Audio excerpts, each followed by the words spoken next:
one thing is a lot of conferences too. Yeah, that's normal. Yeah. And we'll get better at it because this is the first one we've done. And this is a good kind of, for this area, it's a really good.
Transcript available.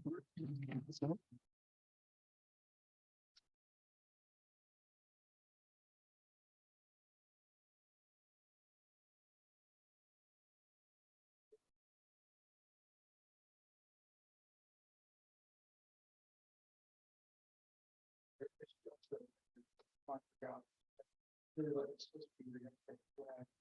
One interview that went really well, they have to back that. Oh, wow, good. And we were gonna make a decision, but we're today. Right. I'll be able to speak from here and move my slides if I need to, or move around. She said there's something. There remote for this? it does have a remote. Sometimes it works, sometimes it doesn't. Sometimes you have to open it back and forth. Just stick it back in. Oh, your closed captions already work. And then, trying to get to the, There's the closed caption going on to the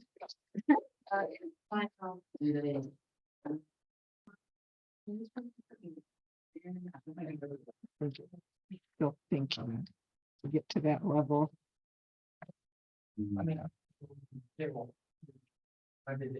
And if not, then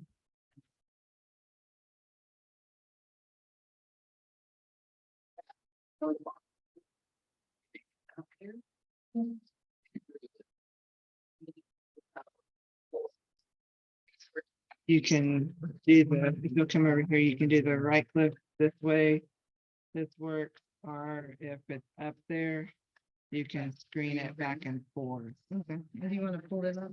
Yeah, I'm trying to. Oh, okay. It's just that everything that I'm trying to get done right now, the computer has to keep doing.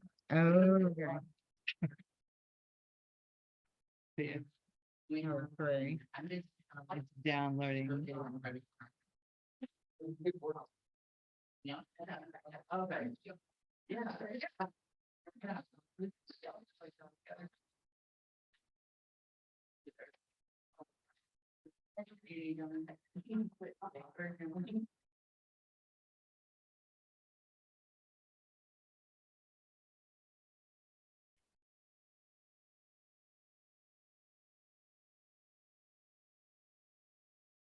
Saved it 2 places. We are having some slow internet issues. Just because we're in rural North Carolina. So sometimes, I think people forget, like you think, Monroe doesn't feel so. Rural like other places. Right. That whole place is those three.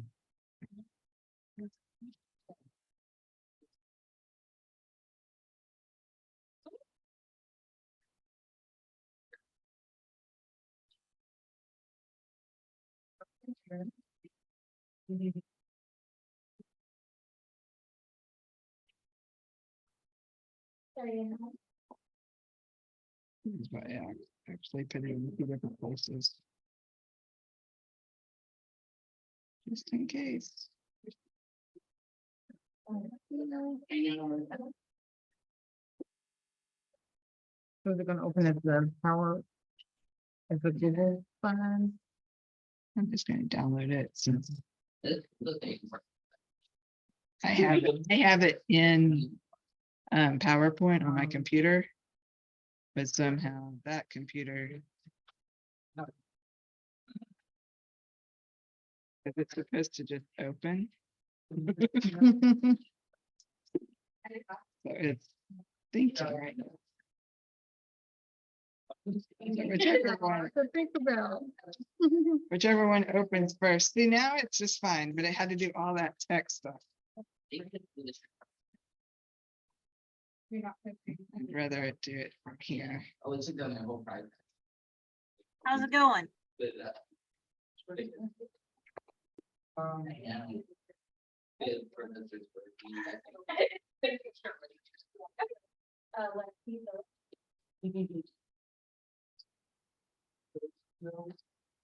I'm gonna go ahead and pause the recording.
Say host.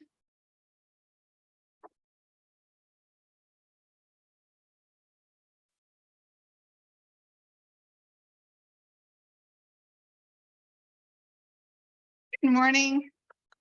I don't know where Twitch's virtual camera is, but it's annoying. I do have, we were going through and looking at YouTube versus, Twitch, and Twitch was easier and it still has closed captioning and stuff. So I use Twitch for the live streaming. Just because of use, and somehow they have a virtual camera problem. I don't know. So every once in a while we have to redo it, but it wasn't that bad this time. Now, if by chance during the day, if you're wanting to come in and out of the classroom conference, you can also see it on the Zoom channel, and you can also see it on the live stream. That is, I'm going to show you this is the website that you can look at if you're saying, hey, where is the Zoom? Because I was going to go in class until my stomach hurt and I'm going home, or it's the last hour of Friday and I want to be anywhere else except a room. So you can find the Zoom link there. These are the awesome sponsors that have allowed us to put this on. And here is the live stream. I'm not going to click it, but the live stream is there for everyone that wants to. It's like, oh, I don't want it. Zoom's freaked out and it's still going on live Zoom, that kind of stuff. So the schedule is up there. We haven't had to actually change any scheduling throughout the day, but you never know. People can change. And then this was what we learned from yesterday. And then so Friday, this is where we're going to have speakers today. And we have an awesome amount. Now, if you're like, hey, I have some questions. I put down some, conference questions. One, we had some issues yesterday with some videos that wasn't going to be playing through, PowerPoint either, freaked out. The Zoom link, the Zoom doesn't like videos inside of videos, so we're, at least I have enough anxiety that I put different things, layers on layers on layers of getting things done. So if by chance you want to watch those videos, these are the ones that were from Reagan Shaw's 3 p.m. and they're out there. They were also emailed to everyone that was on the attendance yesterday, just so that, and they were probably like at 6:30 in the morning. I don't know why they are emailing me, but that's when it happened. The badges, if you want, we're trying to go through with the social interaction communication badges that if you are wanting people to talk to you, please try using the green. That's, hey, I'll talk to anybody. Yellow is let me talk to you first. And Aaron's like, I am not a red. And, red is, do not approach me. So, and It's my paternity cover. That's what. and we did have yesterday some people that picked blue, and that was their special one because they would talk to anybody, to everyone, and they picked blue, and it was like and they're like, oh, you're telling me I need to change. And I'm like, we all know that you're blue. Okay, you're that's your color. So if by chance you want to change, and then also throughout the day, you know, at the beginning of the day, you might want to talk to everybody. By the end of the day, you might not want to even talk to yourself, you know, so. It's like, and that's why they're on there so that you can change throughout the day if you need to. Breaks will be offered every hour for the last 15 minutes of the hour. Now, one thing is anytime you want to just get up and need to walk around, please do so. Or if you need to go to the bathroom, go do that. We are mainly all adult-like. So if you go out this way down to the end of the hall, there's the potties. Then the lunch break will be about 15 minutes to get our food, sit down in the same room before the keynote speaker will speak for about 20 minutes with 10 minutes for Q&A, 15-minute bathroom break, and then on to the afternoon. Now, that's the schedule. We might get off a little bit because technology might not work. Someone might not, be here on time. We might, just get off a little bit, but that's what we're looking for. And then we have other things like no one did flash to photography yesterday, but just trying to be kind to everybody. And this was up there before. Hopefully no one just, like sprayed everything on there because people do have allergies and such. If you are here as an attorney, you can get CLE. It's up to 10.5 hours. Someone asked me how that was calculated yesterday, and it's 45 minutes for every class because the North Carolina does not care for breaks. In Texas, we would get like the whole hour, the whole hour. They know that you have breaks. They're not really particular, but North Carolina is very restrictive. And we were not able to count the 2 20-minute ones during lunch because it's not 30. But I didn't want 30 if you needed to eat and all that kind of jazz. But you can calculate your own. There is a report form so that helps us, do our requirement of having to get that in the next 30 days. Access after the conference, it was 7.5 hours of recording yesterday. So I'm going to say that it's going to take me a little time to cut them or just put that. I was like, here's the conference if you want to watch all 7.5 hours. But afterwards, we will be having the recording of the session up. It's recording on Twitch and it's recording on Zoom. So hopefully both of those with the technology gods will work and we will have the recording afterwards. I have not looked at that because it did not completely go to the cloud. It recorded, it stops until almost 9 o'clock last night. So I didn't even check it. I was like, tomorrow I'll look at that, or maybe this weekend, or someone else that knows how to do that. Let's get on with this. Today, we are going to be hearing from Cynthia Wallace, and she is going to talk to us about rural activism. And after I talked on just the fly, now I can't say stuff that I'm supposed to say. So why don't we get her in and she will start the process of telling us.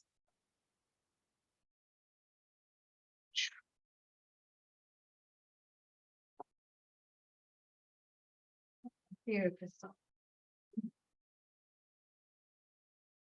All right, and just make sure I'm in the whole screen so they can see me. All right. I'm Cynthia Wallace, and first of all, I'd like to thank Crystal for inviting me today. I was actually talking to someone this morning, and Crystal was one of the first people that volunteered with the New Rural Project back in 2021 when we were getting our organization going. So we really appreciate her. Oh, the video's not going. I could see myself. Okay. So even though it said stop video, You just stop, oh, you just keep talking. They can still hear you. okay. All right.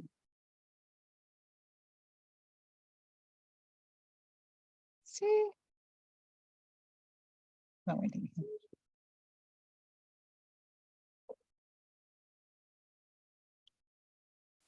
The joys of our new world. Zoom can work every day, and then when you need it to work, it doesn't. And we've all been doing it.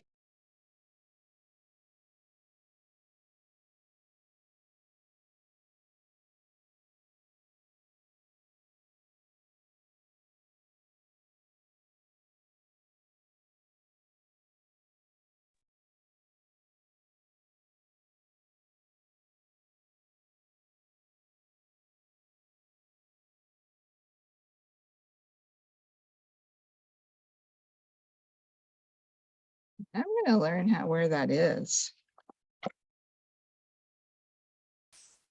Let's just see.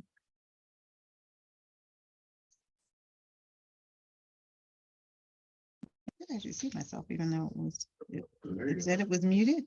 I could still see. There you go. No, don't turn it to that one. We are uninstalling.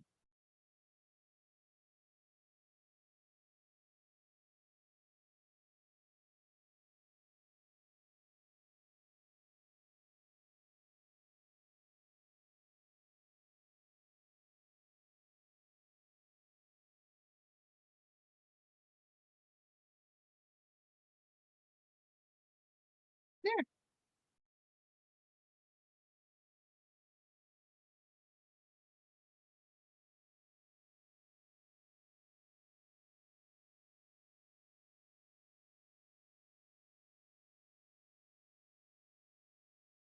Closed there. There. All right. There you go. Look at our IT. Just give IT a hand. Not only a lawyer, she's IT. She does a little bit of everything. So once again, good morning. I'm Cynthia Wallace. I use the pronouns she and her. I'm the co-founder and executive director of the New Rural Project. And I know one of the things we were asked was to describe ourselves. So I am a Black woman, about 5'3". I didn't want to say petite. I just wanted to give the exact number. I have cropped light brown hair.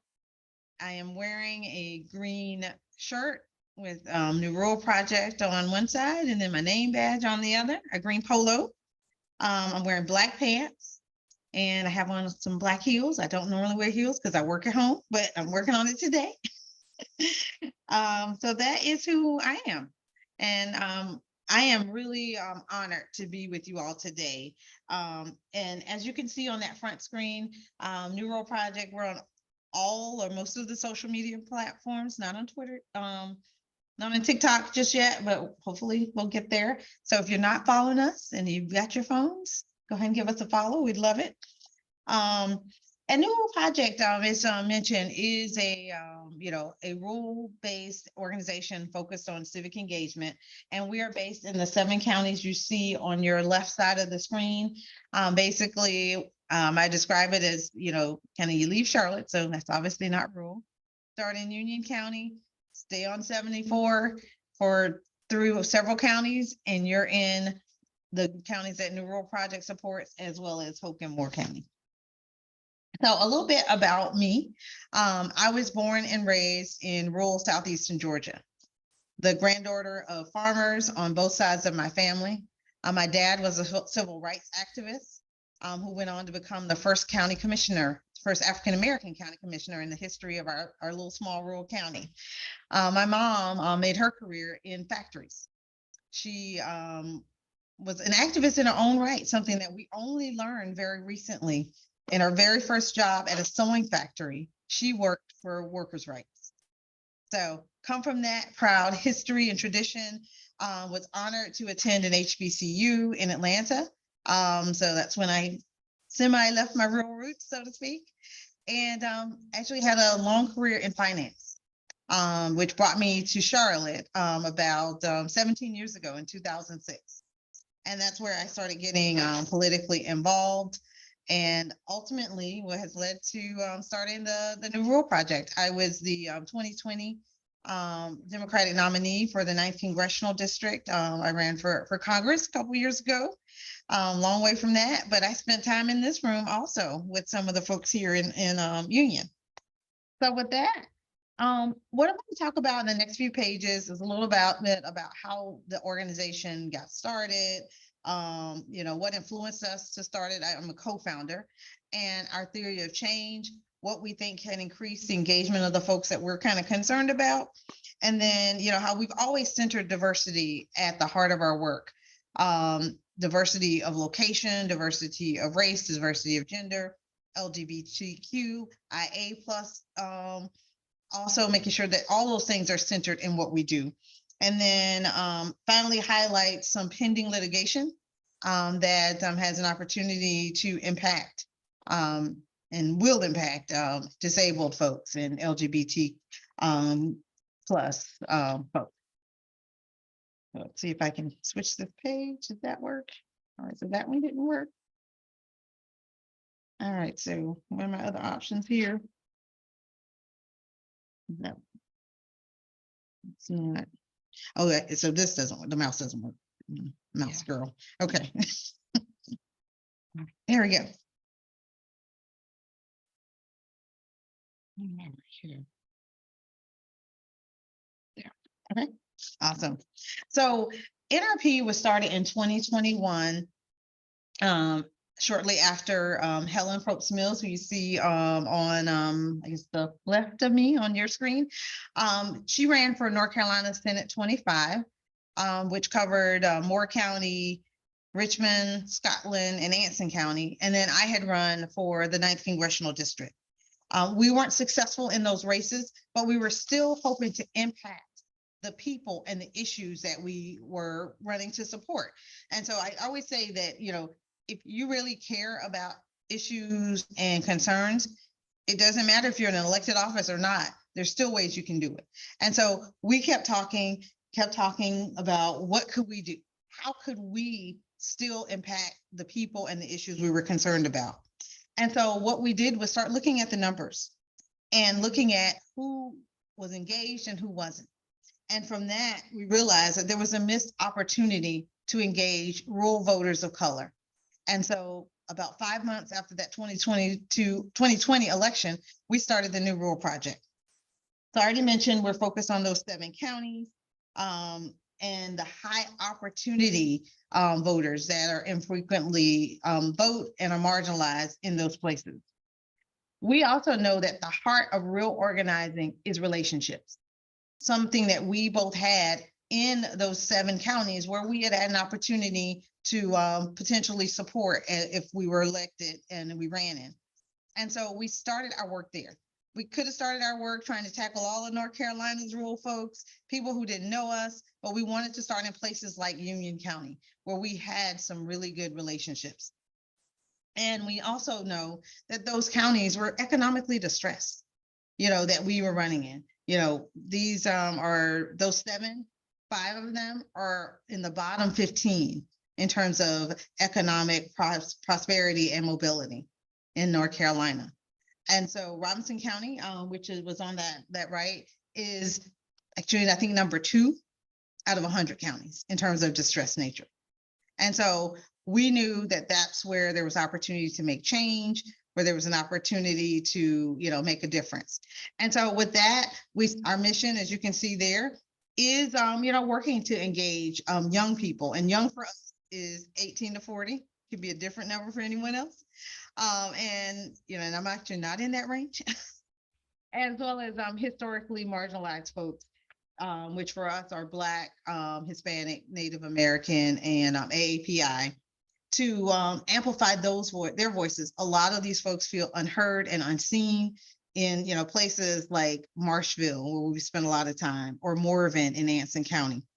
And we really believe this work begins by listening to them. Because they feel unheard, that also means they don't feel like anyone's listening.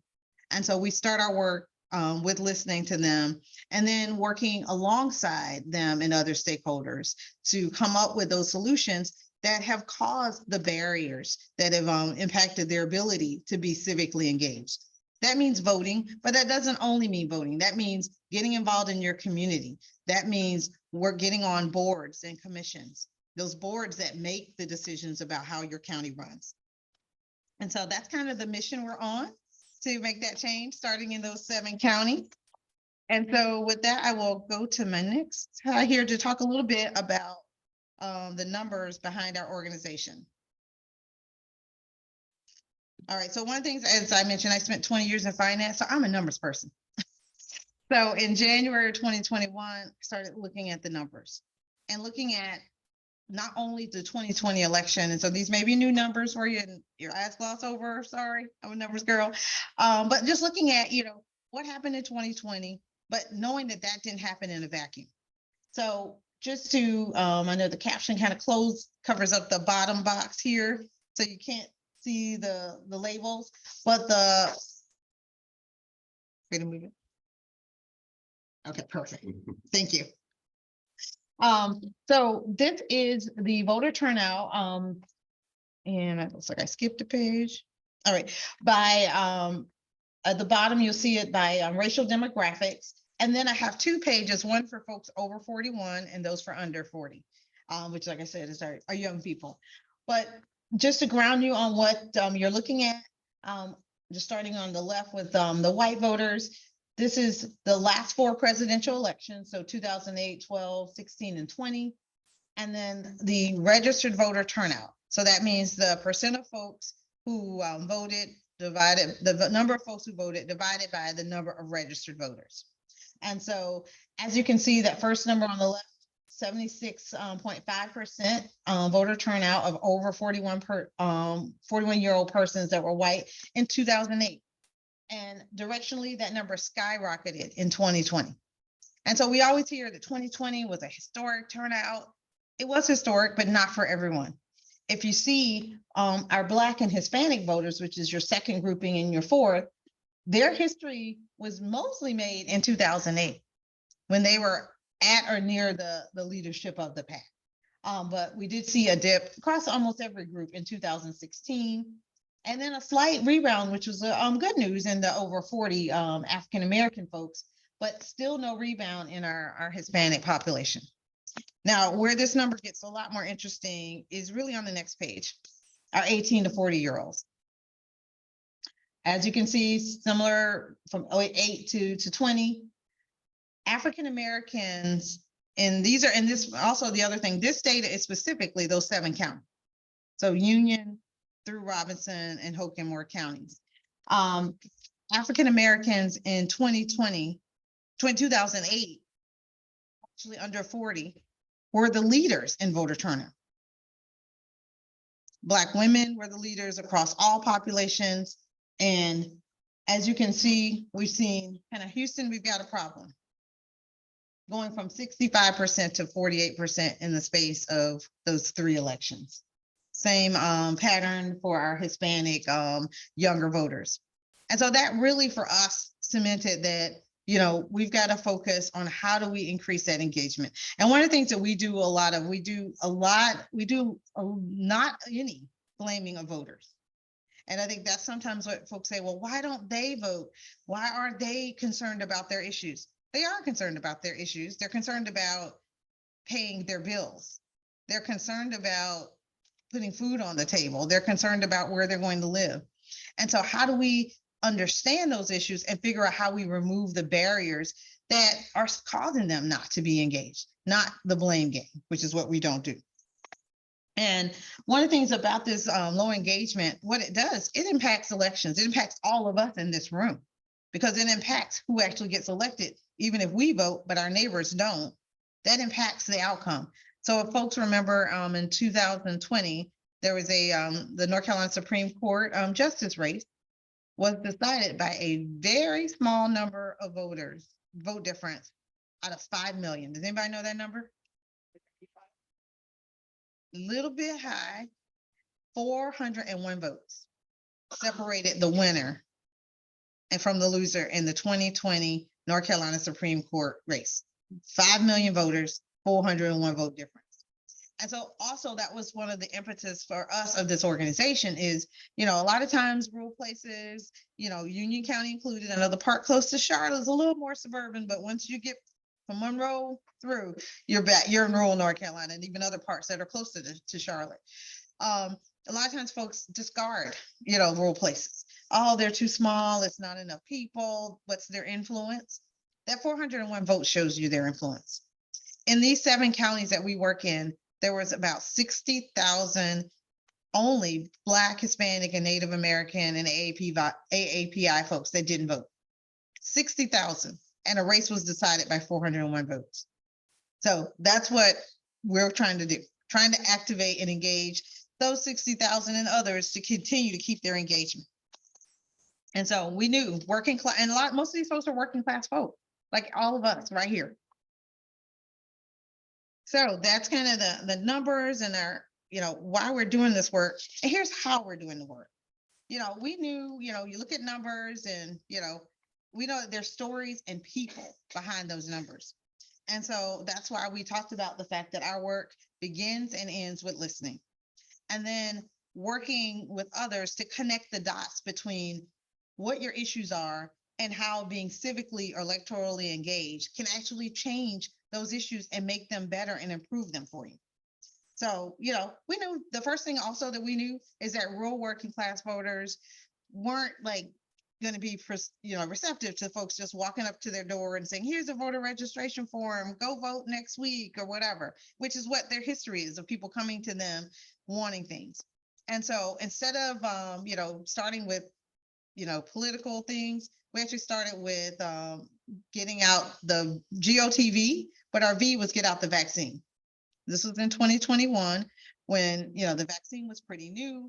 And a lot of these rural places, as we talk to our friends, that still, that lives every day, there's a pop-up in Charlotte every week.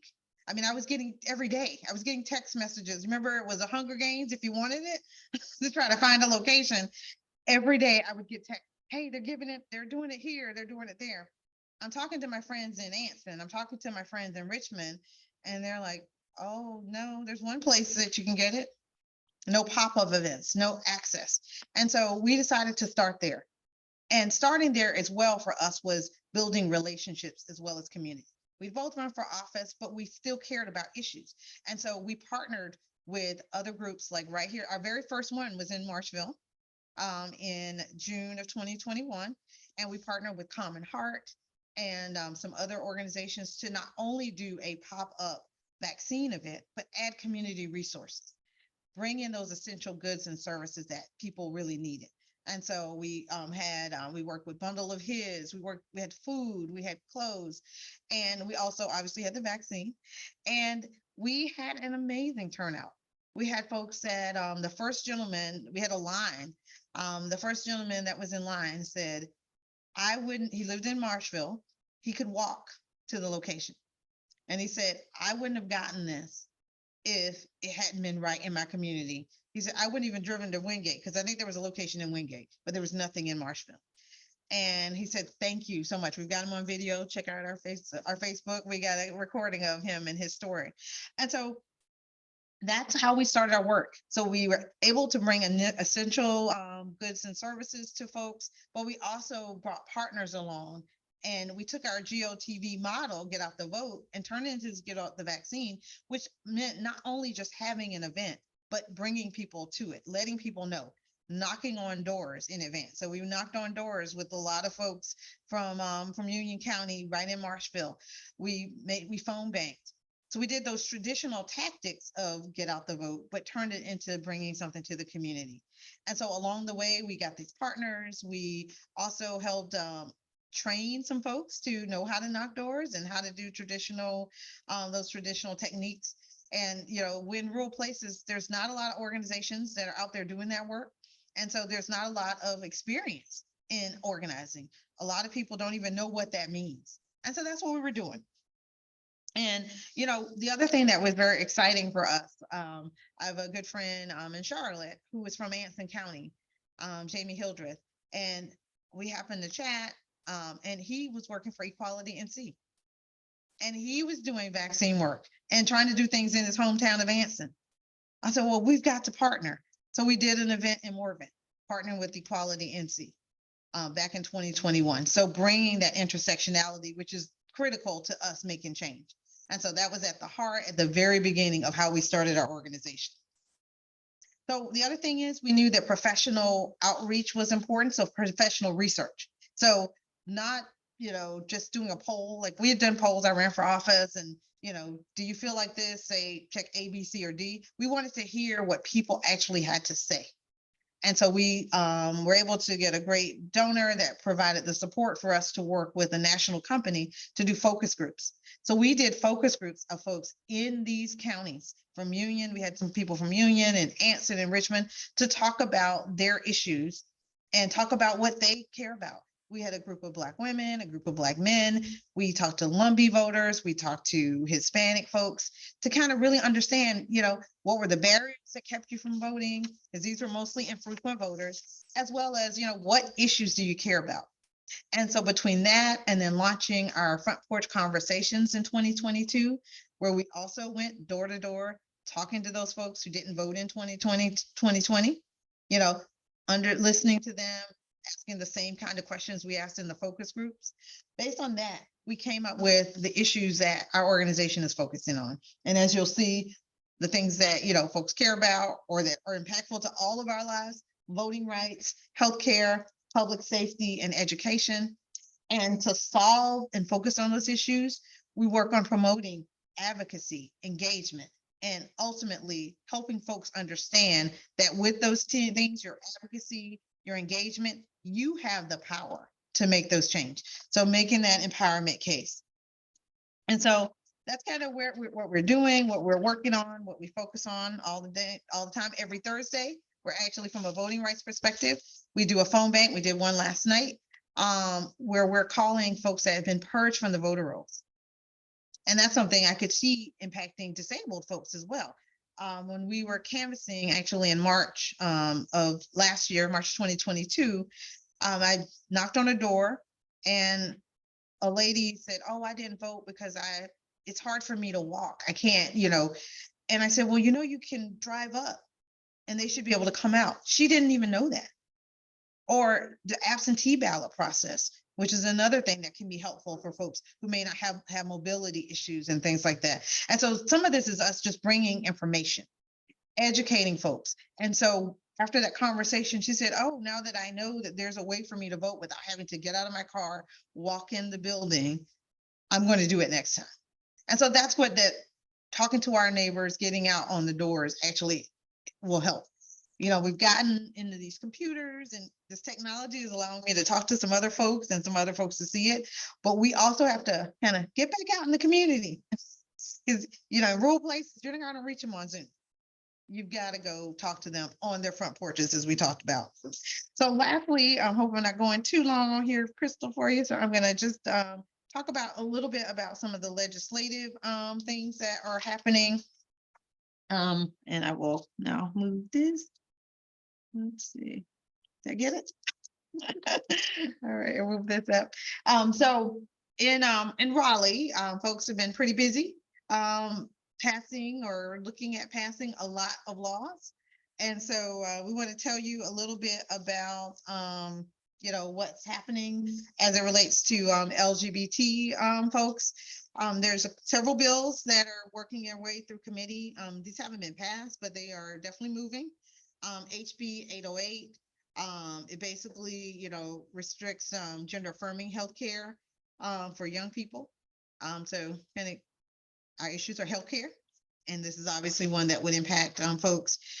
HB 574 and 632. Transgender folks in sports.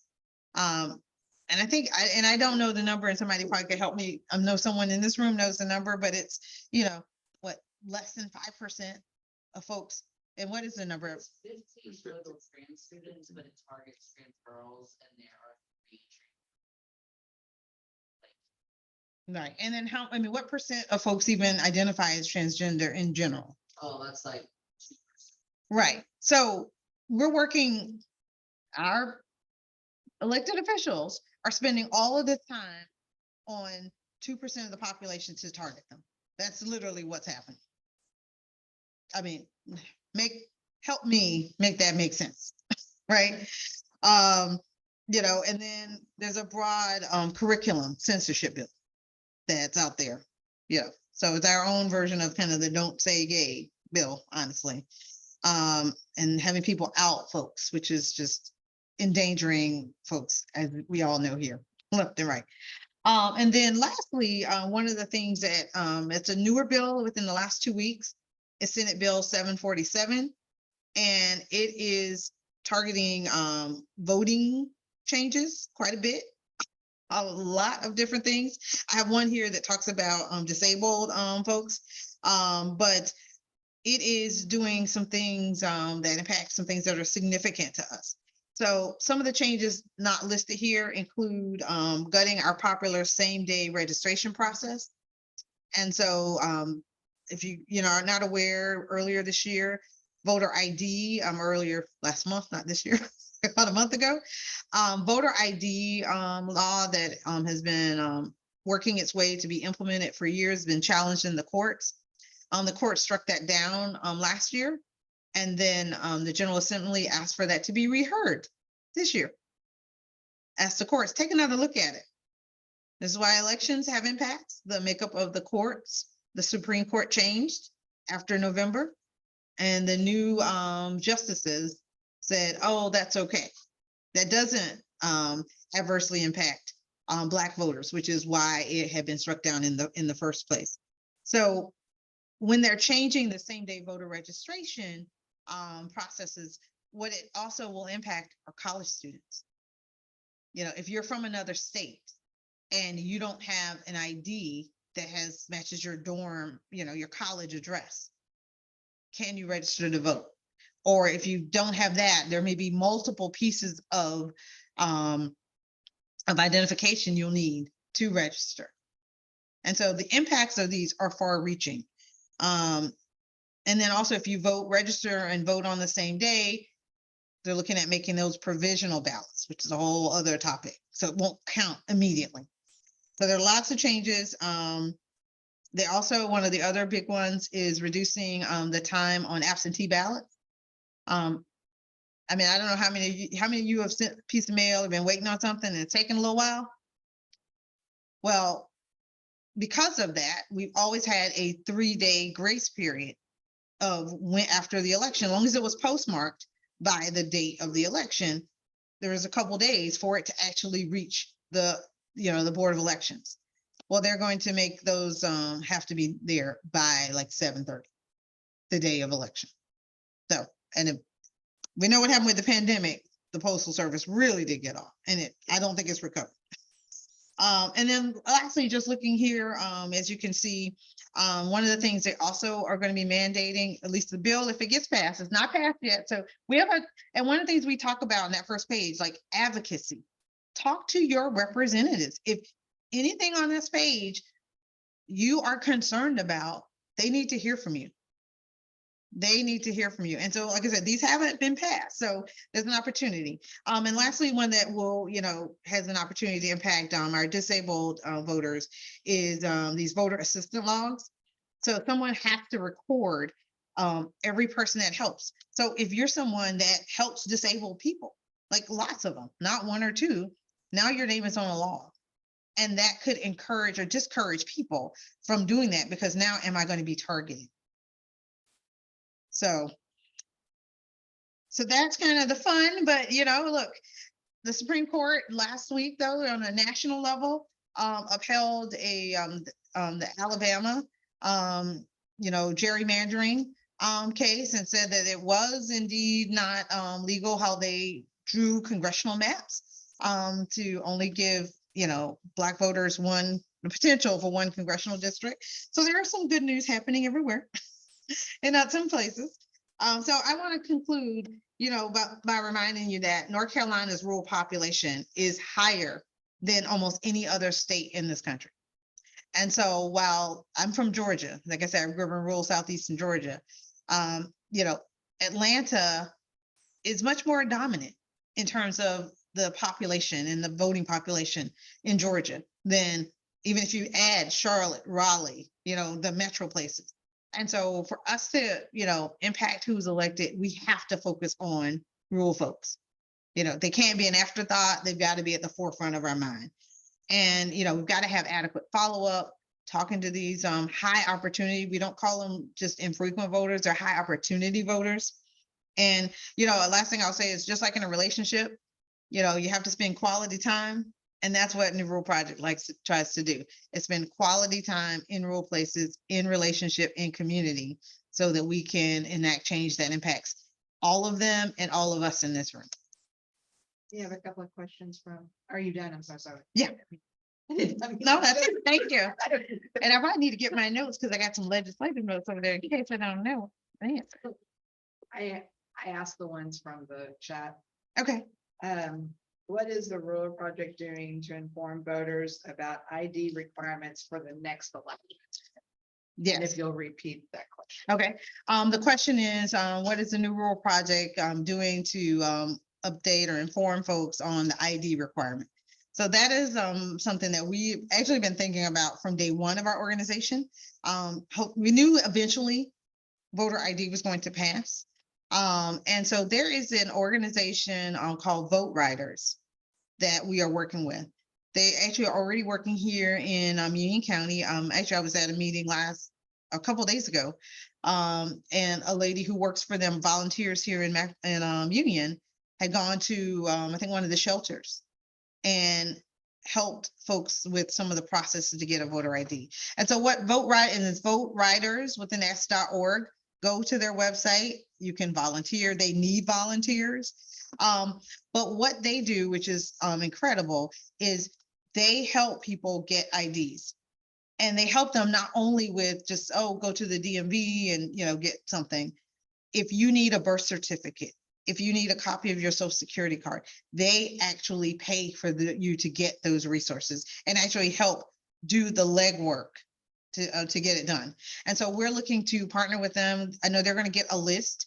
One of the things that they did in Georgia, they took the list of voters who were registered to vote and then the DMV records and matched them.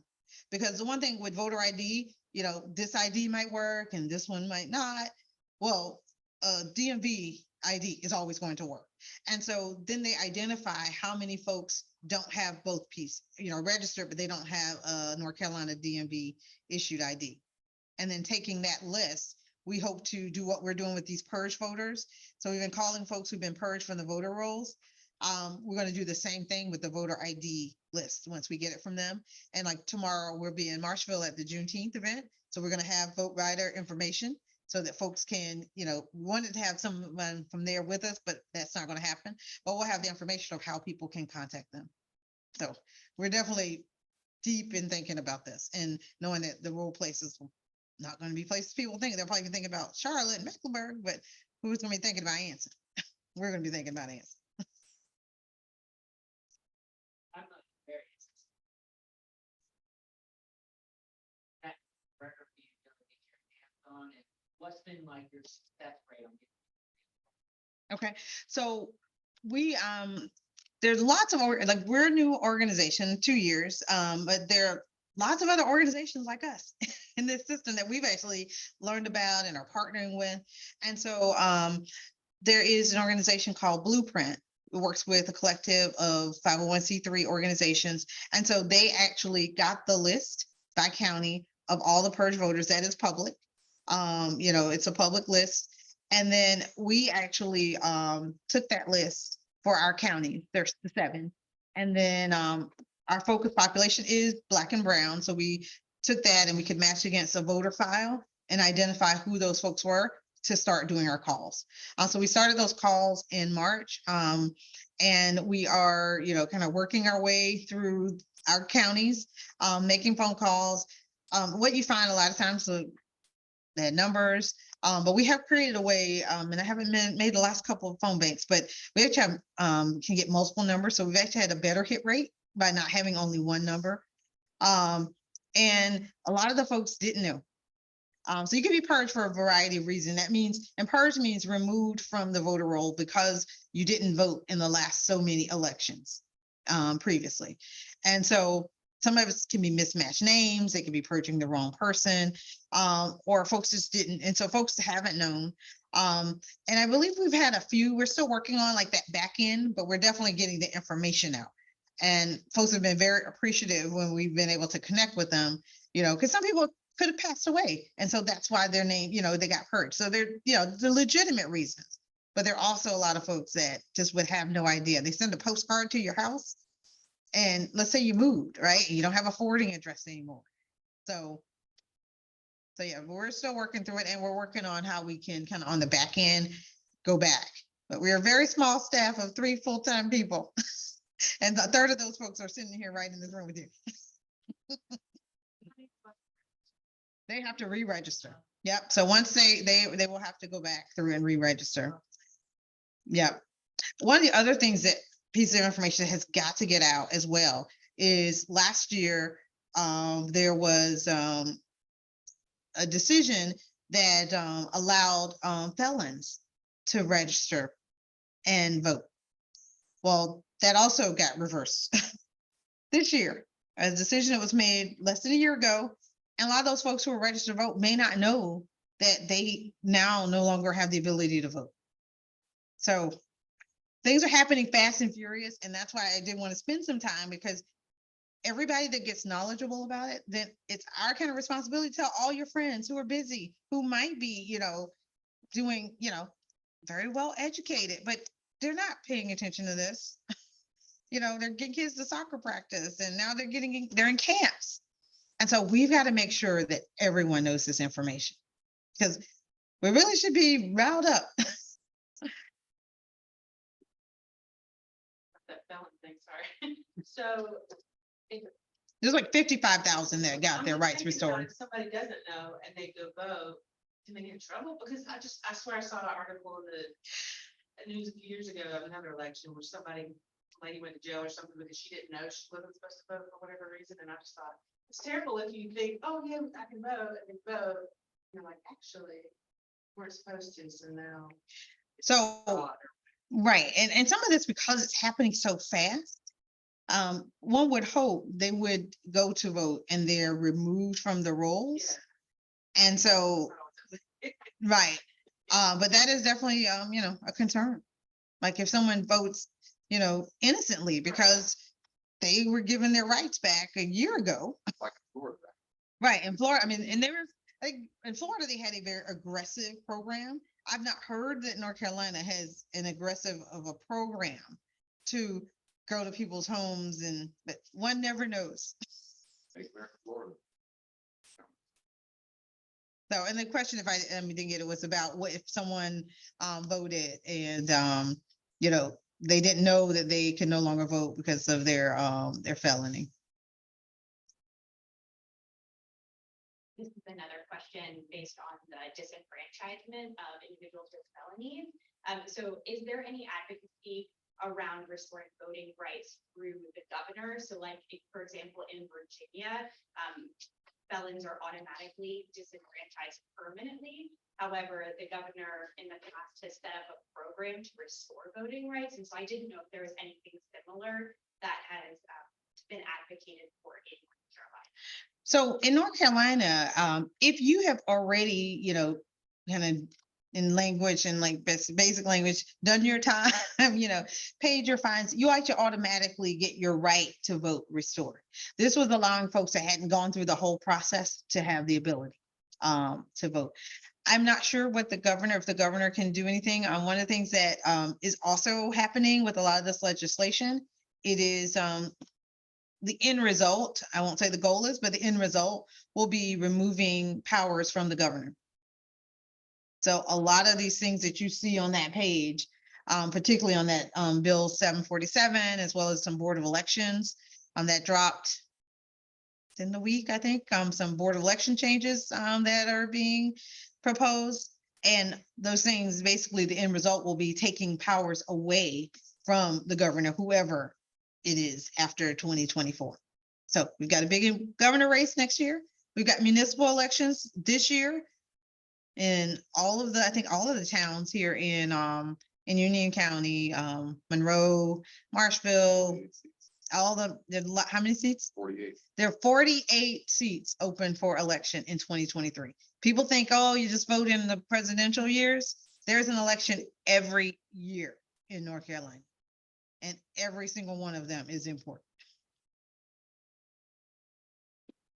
One last. And I was just wondering,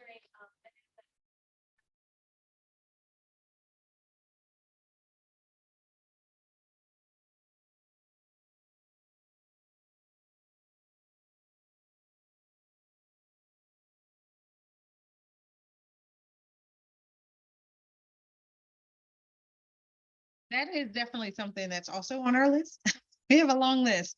But we have, one of the things that we're hoping to get more engaged with is our faith leaders. So we are hoping to work with some other organizations to launch a faith leader program. And I think some of it is, like you said, they cannot, be involved in a partisan way, but getting out the vote, registering people and not saying, oh, you have to register for this party or not, are things that they can do.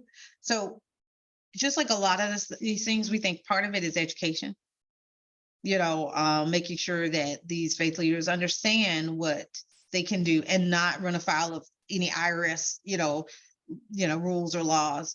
And so also the other thing is in these rural places too, a lot of these churches have kind of been taking a big hit through the pandemic. So when they had to close their doors and they didn't have the technology to do, virtual worship, like my church, big church in Charlotte, we were already, virtual, there was always an ability for you to worship from home, just pull up your computer or your phone or whatever. And so a lot of these, churches weren't equipped for that. And so I think they're still struggling to get their congregation back engaged. So we did do, last year we did what we call a party at the polls.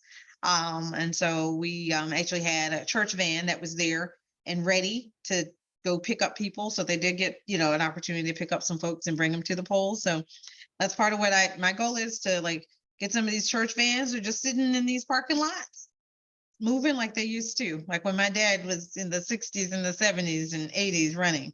Those things were active and actively engaged in, getting their community civically involved and making it easy for them. So that's on our list. So not for 2023, definitely by 2024, but we want to start it this year. What keeps you and your staff motivated to do the job that you're doing, especially when you see all these laws going down the path trying to give minorities to vote and how hard it's for rural folks to vote? What keeps you? So that's a great question. The question is, what keeps New Rural Project motivated to vote when we see all of these laws coming down the pike that feel discriminatory and impacting, voters of color? It is some of the work we're doing. So as I talked about, we did all this, we did the focus groups, and one of the things, and you saw the numbers about the 18 to 40-year-old turnout. And so when you actually go another level down in gender, Black men had in that 18 to 40-year-old range had like a 35% voter turnout rate in 2020. So 65% of them didn't show up to vote. And so we actually have started programs focused on that population. So we focus, and Payron here is in our Union County version of our barbershop conversation series, and it's called FADE, Fruitful African American Discussions on Empowerment. And probably Payron has done a lot of great things since then, since December. But our very first event, one of the things that has fueled us Our very first fade was in Anson County in March of 2022. It's a 4-week series talking about civic engagement, bringing elected officials into the space with 18 to 40-year-old men, entrepreneurship, second chances. We talk about all those things that are critical kind of to their lives or the lives of their friends and family members, their issues. And less than 2 months after our first one, 3 men that were in that first fade came together from Anson County. One works here in Union in Marshville.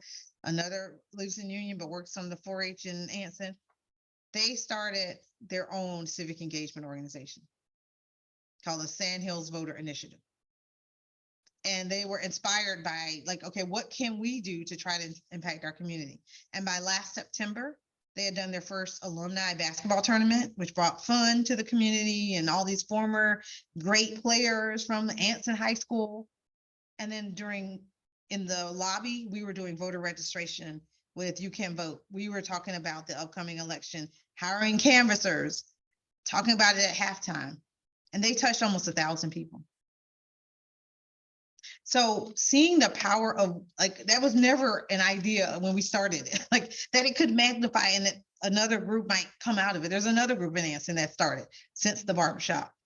And so I think that's what gives us hope. It's not going to be Rome wasn't built in a day. The issues we have didn't start yesterday, but impacting, folks' lives and seeing them take ownership to do something in their community is what keeps us going.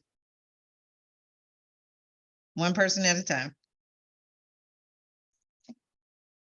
So in ideal world, when we have the power and resources to make everything fair for people to vote, what would that look like? Because I'm talking because, for example, I am from Mexico City, and in Mexico we have our main ID is our voter ID, and it's not hard to get it. You just have to contact you. Versus a certificate, and if you don't have it, you bring witnesses that say that you are. So that's our main ID, and I don't understand here why it's so difficult to have something that helps people instead of saying that it's something that goes against the rights, just to help you vote. Why is all these, especially this one political party that's trying to do everything that they can to suppress minorities from voting? So in an ideal world, what would you do that actually works for everybody in the country to vote and make it fair for people? Get rid of fear of the question was, in an ideal world, what could be done that makes voting easy for everyone?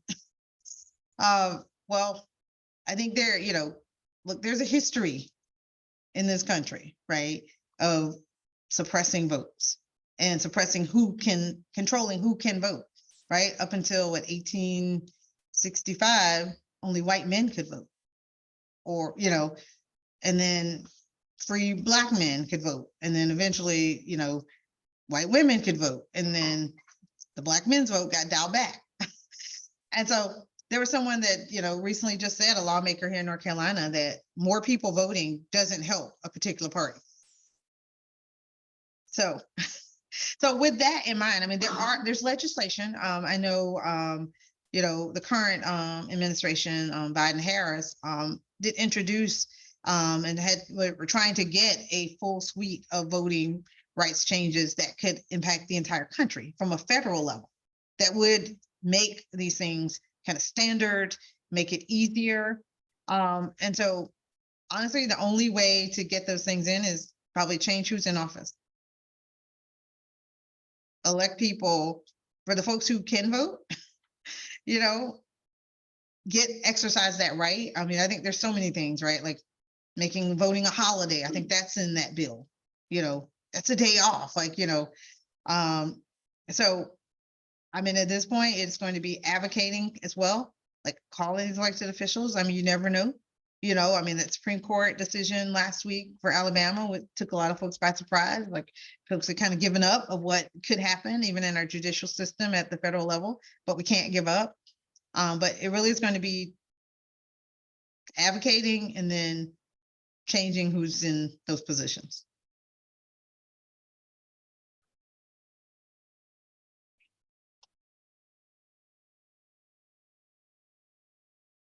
No, probably not.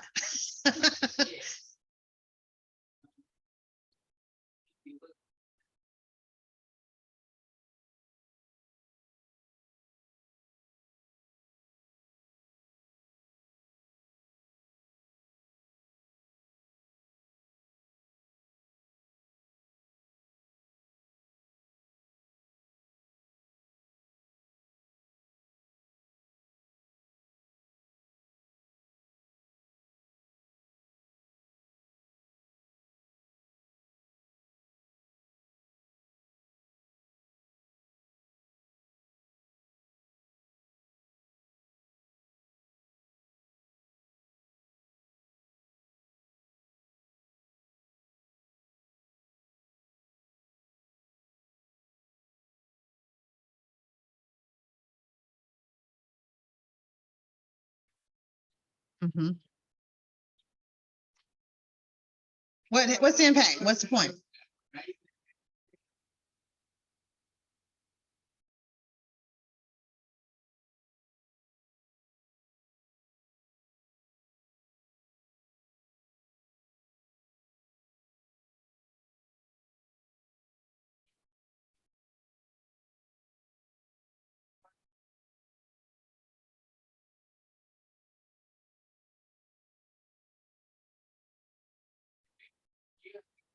Think that you go into the. Yeah, and I think I mean, 100% was a question around apathy and how that impacts the vote. And I think it's a both. I think it is, and I think that's, kind of some of the design. I mean, back in the 50s, it was a literacy test, but people didn't have an opportunity to learn how to read. And then you make a literacy test to allow them to vote. And that's where, I mean, voter ID for all of us who drove here, we have IDs. It seems to make sense, right? It seems very reasonable. But I think you said I think I had 39% more Black people don't have IDs or are likely not to have an ID in North Carolina. Older people. I was talking to someone, my grandmother never drove a car. Like, where would she have gotten, how could she have gotten an ID in Georgia? Or if you're older and you stop driving, or if you're disabled, but maybe you don't drive. And so you've never had to have that physical piece. And so those are things to put in other barriers for even those who would like to, but then also the biggest barrier we hear is why does my vote matter? And you're exactly right. And so that's where it is. It's also our elected officials. A lot of folks, when we did the Anson barbershop, and it's a small town, right? They had never been in the space with their county commission. And so some of them actually went to meet with them afterwards. And so breaking down those barriers, and they've got to kind of get back out in the community. The pandemic is also going to let our elected officials get a little kind of lazy about talking to their community. So, but they've got to be out there. And the things that are actually happening, people need to know about it too. Because in the last 3 years, we're at the lowest unemployment rate that we've ever been. No, over a 3-year period, the number of jobs that have been created is substantial. The average wages are on the rise. People maybe don't feel it. And I think that's the other piece, but there was the child tax credit took millions of kids out of poverty.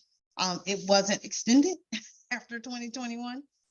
So there are things, that are happening, and you've got to make sure that folks also know about those things that have happened that can, positively impacting your life.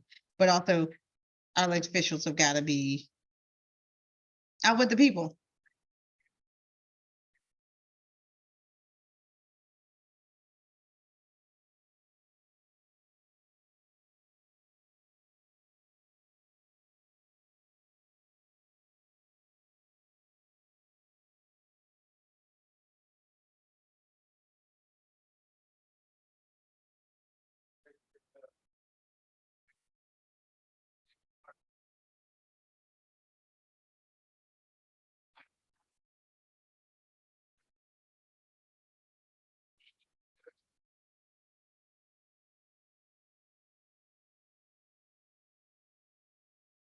They didn't have to vote in the last week, but.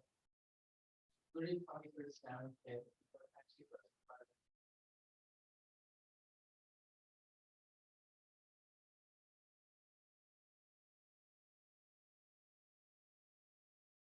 And that's why we're actually more focused on engagement.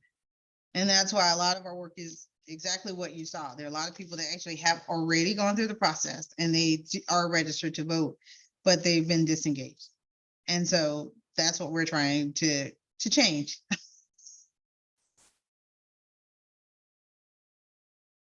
It is keeping you, if you're doing that, well, you don't need things can change, if you don't look at people.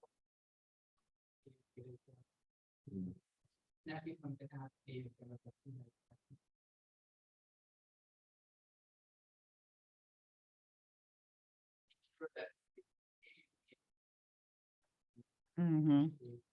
And we can't assume too that people know the things we know. I think that's the other thing. I mean, when we've canvassed, I was followed by like MSNBC last year, and the reporter asked me, what was the one thing that surprised you? And what surprised me was the thing that people didn't know the ways they could vote. And so, I can't just go in there and do it. So I don't. Young people went, like there was a young person in his 18 to 20, and he didn't vote in 2020. He said, I had COVID. It must have been 2022. And I said, well, you could have voted by absentee. And he thinks of, I mean, that's mail. Like, how many 22-year-olds, when's the last time they mailed anything? Right. Like, and so they probably think that's for old people. That's for me. And he didn't realize that was an opportunity. Or the lady I was talking about who didn't know she could drive up and somebody could come out. So there is a lot of education that has to happen. So one thing I always think about is, I've noticed that since I was 18, is that, we always say, oh, look at the countries or states that have, you mentioned earlier, where it's like a holiday, everything's kind of closed. Everyone's encouraged to go vote. But even if we got that to happen, even on a federal level, I just think about like other federal holidays. Restaurants will still be open, a lot of stores, retail stores will still be open. So all those people that work at those kind of jobs are gonna be like, I'm getting that extra pay, or I can't afford, because if I take the day off, I still don't get paid, So then you think, okay, well, there have to be some program where employers are gonna be like, who's supposed to pay them to go? I'm not doing it, Well, one of the things that happened in 2020, though, that was encouraging, we'll see if it's continuing, after, the unfortunate murder of George Floyd, there actually were a lot of corporations that did give their employees election day off. So they did do that. And also the thing about North Carolina, I know you're probably trying to come on up and get me out, come on and move me out the way, because I talk all day. We have like 2 weeks of early vote. right. And so that's the other piece is how do we got to encourage more people to take advantage of that flexible time, because anything can happen on that second Tuesday of November. So, and I used to be.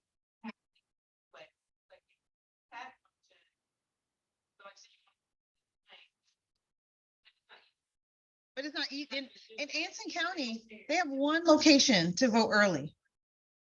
One location. It's a huge county.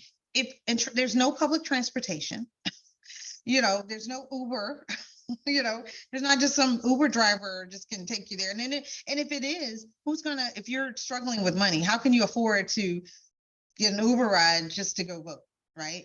And so one of the things that we're working on is also with Board of Elections, trying to get more locations in these rural places. So a lot of these counties, like Union County has like 7-10 locations. Mecklenburg has 20 early voting locations. So some places this is, but in rural places, they've got one place. That's a 30-40 minute drive from one end of the county to the center.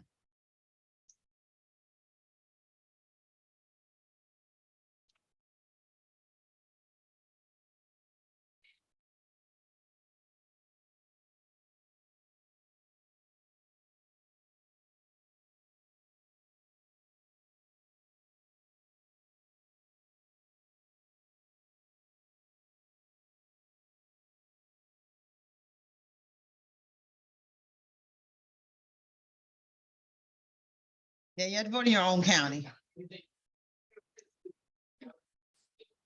Yeah, you have to vote, yeah. Right, but here's the other thing.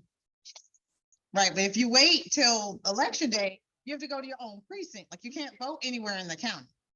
And so, and there's others like New York is just getting early voting, so we've had a very good voting process, and that's why the concern is, why would we make it less open than it has been for decades? You know, so we should make it more restrictive, so call your legislators and tell them if you want people to be able to vote. All right, thank you so much.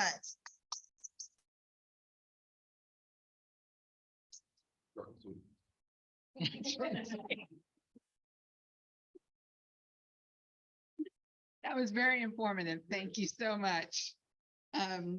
We are running a little behind. I am going to say some statements that were online. That the one-stop early vote will allow you to register and vote that day. So if you're not registered, you can do that.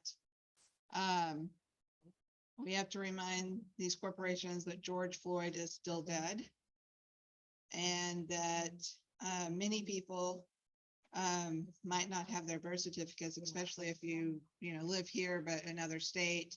You have to pay for those to be sent here.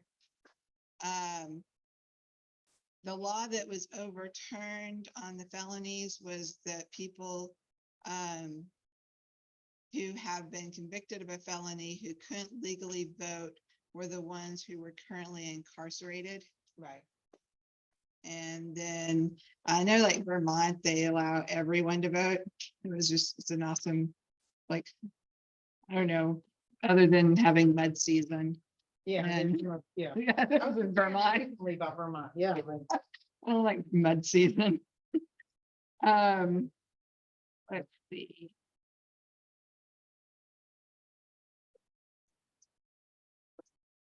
Oh, the last election, we spent so much time educating people with IDs are required, and now we have to educate them, say that we need them.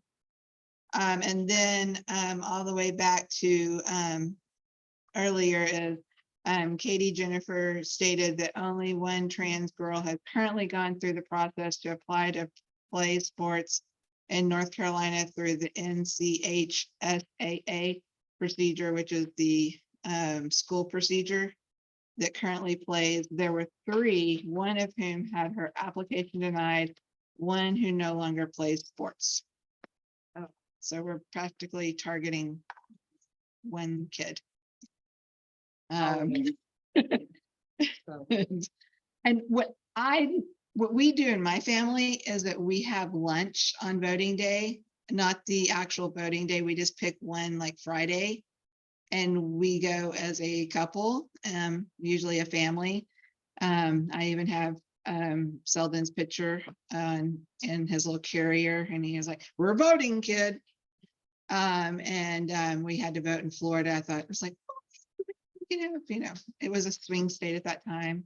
Growing up in Texas, you even having a swing state, that the number I gave you was actually the one that we Bush won by 537 votes in Florida. That's how swing it was at one time. Wow, 23 years ago. So, so I'm excited that I'm in a swing state. So from growing up in Texas, where it was like, it's going to be the Republican no matter what. We're not partisan, but you probably know what I vote for. So let's have, if it's all right, let's have like a 5-minute break so that we maybe go back in time, and we will get settled for the next person.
Hello, everybody. Good morning again. We will start the 10 o'clock time. Let me get back to the had it up and then it went away. Hey, we are going to talk about bully prevention with Caitlin Whalen Jones. She is, her pronouns are she, her. She is the director of the Education Law Program at the Council for Children's Rights, a nonprofit legal advocacy organization in Charlotte. She began her career at CFCR in 2015 as a postgraduate public interest fellow. Her work focuses on individual and systematic efforts to advance educational access issues for all students with a specific focus on students with disabilities, students facing exclusionary discipline, and system-involved youth. Caitlin received a BA in Communication Studies and Music from Furman University and a JD from William and Mary Law School. Beyond work, Caitlin enjoys singing and spending time with her family, recently becoming a daughter who has Down syndrome. And before I send it over, I want to remind everyone, I do have speech things that sometimes I can't say the word, but I might be able to spell it. I might not be able to spell it. I can say it. And if you're saying your only words, you only pick the words that you can actually say. So if I'm reading something and I mispronounce your name, mispronounce some words, use a Crystal to English dictionary. And it works for a lot of ways that I talk. Also, if you are an individual that needs the closed captioning and it is pushed in different ways, please be understanding that we we're trying to make sure that everything is done correctly, but sometimes between having technology plus having speaking in front of people, things of that nature, we might not see everything that happens. And that is why we have it in different ways, that if the closed captioning is done incorrectly in one place, you can hopefully find it in another. Or if something happens, hopefully you can look at it later, or we can do the transcript. So there's several ways of doing it, but we're trying. Thank you very much. Thank you, Crystal, and good morning, everyone. I didn't realize I would get a full introduction, so thank you for that. And Crystal, as Crystal mentioned, my name is Caitlin Whalen Jones. I use she, her pronouns, and I'm the director of the Education Law Program at Council for Children's Rights. I'm a white woman in my 30s of average height and weight. I have long brown hair that's worn in a tight bun today. I'm wearing a royal blue suit with a white shirt and some light gray heels today. Okay.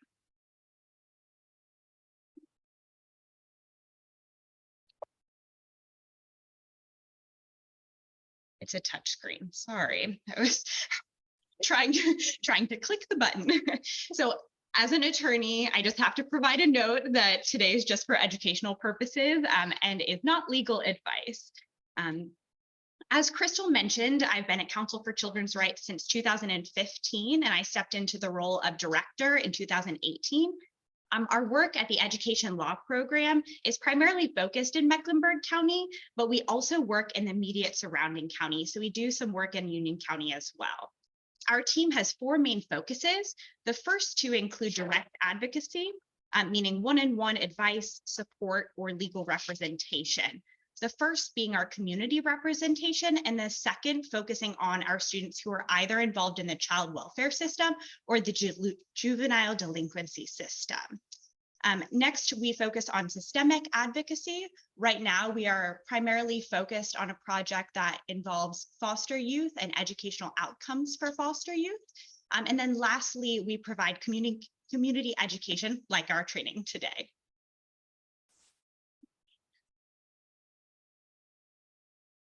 Here is our agenda for our time together today. First, I will give an overview of bullying generally, and then we're going to thoroughly review provisions in place related to bullying for students with disabilities. Okay, so bullying in general, we're just going to review first what bullying is and relevant policies governing bullying. So bullying is unwanted aggressive behavior among school-age students that involves a power imbalance. So the behavior is repeated or has the potential to be repeated over time. Bullying is often related to a person's personal characteristics. So we've listed here some examples on the slide, including race, religion, gender identity, disability, and weight. There are three main types of bullying. The first is verbal bullying, which involves saying or writing mean things such as teasing, name calling, inappropriate sexual comments, and threatening to cause harm. The second is social bullying. This involves deliberately hurting someone's reputation or relationships, such as telling other students not to be friends with someone, spreading rumors about someone, or embarrassing someone in public. And then third, physical bullying, which involves hurting a person's body or possessions, such as hitting, kicking, pinching, spitting, tripping, pushing, taking or breaking someone's things, or making mean or rude hand gestures.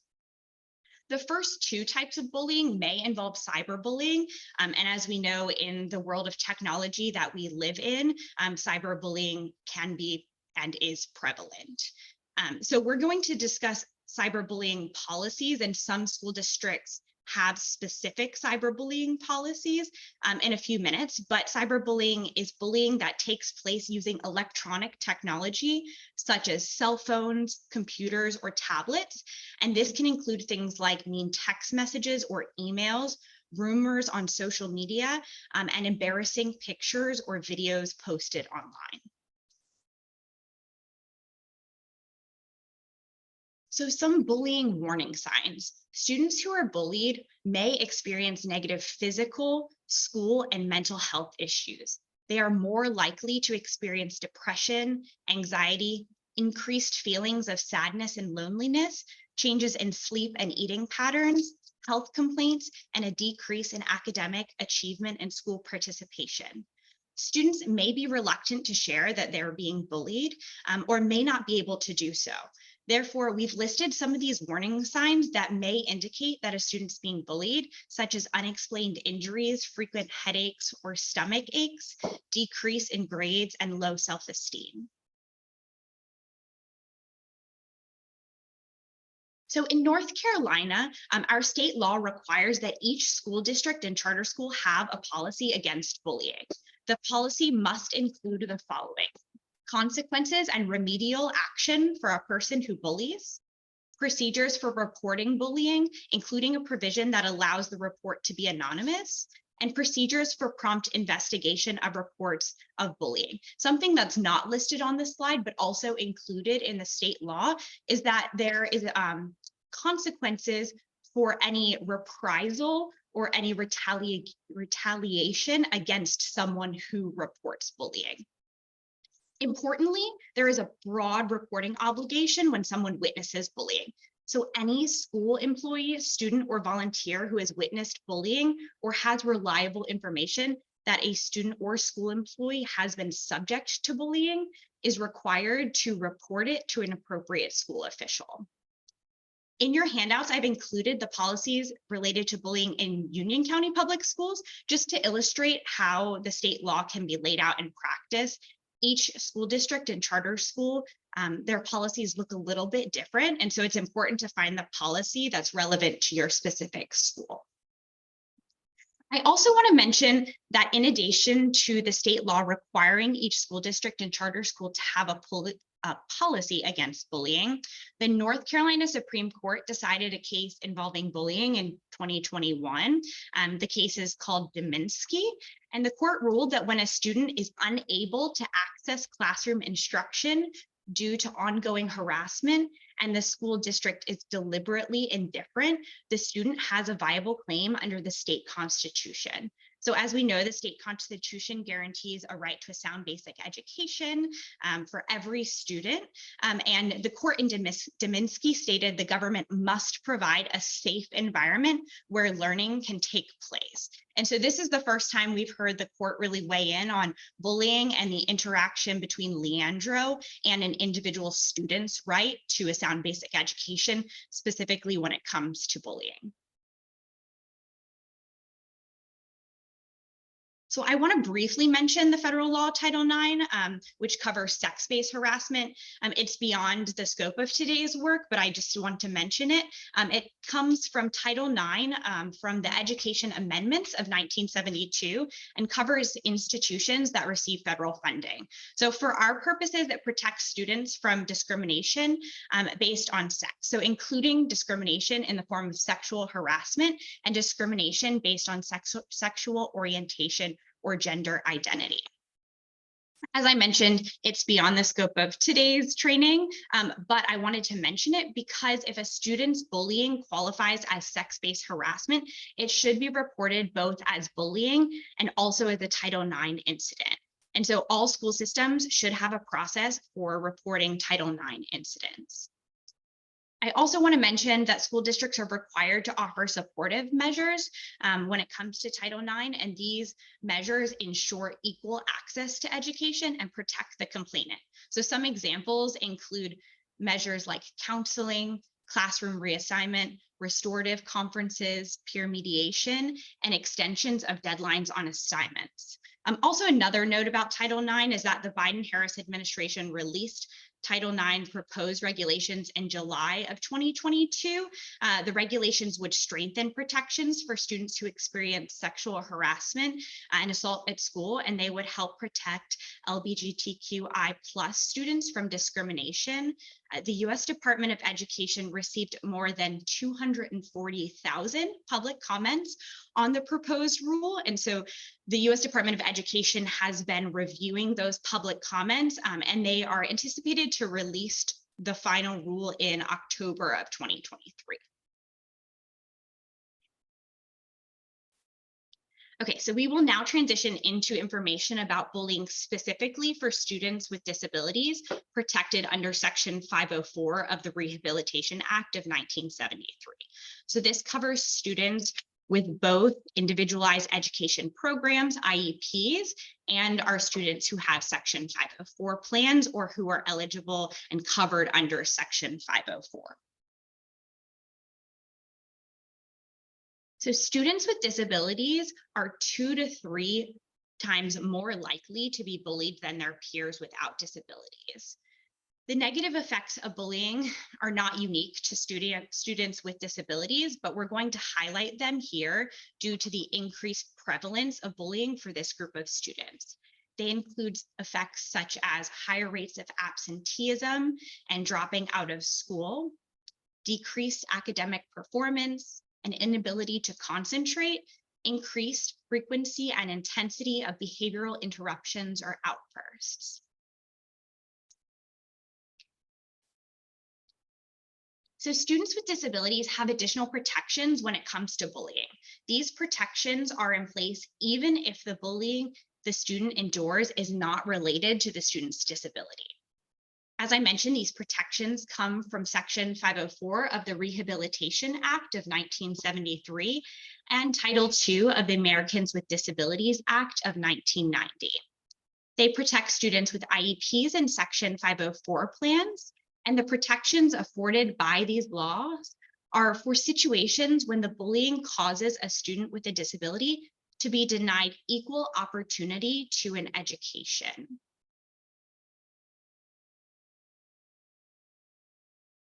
So when schools are evaluating a situation when a student with a disability has been bullied, they should conduct 2 different analyses.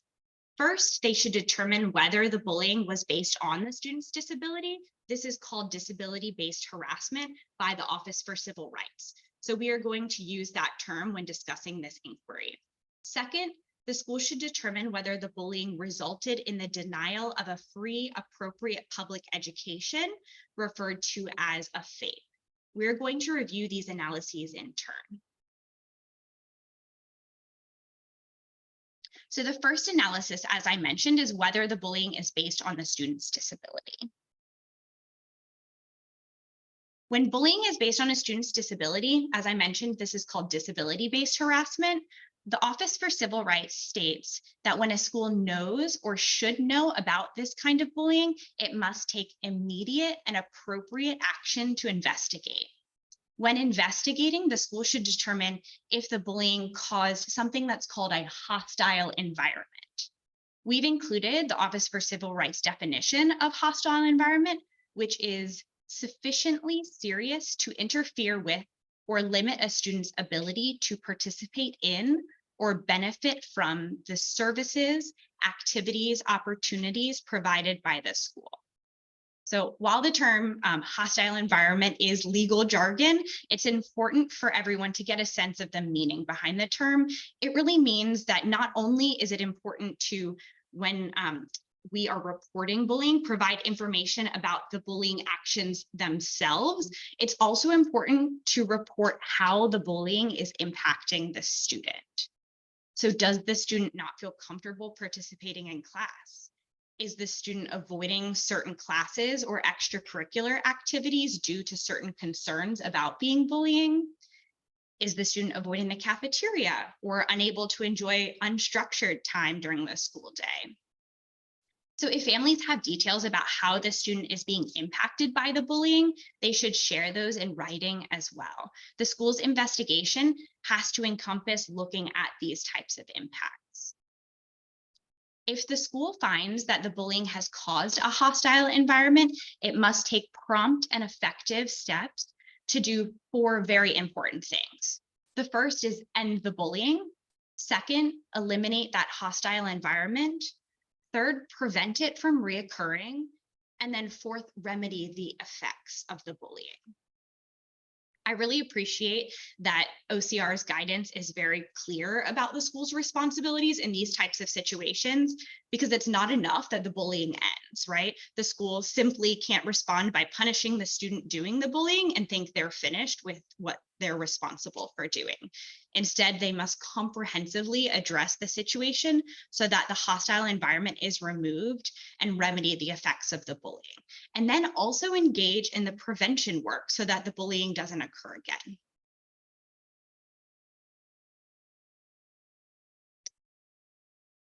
Sorry, I skipped ahead a few slides. So some examples of possible bullying remedies, and these are examples from the Office for Civil Rights.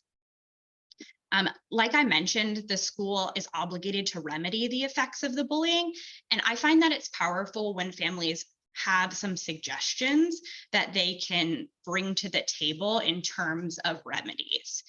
We've included some examples here, and these can be proactively requested by a family without going through the OCR complaint process. The first is compensatory education. This is educational services designed to put the student back in the position the student would have been in if not for the bullying. So these often look like one-on-one educational services provided outside of typical school hours. The next is counseling services. Ongoing monitoring by the school to determine if the bullying continues. A school-wide bullying prevention strategy. A voluntary school climate survey for parents and students to assess the presence and effects of bullying in the school environment. Even revising the district's anti-bullying policies to be more effective. Training staff and parent volunteers on district policies and how to recognize and report bullying, and making sure that everyone is aware of their obligation to report bullying if they see it or believe that it's occurring. Providing continuing education to students on the district's policies, including where to get help if a student witnesses or experiences bullying.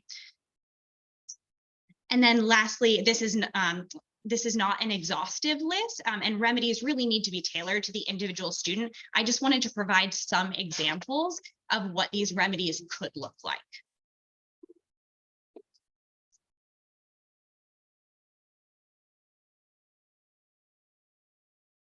So we discussed what schools are obligated to do when determining if a situation is disability-based harassment. In this slide, we are looking at the elements that OCR looks at when they receive a complaint that a school did not appropriately address disability-based harassment. So if a family filed an Office for Civil Rights complaint claiming that a student has experienced disability-based harassment, OCR will investigate the following. First, was a student bullied based on a disability? Second, was the bullying sufficiently serious to create a hostile environment? Third, did the school officials know about the bullying? If not, should they have known about the bullying? And then fourth, did the school respond appropriately? So we've talked already about the need for some good documentation when you're reporting. So if a student is being bullied based on their disability, it is very important to start collecting information about each of these elements. In addition to keeping copies of all reports of bullying, families should consider keeping other documentation such as emails, letters, messages between families and school staff about the impact of the bullying, notes about any instance when bullying happened at a time or a place when staff should have been aware, and all communication received about the school's investigation and response to the bullying incident.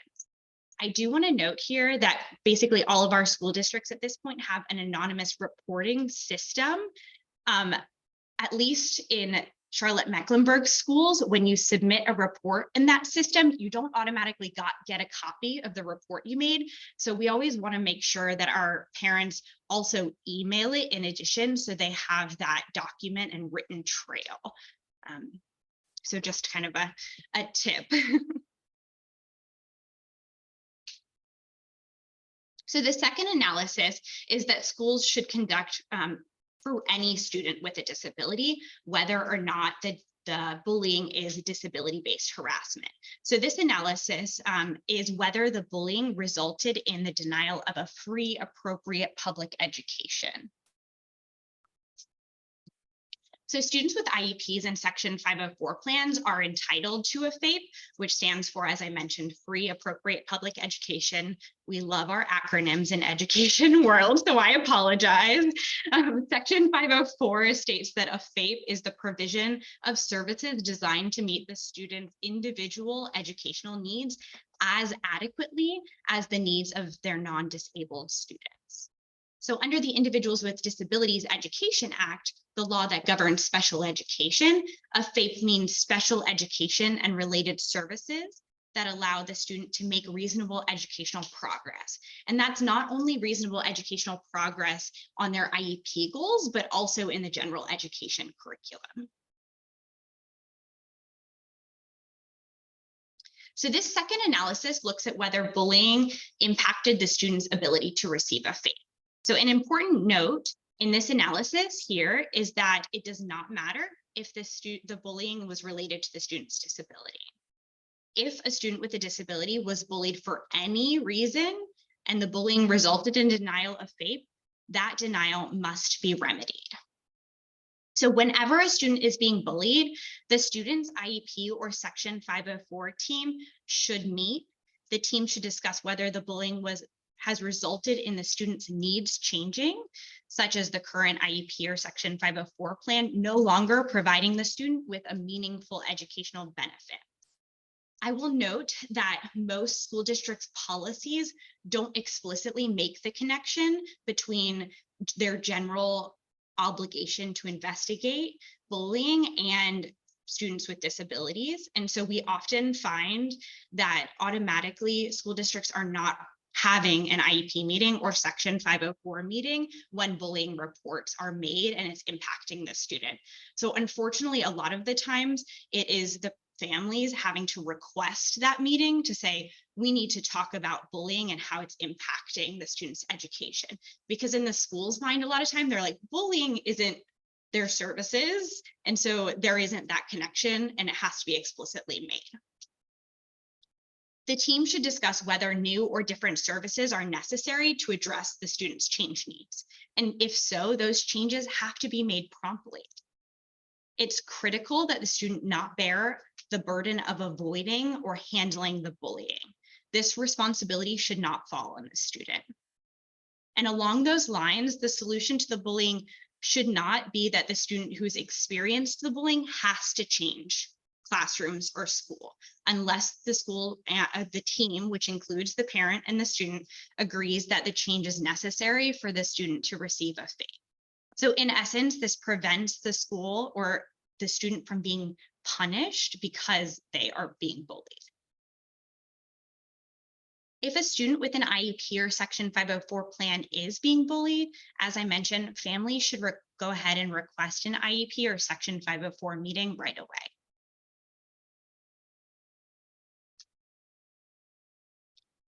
So some examples indicating a change in the student's needs. So some possibilities that you may see if a student is being bullied and their needs are changing are a sudden decline in grades, the onset of emotional outbursts or withdrawal, an increase in frequency or intensity of behavioral challenges, or an increase in absences, right? That school avoidance piece.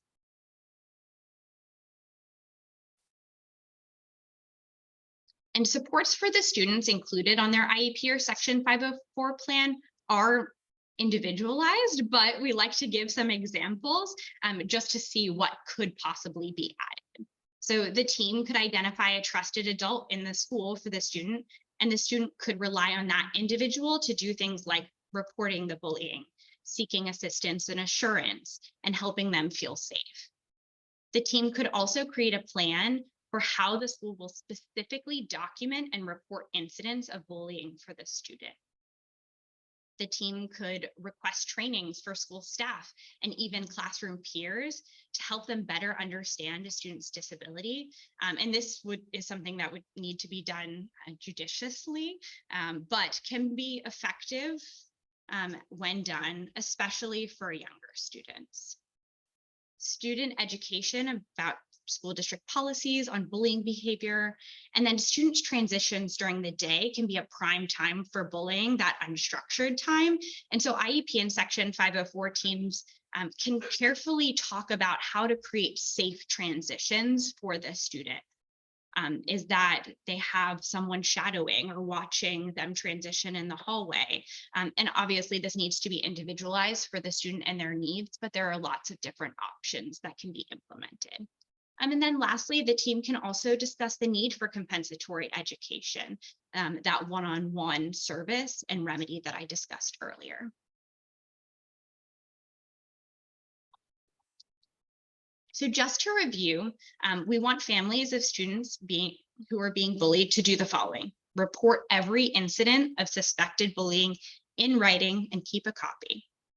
Follow up on the status of the investigation into the bullying and any corrective action being taken.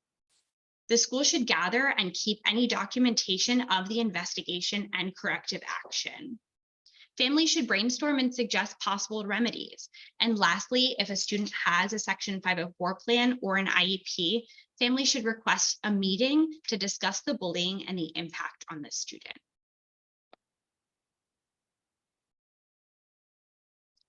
So I want to give a quick overview of how to file an Office for Civil Rights complaint, since this is really one of the main ways families can allege that a school has mishandled resolving a situation of bullying for a student with a disability. Generally, an OCR complaint must be filed within 180 calendar days of the alleged discrimination. Here, the discrimination would be the school's inappropriate or inadequate response to the bullying for a student with a disability. 180 calendar days can go by very quickly, so parents and legal guardians cannot wait too long if they want to take this type of action for the concern. If you choose to address your concern through the district's grievance process, and most districts have their own district grievance process, OCR will not consider the complaint until that district process is concluded. So in those circumstances, the OCR complaint must be filed within 60 calendar days of the conclusion of the district's grievance process. OCR has a discrimination complaint form on their website, or you can really write a letter with all the required components and send it in. OCR complaints a low-cost legal tool in comparison to litigation. And as I mentioned, complaints can be pretty informal, styled in the form of a letter, and complainants only need to state their allegations without providing additional evidence or meeting a burden of.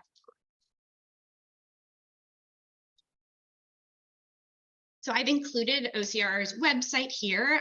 As I mentioned, this is an excellent resource. It includes an overview of Section 504, the policy guidance on disability discrimination, frequently asked questions, and that complaint form that I mentioned.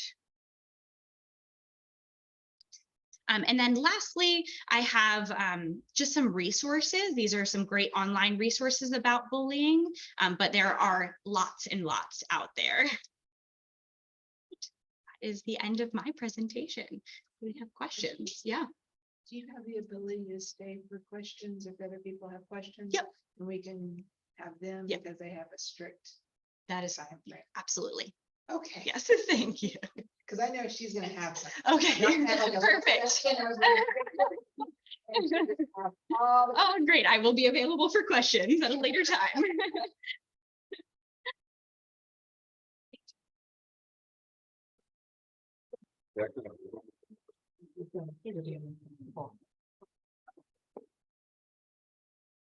With all of the speakers, we have their handouts or something that they were provided to us that will be on our website. It's the unioncountypride.org/IDP 2023. That's intersectional dynamic pride. I accidentally type in ICP a lot and I don't know. So don't do that. But IDP 2023. So these things you can have after this to actually go to, and if you don't have time to write them down or anything like that. I would like to do like a less than 5-minute break. And I know I was like, we're going to have 15-minute breaks, but we sort of had a 9 o'clock that was very informative, but got us a little off schedule. And we have a family that has been planning a trip for 3 years, and somehow some sort of pandemic happened. And they have a flight that has to get out, and they still took the time to come here to talk to y'all. So thank you very much. So I will change the slides, get them ready, and we will get back.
Okay, we are now back for our 11 o'clock session, which is raising an advocate.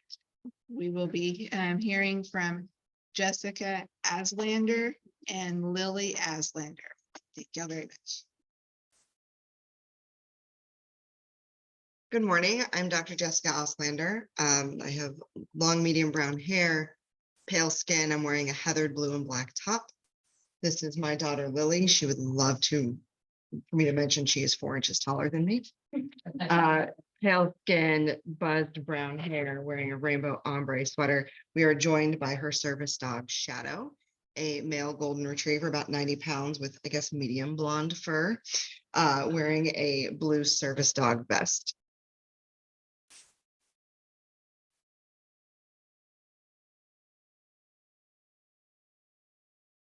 So quick background. I am both a professional and parental advocate. My career background involves K-12 education, school counseling, where I was a 504 coordinator for my district.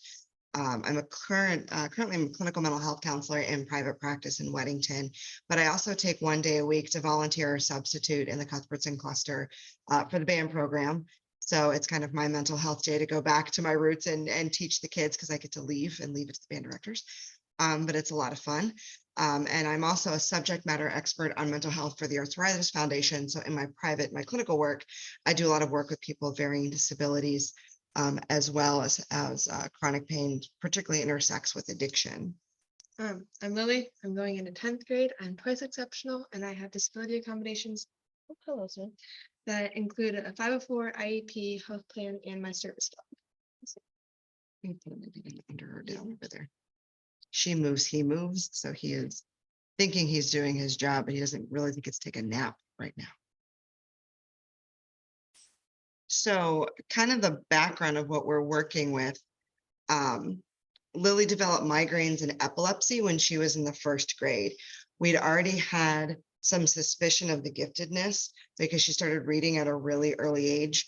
In kindergarten, we were in a state that did not have gifted services until 3rd grade. So I was literally coming into the building 1 day a week to provide special reading supplementation for her and 2 other students.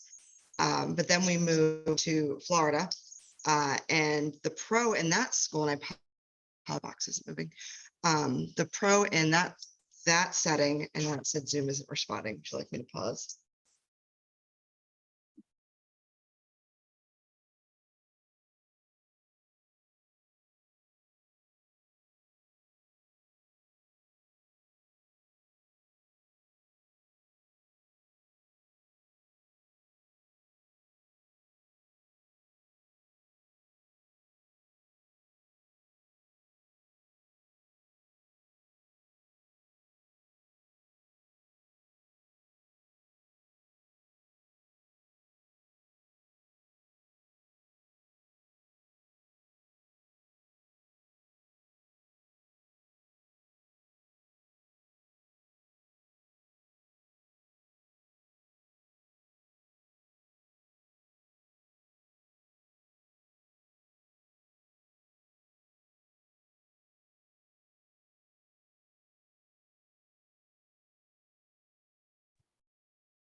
Okay, does this one work? There.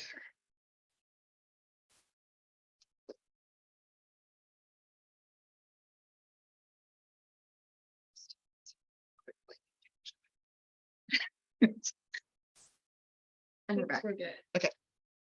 So the pro in this situation that the school was really responsive. It served her giftedness while we entered the process of the health plan and the potential 504. But one of the biggest cons that got my attention was there was a lot of peer reliance at a very young age. So one of their accommodations was, she could never, for example, go to the bathroom alone or go anywhere in the building alone, and they would frequently have a peer go with her. And then we had the mandatory scholarship sign off. I had to do it every meeting because this state had a voucher program and they would offer a scholarship to any children with special needs to attend a private school in lieu of their public school. So kind of my first clue that this was going to get real kind of fast, that we felt like the state was already encouraging us to leave our public school system, and that Lily might have a little too much on her shoulders in terms of her self-advocacy. So late elementary, by second grade, we moved here to North Carolina. And it was super easy to modify the 504 and the health plan to the local school, but different state, different standards. We ran into that. In the middle of third grade, Lily developed autoimmune encephalitis, which basically means her immune system attacks her brain. And at any given day, her abilities are going to vary. At onset, because it's so rare, it took us about a year to get a correct diagnosis, and we got a really good treatment plan, 2 months ago? So it's been several years in the making for her. She could go to school and be a typical student. She could also go to school and not be able to read or write or remember what her middle name is, literally. I couldn't like spell my own name either, Yeah. but then other days I'd be able to read chapter books just fine. Yeah. So we would have a situation where she would appear with some very autistic tendencies in terms of the sensory, the social, emotional, and then other days she would be closer to normal. And the schools really aren't designed to handle such a variety on the daily basis, right? So in UCPS, they have TAs built into these classrooms until third grade. So we're like, well, this is great because she could function very well because she had this TA. She had someone every day working with her and could help guide her. But that ended at third grade. And because she didn't fit into any specific category, it really started to get very challenging. We were really relying on basically the physical person who was with her at any given moment in the school, whether or not she would have a good experience or even receive instruction. And again, losing that TA in third grade, we were kind of thrown into fourth. Yay, she was an AIG, but on days she couldn't function, that AIG teacher did not know what to do with her, frankly. So the burden of that daily advocacy really fell on Lily. As a parent, I had to rely on her feedback and teachers and staff who varied in their support. You want to tell them when you apparated? The Harry Potter fans out there? So I had a really amazing fifth grade teacher who understood all of the challenges I'd go through. And I'd have a seizure in her class and she'd do the protocol, she'd call the nurse, get my meds, but then the nurse would walk me out of the classroom, whether I was fully aware of what was going on or not. Which is not protocol, by the way. It's No, a big very no-no. unsafe. Big no-no. I don't know where I am, what's going on. That can actually cause more problems. So she'd walk me out of the classroom, but little fifth grade me had no clue what was going on. I was a Harry Potter fan, so I'd come home and tell my mom I apparated. I had no clue what was going on, but she understood, oh, that's not the right protocol, because that actually then caused further issues, because instead of being able to reassociate where I am after a seizure, it would take hours to even the whole school day for me to go back to figuring out, oh, I'm at school, this is the class I'm in, this is what we're doing, versus half hour, 45 minutes later, I'm back to functioning normally. Yeah, and we did follow through that process to file a complaint, and it did not go in our favor despite all of the observations. So pushing on, I'm like, okay, this is a situation, maybe to this environment, we'll move on. We received Shadow, we received her service dog in fifth grade. Yes, sir, I said your name. Worked his head up. We received Shadow in fifth grade. He comes from an agency called Four Paws for Ability in Xenia, Ohio. They've been training service dogs for over 20 years. They focus on children with very specific needs because kids are typically denied by service dog agencies. And Four Paws has figured out a way to do what we call a 3-man team. So adult, child, and dog. So the dogs can meet the kids' needs. And he is amazing. I could do a whole hour just on how wonderful he is. But we received him in the beginning of fifth grade, and the school was great. Like, they accommodated our timeout for training. It was 2 weeks to go to Ohio for training. No problem there. But we found we could not bring the dog to school. And the ADA is very vague in this aspect. We went through the county process all the way through every appeal I had, went through OCR. No lawyer would take our case in the state. because the law is written so vaguely, and it comes down to the handler provision. So we lost the TA in 3rd grade who had eyes on her. Varying school professionals in our elementary school in terms of observing and really being in cue with her seizures and handling it correctly. But now we have this amazing medical device that will tell us when they're going to happen and orient her very in seconds versus hours, very, very quickly. And UCPS would not allow a school professional to be the handler. And that was our challenge. So he did not attend school with her at that time, which kind of made everything worse. So we go to middle school. We had a greater shift in Lily's cognitive abilities. We had a combination of yay adolescent development, as well as the progression of her migraines, her epileptic seizures, and her non-epileptic seizures, and autoimmune encephalitic spells. So we had an increased seizure activity. We discovered the hard way that those Chromebooks are a trigger. We actually took the Chromebook to the hospital. She had an hour and a half of clusters. She had to go inpatient after taking the COGAT, which is an online screener. She used her full allotted time on that screener, so multiple hours of exposure. We took the computer to the hospital, and it was determined to be a very specific seizure trigger. 7th grade for her was when the pandemic hit. She was not allowed to go to school because of the autoimmune disorder, but she also couldn't be online because of the seizure trigger. So she received essentially little to no education for 7th grade, or end of 6th and all of 7th grade, because they would not give us hard copy materials. Yet she can't be online, and we did file an OCR complaint and never heard anything after that. So I don't know whatever happened with that. But we did have a moment that was a turning point in terms of Lily's advocacy, because at this point, we did go back in 7th grade, since we can't be in school anyway, and Lily had some progress medically. We returned to 4 Paws, and they trained Lily as her sole handler. So we had this dynamic that she had to get better and healthier to use her medical device. Now, Lily is one of 3 children in our family with special needs. Her older brother has juvenile arthritis and is an ambulatory wheelchair user. The school saw nothing wrong with staff pushing my son's wheelchair multiple times without his consent, but they would not allow her one-on-one aid, which we kind of had before COVID, to hold the end of a leash or observe her with the leash. So we had this issue there. So we had to go back and train her to be the sole handler.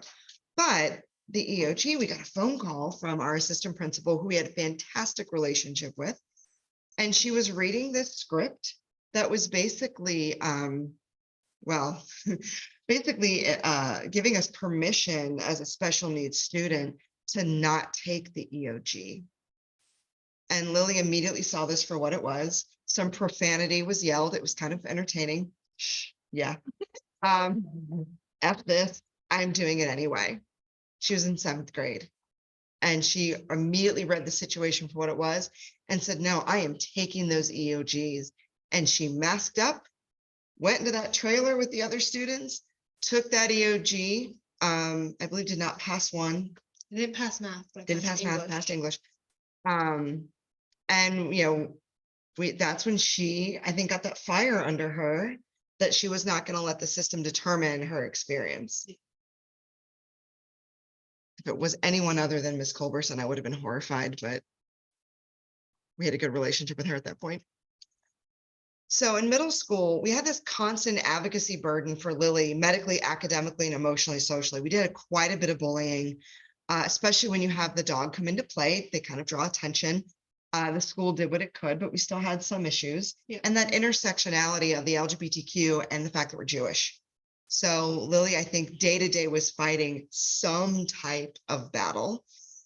She lost her hair in 5th grade, 5th, 8th. yes. And then 8th, and then a few weeks ago. Yeah, a few weeks ago. So anytime we have that hair loss, the rumors would fly. Take your pick. Either that, I love the you're trying to be butch lesbian because of the hair, or cancer. There was Faking it. That's my favorite too. Yeah, there's faking it, or seizures would automatically mean heart attacks when smart. I don't know how that logic checks out, but somehow, according to middle schoolers, it does. Don't Yeah. know, don't ask. So she was this constant self-advocacy all day while I'm trying to fight the academic battles because we were trying to get an IEP in place. She had been privately tested in a hospital setting, and that school psychologist repeated that test in an invalid time frame because she did 2 tests too close together, and then denied her based on her abilities and her giftedness, ignoring the twice exceptionality and ignoring the decline that we had documented. So you have a gifted child who can't pass an EOG. You have a gifted child who has some very specific cognitive decline due to her medical condition, and we were constantly denied. We discovered that she lost her hearing the summer after 8th grade. So she uses hearing aids off and on as needed. And then due to Crystal, we finally got that IEP at the end of 8th grade. I did not include her in that meeting because of the mental health issues at that point. So here I am in middle school. I worked mostly in middle and high. I'm usually really big on how to teach people to be an advocate. But as a parent, I felt myself having to pull back a little bit because she had so many battles to sit in an IEP meeting and possibly get denied again. I didn't want her to experience that.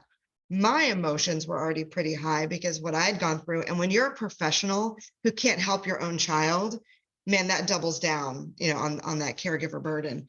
But Crystal was amazing and was in that meeting and finally helped us get that IEP. And I didn't realize at the time, because I was trying to just not cry the whole time, frankly, that Crystal was communicating with Lily. So Lily's voice was still there because of her amazing advocacy skill. So when issues arose in middle school, I tried to make it that joint conversation to explore options with Lily and come up with a plan. Academically, that was usually my arena at this point. Socially, emotionally, I was trying to get her to have the skills to speak up, but quickly realized when the intersectionality came into play, it was becoming too much of a burden. I think our protective factor in that was that we had an AP that took no grief from any student and teacher for that matter. Yeah, Anything you'd want to? there is a point where a child 2 years later admitted to bullying and hate crime and giving me death threats in 6th grade. She admitted to it in 8th grade and she still got in trouble for it. So it's really to the point of just learning to speak up for myself because I would have let that go unless that child did bring it up. Because at this point, so many other things had happened. I completely blocked that time frame out. So many things were going on, so many medical things. I didn't want to remember that. So I had that great person in that school that I knew I could trust one-on-one. Like if there's even a day where I was just too much sensory stimulation in the classroom, I could just go sit in her office for 20 minutes if I needed to. So it's finding that one person in school that I know I can trust, I know that I can communicate with, to then be my voice when I can't be in present meetings or days where I am not feeling up to being able to talk to other people. I think finding that one person really was a big help. And then also just no matter what, anything anyone would say, I'd have to go do an incident report. Like every week I was in my guidance counselor's office at least 3 times a week, filling out a report. And we counted, by the end of the school year, I had 74 reports that I had filed. Just 8th grade. Just 8th grade alone. So it's really just that major being able to get up, communicate with myself. I'd leave classes in the middle, someone said something to me, or if I didn't feel safe in a specific classroom. So it really just is communication and documentation. Yes, when we got to high school, which we're only a year in, she's a rising 10th grader, having that IEP made a tremendous difference. One, I think it was some validation emotionally. Yeah. And 2, it put things in place that we actually needed for her to be successful. Yeah. Like I passed math for the first time since 3rd grade this year. Yeah, right. Amazing how that happens when you meet the child's needs, but it's also broadened that team that we have. Her EC teacher is amazing and shares one of the identities with her. Yeah. So that's very, very helpful, that she feels safe in multiple dimensions. And so we have an extra, I have an extra set of eyes and ears and an extra advocate in the building. The health plan at the high school level has been more inclusive and has allowed for more independence. Yeah. So we have a card system. Lily can just put a card on her desk and get up and walk out if she needs to meet some kind of need, if it's the nurse, the bathroom, sensory, whatever. So part of, as her advocacy skills have grown and developed, that high school structure has allowed us to do it more in a way that's more individualized to her. And, Lily and Cuthbertson are learning each other. So sometimes I will run into her assistant principal, the assistant principal that's in charge of disability accommodation. I'll run into her when I'm volunteering. And she'll be kind of wound up and apologetic and talking a mile a minute. I'm like, hang on, that's okay. You're learning her and the school, she's learning the school. I'm okay with things not being perfect, right? Trying to take some pressure. I've also been in that position of being that, professional with the parents coming at them all the time. So I have all the sympathy in the world for that. But they have to go through this process to learn each other, right? The school, the culture of the school has to accept her. She also has to accept the policies and learn things like that. One of the things we've done now is Lily carries a copy of her IEP. So she can reference it on the spot if there's a question. If something gets questioned, I encourage her to highlight it, because if it's a repeating issue, we can see them, we can start tracking which things tend to be questioned. She attends her own meetings. So she was at her most recent IEP meeting and advocates through that EC teacher. Our goal in 10th grade is to start having a little more direct communication with the classroom teachers. So now when issues arise, as a parent, I ask her how she plans to handle it. Not what do you want to do? No, how do you plan? No. How do you plan to handle this situation? Because I need to set that expectation that it's on her. Elementary school, we did move twice. Yeah, sorry. We did move twice in there. So that was a little jumbled and she was young. Middle school was just a bit on fire, but high school, I now have 4 years to get these skills going for her. If it's an administrative issue, I try to advocate and take that on, with the exception of the bullying and those incidents, you do have to report yourself, she knows. But if it's kind of a bird's eye view kind of thing, I try to start with that, just so I can understand the issue before it gets out of hand. But she's responsible for that day-to-day problem solving now. That's kind of how we approach it, like it or not. Yeah, well. So when we think of raising an advocate, here's the approach I take kind of personally and professionally. I see my role as with information, gathering it and organizing it. I've been nicknamed the binder mom because yes, the digital world is wonderful. I have a series of school binders and a series of medical binders for each of my 3 children. Right? I know you're dying to drop a dime on me. Yeah, well, so I had a doctor's appointment. It was in Cincinnati, so we had to bring all my binders with me. The suitcase weighed 23 pounds. The binders had their own roller board. Yeah, the binders had their own roller board that weighed 23 pounds. That I did carry on because I was not letting those out of my sight. Yeah. It fit me overhead. But she actually got our little hand scale and weighed the binders. So, that's what I see my role as, is information gather, because I don't know what she's going to need in the future. I don't know what the school might ask. Hey, how did you handle this in 2nd grade? I'm not going to remember that. So my role is to gather this information and organize it to then pass off to them at some point. And to interpret that, to help her put it into her own words. Yeah. Because we can throw all these diagnostic terms around, and because of the rarity of her diseases, I do have to frequently interpret that for school professionals as well. But I also need her to get it in her words, and that has evolved as she's gotten older. Binders are definitely helpful for that, because I can go back and reference specific documents from elementary and middle school when questions arise. So like there have been days where I've brought my old 504s in to show my EC teacher so we can figure out, okay, what accommodation should we add to my IEP now? Or there have been like old nurses passes I brought in so we can go back and document how many seizures happen on specific days when I had testing to know, oh, that could be a trigger when I testing, or, oh yeah, testing using a regular pencil instead of my adaptive pencils. That's why I had to go to the nurse, because my muscles started to lock up in my wrist.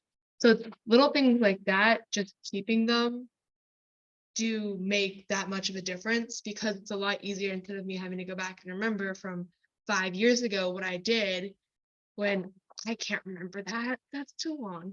I have the specific documents with things highlighted, and I have work samples if teachers question like if I've always done something that way. Or like my math teacher this year, who was great, she adapted even further off my IEP to make sure I succeeded in her class. Went through and she asked me to bring in some of my old work if I had any from middle school so she could see kind of my learning patterns. And I brought her this big old packet and she had it for like almost 2 weeks. And she went through and studied every single page and was highlighting things on those pages. So then she was able to go back through, look into it, see the patterns of what I do, and was able to correct, no, this is actually this multiplication problem. So now, since the first, like kids learn the times tables in 3rd grade, I finally know them in 9th grade.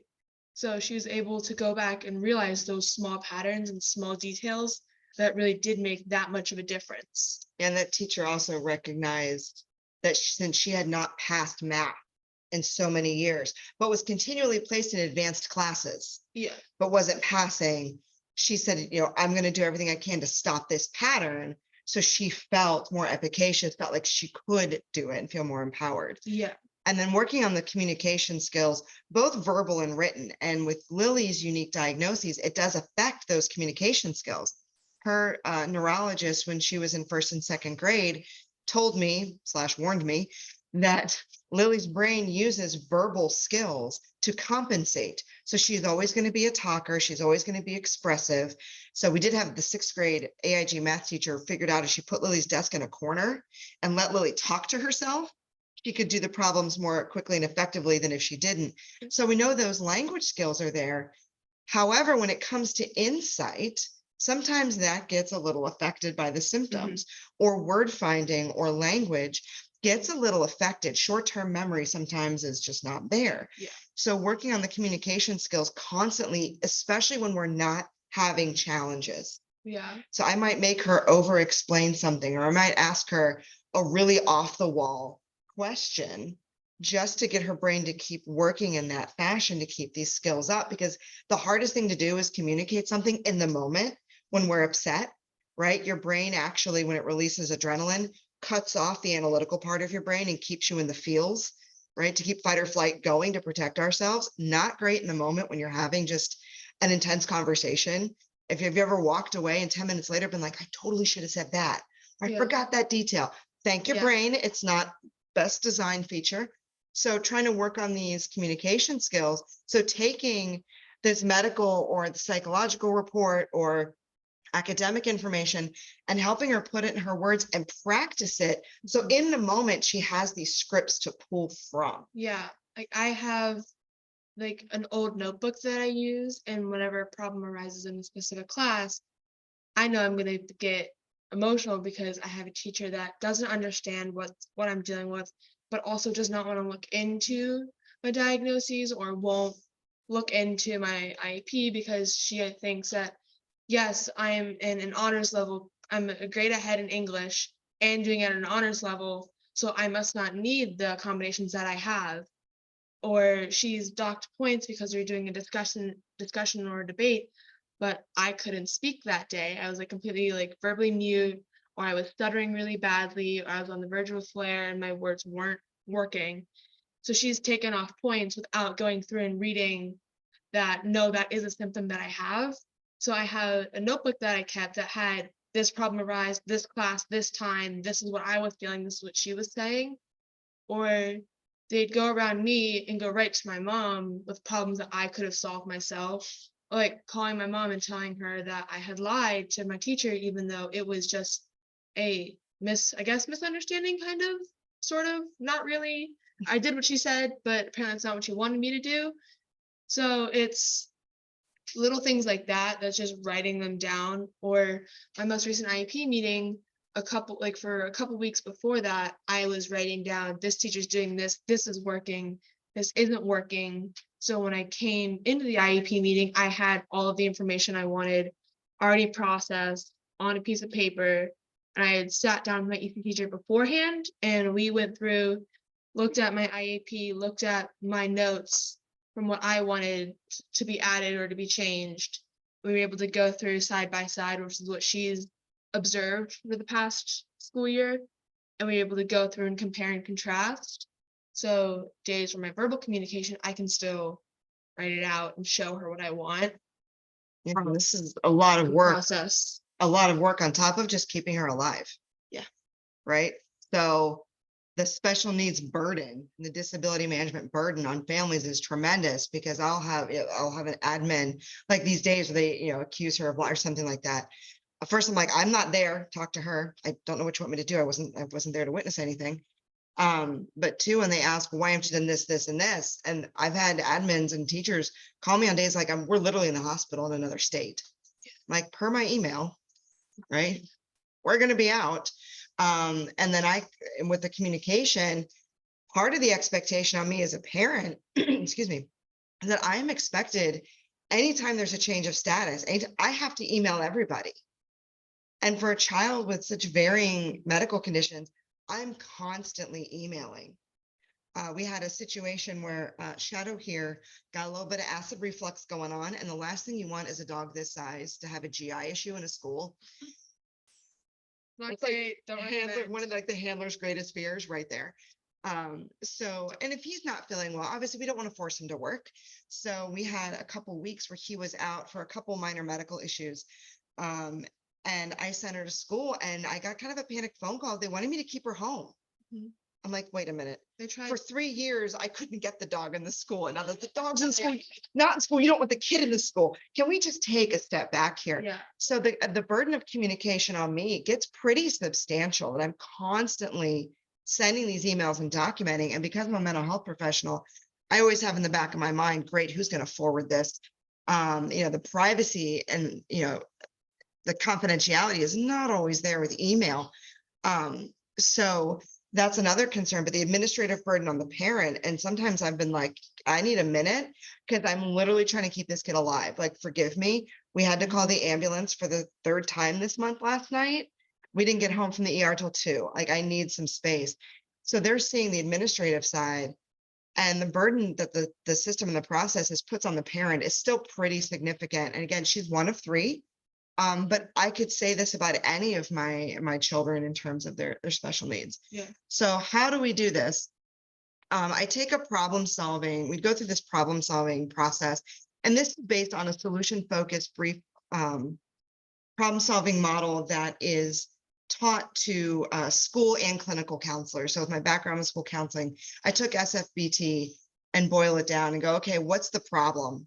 Problem identification, how I perceive it, how the school perceives it, how she perceives it are going to be 3 different things. So one of the things that has come up pretty significantly this year is the bathroom issue, not that bathroom issue, a different bathroom issue. We have a bathroom issue. So, oh no, it's okay. So when Lily tries to go to the bathroom, obviously we have to use the accessible stall. He does not fit in a standard high school stall. Well, when there are students in that stall doing things they shouldn't be recreationally, she has to then speak up and ask them to leave. And sometimes they don't. So now sometimes in order to use the restroom, she has to go to an SRO and say, hey, there's kids vaping or doing something else in the bathroom. I need you to clear the bathroom. She was written up for being in the wrong hallway because the kid really had to go. And so she went to a different academic hallway to find a bathroom where a kid would let her into her stall. And that created this whole issue. So I get a call. The issue is Lily's wandering the halls. I was not. I had a pass from my teacher that I told her exactly where I was going, show me a pass to that spot. But I hadn't returned in 10 minutes because I was on a complete different floor of the school. She wrote me up for wandering the halls. Yeah. So the issue isn't my daughter's leaving class and wandering the halls, right? The issue is she had to use the bathroom and the accessible stalls were not available due to other activity, right? So we had to kind of go, hey, has this happened before? In a middle school, yes, but to a lesser degree. And then we had to identify our options, how the school wanted us to handle it versus how she chose to handle it versus as a mom, how I wanted to handle it. Weren't exactly the same course of action. So it kind of took some conversations and to come up with a plan. And now this kind of came to a head at the end of the year. So we have a plan going forward to next year, which we'll assess. And the plan that we agreed on, a little bit of compromise there, was that Lily would go back to that teacher of record whose classroom she left and basically make it their problem. Hey, there's a couple kids engaging in some sexual activity or vaping or drinking in the handicap stall. I'm not allowed to go anywhere else. By the way, I still have to pee. Can we make this fast? That's going to force the teacher to now make it an administrative issue. Right. So this is the process because no one's policing the bathrooms in a middle and high school, right? We don't have the staff. The original plan that they wanted me to do is just stand outside the school and wait it out, but they also didn't want me to miss class. The teachers and admin would get upset when I'm out of class for 15 minutes to half an hour just because I have to go to the bathroom, even though I'm doing exactly what they had told me to do. So I'd go back to my teacher like every 5 minutes, hey, they're still not out of the bathroom. I still have, what do you want me to do here? But the teacher can't leave the classroom because there's no one that can watch the class. So it became a major issue of, all right, I'm waiting, but I'm also missing very important.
We can just take that, but it's not doing there. There you go. So that's just kind of an example of how this process has recently played out. But I try to consistently work Lily through these steps so it becomes rote so she can apply it in other areas. And then as a parent, I have to keep perspective. This is not my journey. This is not my high school career. I had my own issues. I was the first kid in my school to get a 504 in the 90s, and that was a completely other interesting experience. So I'm glad it's easier for my kids. So this is not my journey, my world. This is hers. How is she experiencing school? I am considered neurotypical. All three of my kids are neurodivergent. How is she experiencing it? Something that might be a problem for me may not be a problem for her. So I can't hover. Yes, something might kind of go off the documents a little bit, but if she's okay with it, it's not my issue to bring up and add that stress and take away her voice. As much as the school would like sometimes for the parent to come in and speak for the child, I don't want to take her voice away. And then the last point there, I have to let things happen.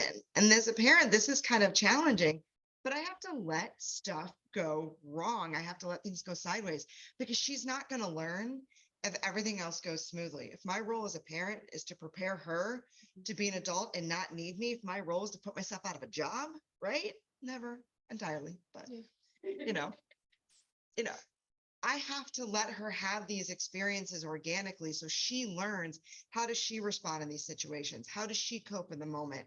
What resources can she pull? Because if I get in the way, it's going to stunt her development because her diagnoses aren't going to go away. The other facets of her identity, I'm a big fan of Pamela Hayes' addressing model. You can Google that. So I could do a whole presentation on that.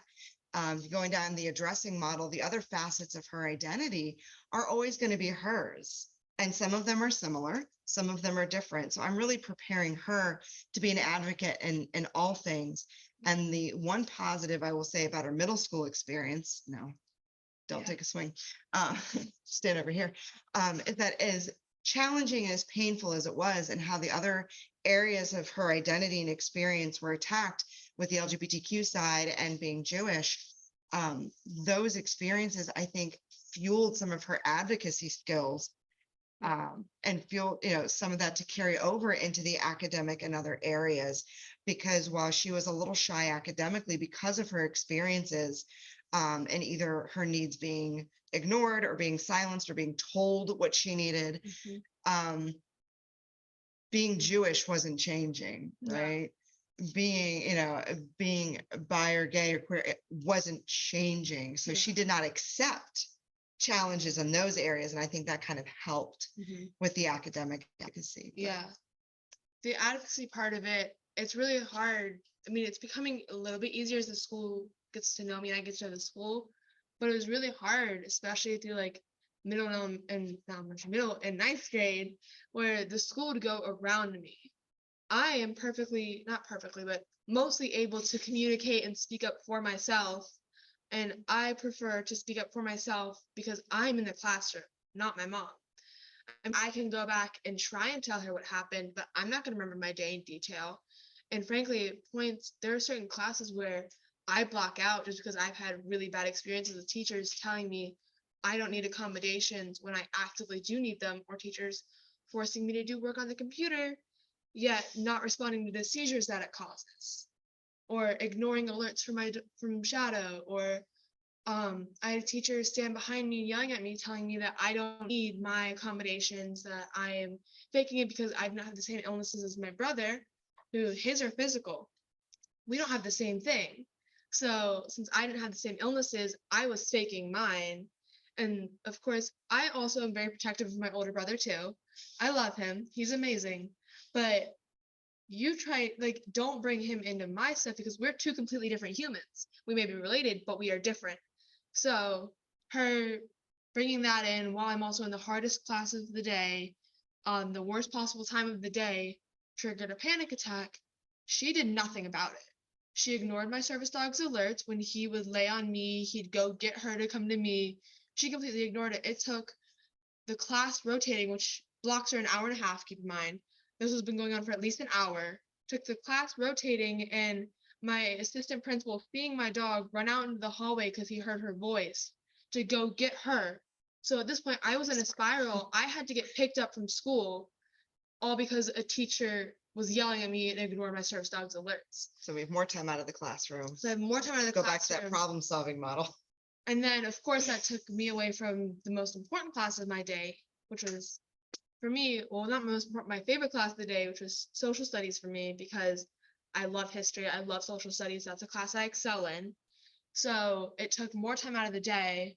And then I couldn't focus for the rest of the day because I was still anxious and trying to calm down, when that really could have easily been prevented in 15 minutes. Just boom, done, quick and easy. Yeah. So having those experiences has helped you. Yeah. So it's helped me figure out ways to communicate and speak up for myself. It's helped me figure out how I need and what I need in the school, my day-to-day life, and what I know I need, like how I should communicate. I now know who my point people are, what teachers I can trust, what teachers I know, and what admin I know. I have administrators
said, when they said it, and what was going on in the classroom at that time when they were saying this, and also how peers respond too. On top of trying to just, go to class and be a teenager And and have a life and like stay alive. So, yeah, because also day-to-day life, I still deal with chronic pain. So sitting in very uncomfortable chairs for an hour and a half makes the pain worse. And then I also have to deal with trying to figure out what my teacher's saying while I have peers talking to me, which of course also result in rumors being spread. So it's really just a lot of documentation. yeah, so it's a lot of burden on top of just trying to live life, right? Mhm. And we're trying to keep everything on schedule. Any questions? I also have my email address, my work email address up there. If anyone has any other questions afterwards or wants to reach out, I'm happy to answer questions and assist. But any questions for Lily or I? It's over when the food's being brought in, right?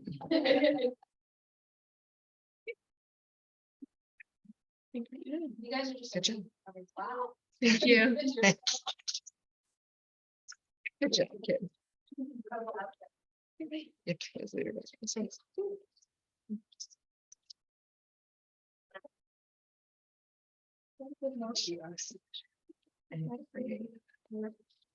Thank you. Right, so With everything, except one of our speakers, their handouts are on that unioncountypride.org/IDP 2023. So if you're wanting to have her email, it's on there and you can contact them. The only other person that didn't have theirs is the one that was with the gender affirming care. And their email is the one that is attached, and you can ask for what they want to provide you directly. So right now, we're going to have a lunchtime to get your food. We will be waiting for the individual that is going to be for the keynote speaker, and they will be on screen from, I think, Delaware. So hopefully technology works and everything, and we will be waiting for them to get on.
Welcome. We're being recorded. This is live on Twitch.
Pam,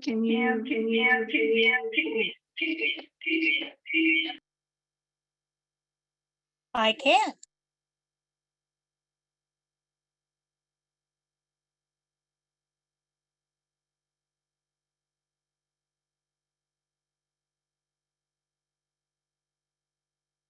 can you hear us now? Yes, we can hear you. Okay, awesome. I am going to turn this over to Lydia XZ Brown and allow them to introduce themselves and to talk so I don't just screw up any more technology.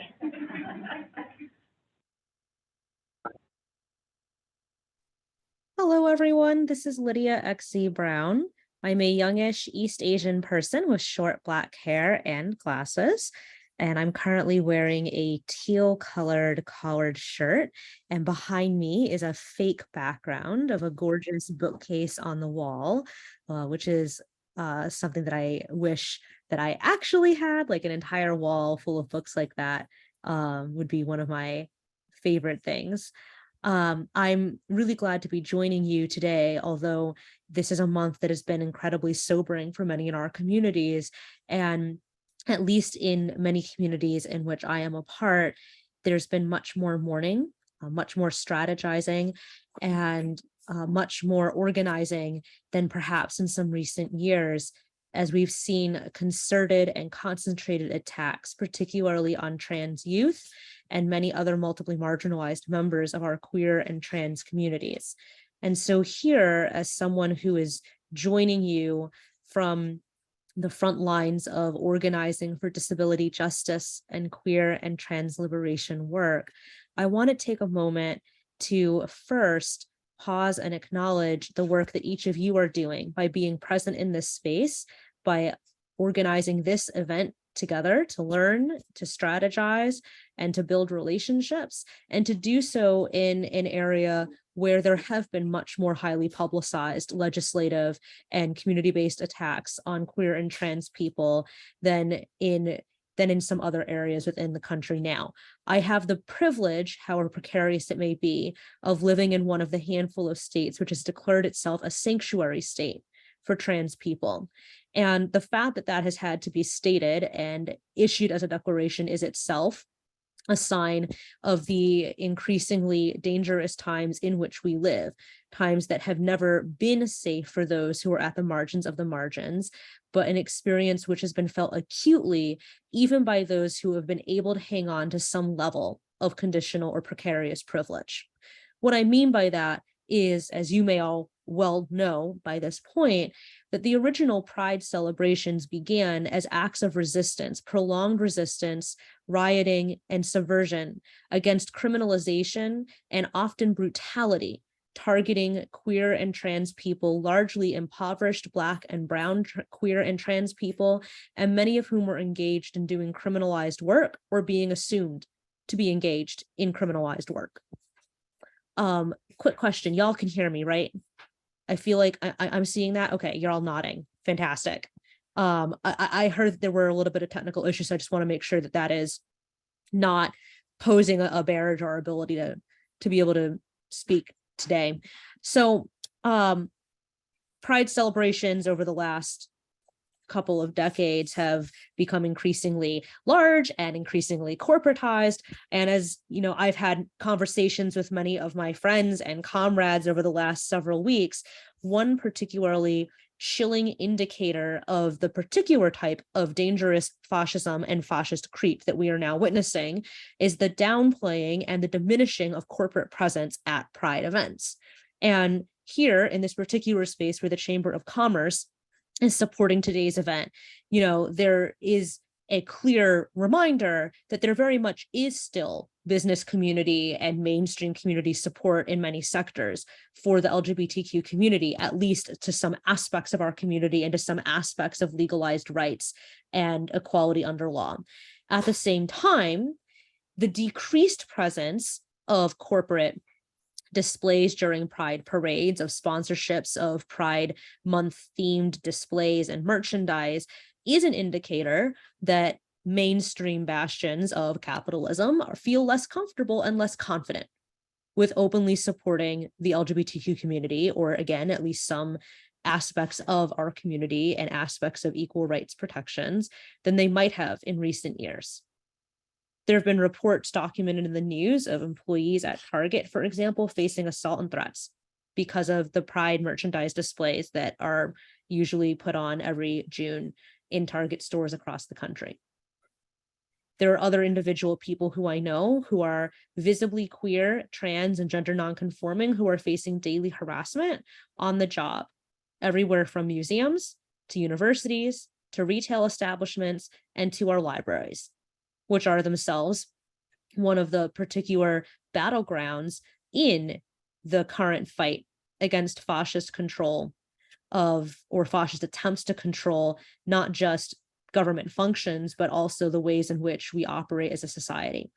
And there are a lot of people that I've spoken to over the last several months who will tell me that they think I'm exaggerating. They think that I am being hyperbolic when I talk about a rising creep of fascism. But this has been true now for several years. It is not just happening in 2023. It is not just happening in the United States. There is a global rise of fascist and reactionary elements that are often deeply intertwined with ideas about white supremacy, about empire, and about gender and sexuality.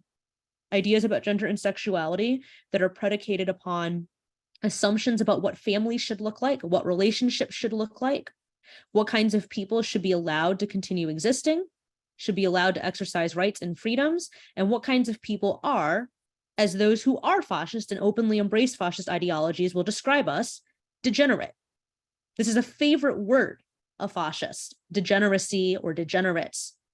And what it refers to is this fundamental belief that people whose very lives, whose existence, whose presence, whose way of inhabiting and moving through the world is somehow at odds with white supremacy, with patriarchy, with misogyny, that we are and will be the downfall of their vision of society. And frankly, I'm fine with that.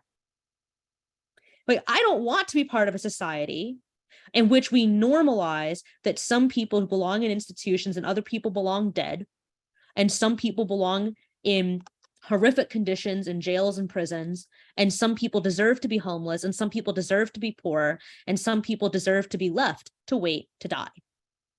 I don't actually want to live in that society. I don't want to live in a society that dictates that there's only a small acceptable window of what kinds of relationships people are allowed to have, of how we are allowed to dress, of what kinds of work we are permitted to do, of what kinds of activities and cultural work we are permitted to engage in, of what kinds of relationships we build with those in our communities. I'm not interested in being part of that society. And so, if that is what it means to be degenerate, to be somebody whose presence, whose way of existing in the world is inherently at odds with those notions, somebody whose very presence is incompatible with the maintenance of that system of power, then that is what we are. The word queer itself has its roots in reclamation of a term that has long been wielded as a slur, an attack on people whose expression of gender, sexuality, love, and relationships challenged and fell outside the presumptive norm of heterosexuality and gender conformity. Of course, it is a contested term. Not everyone feels comfortable using that word. Not everybody would describe themselves using that word. Not everybody would embrace that term as an aspect of self-identity. And yet, that word has become a source of power and solidarity and community connection for many within the LGBTQ community. Even for some people who might not use the word to describe themselves personally, but who nonetheless recognize the community power in claiming it. Now, I don't mean to say that we should all seek to reclaim every single word of insult, offense, or degradation that has ever been levied against us, but rather to indicate and to point toward the ways in which our communities have always resisted the expectations put upon us, including that we roll over and give up and surrender. Now, when I think about what the road ahead of us entails, I think about the particular positionality of autistic, queer, and trans people who are facing some of the brunt of the attacks happening in our legislatures, in our libraries, and even among our neighbors, about the right to be able to live as our authentic selves, to be able to receive support, to be able to access care, and to be able to inhabit the world as we are. In some of the legislative proposals and executive orders signed within states where members of the government are actively seeking to undermine protections for access to gender-affirming care, or even to the ability to self-determine what name and pronouns a person wishes to be called or addressed by, there have been opponents of rights for trans people that deliberately cite the higher rate of autism among the transgender community and simultaneously the higher incidence of being transgender among the autistic community as a reason to curtail protections and to inhibit access to care. The rationale essentially states that autistic people should be presumed incompetent, that autistic people do not have the basic ability to understand or self-determine our own gender, our own sense of selves, to understand our own lives, to make decisions for ourselves. And therefore, if an autistic person asserts that they are transgender, then that autistic person must necessarily have been brainwashed or manipulated or subjected to control by somebody who is not autistic and is taking advantage of them. The implication being that the hypothetically non-autistic transgender activists are somehow forcing or manipulating young autistic people into incorrectly believing that they are transgender. This is, of course, a deeply and profoundly dangerous idea that is rooted in ableism, disability discrimination, and oppression.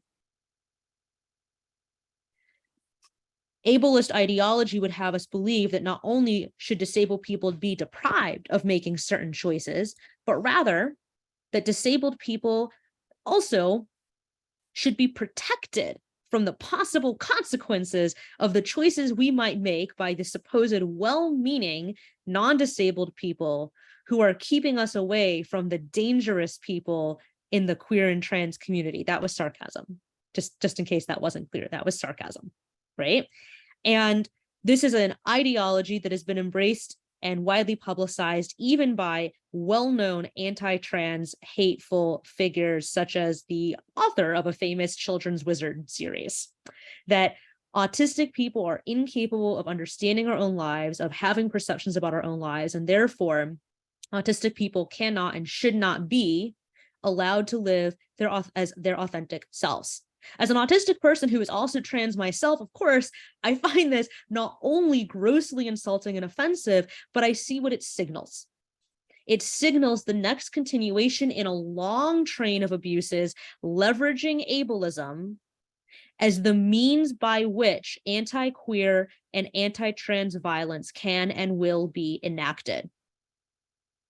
Going back to the history of literally now a near century of forcible sterilizations targeting largely poor, Black, Native, immigrant, and queer women on the basis of disability for forcible surgical intervention to ensure that they cannot reproduce, to the history of the development of gay conversion therapy, that therapy itself now we find widely used and funded in the form of applied behavior analysis for autistic children, when in fact it's the exact same techniques devised by the exact same practitioner, Ola Ivarlovas, with funding from the National Institutes of Mental Health.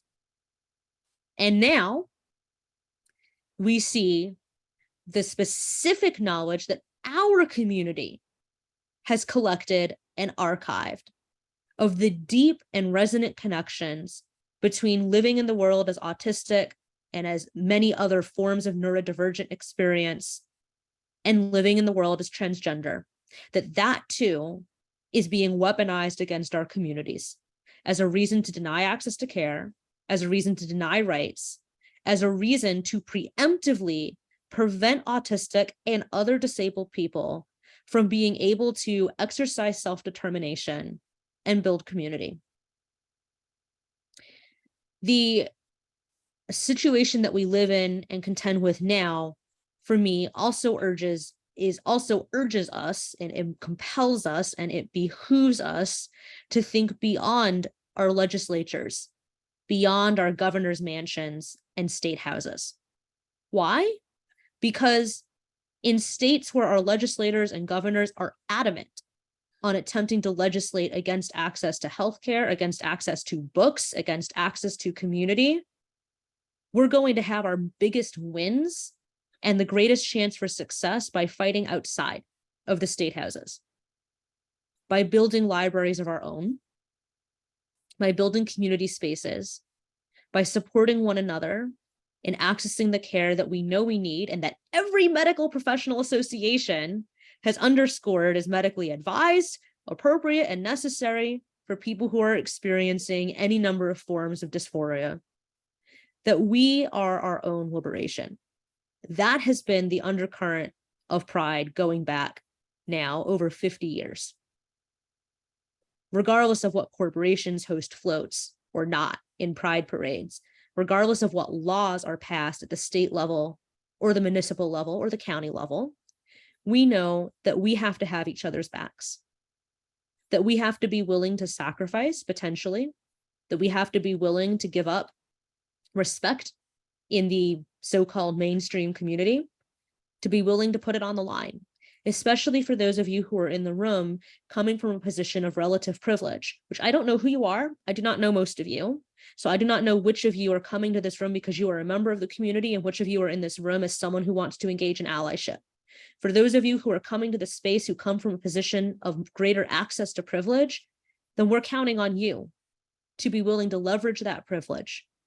We're counting on you to be willing to make sacrifices so that those who are more vulnerable at the margins do not have to be put over and over again in the position of facing much more dangerous and sometimes deadly consequences for simply trying to live.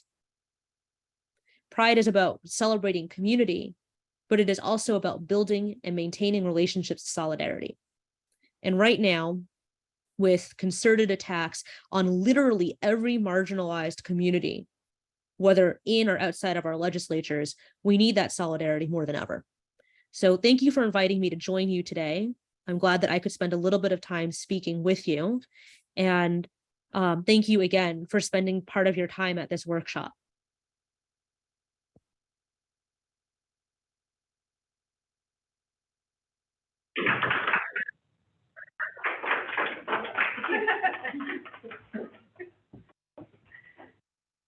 Y'all have any questions either from the room or from the Zoom? I saw somebody put a question in the chat. There's a comment in the chat from Katie. They said the American College of Pediatricians, a designated hate group by the Southern Poverty Law Center, posted misinformation about the kind of gender affirming care minor children receive at the gender clinics at UNC and Duke hospitals, led to threats to those hospitals and their staff. This is now the go-to tactic to try to force companies, institutions, and orgs to backtrack on their LGBTQ support. Like the new version, Katie also added, of House Bill 68 in Ohio, which seeks to mandate a screening for influences or causes of being transgender, including anxiety, depression, and autism. And Crystal also added in their comment, and the Missouri Attorney General's order, AG. Yeah, there were bomb threats made at Boston Children's Hospital, for instance. Yeah.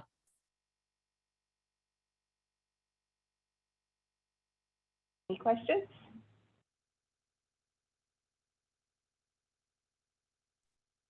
Lydia, I have questions. Okay. Hi, here in the Zoom. Lydia, thank you very much for being here. And I am an activist in a lot of different other arenas, but I'm a person with a disability, and I'm just trying to find the right organizations that focus on disability issues to get involved with. I have a focus on voting rights and access to the ballot box, and that's what I'm having a hard time with. Do you have any suggestions? So there is a fantastic initiative called Rev Up. I'm typing this in the chat, which is focused on voting rights and access for people with disabilities. And I believe I'm sorry to interrupt. I'm one of the founders of Rev Up NC. Oh, okay. Never mind. You already know them. I don't work closely with them, so I did not know that. Yeah, but Rev Up is great, and I'm glad that you're involved with them. There's also a new organization that is doing related but different work called Disability Victory that was just founded this year. It is a 501c4 political action committee that has been created to train disabled candidates to run for office and to support other political training organizations in getting disabled candidates to run for office. And by the way, I ran for state legislature last year in Maryland. I challenged the most staunch anti-trans legislator in our state house. I did not win this time, but in 3 years, 2026 is my year. Woohoo! Rev Up, thank you for giving me a shout out. It stands for Register, Educate, Vote, Use Your Power. And the focus is on persons with disabilities, but also other communities that have issues with access. But thank you.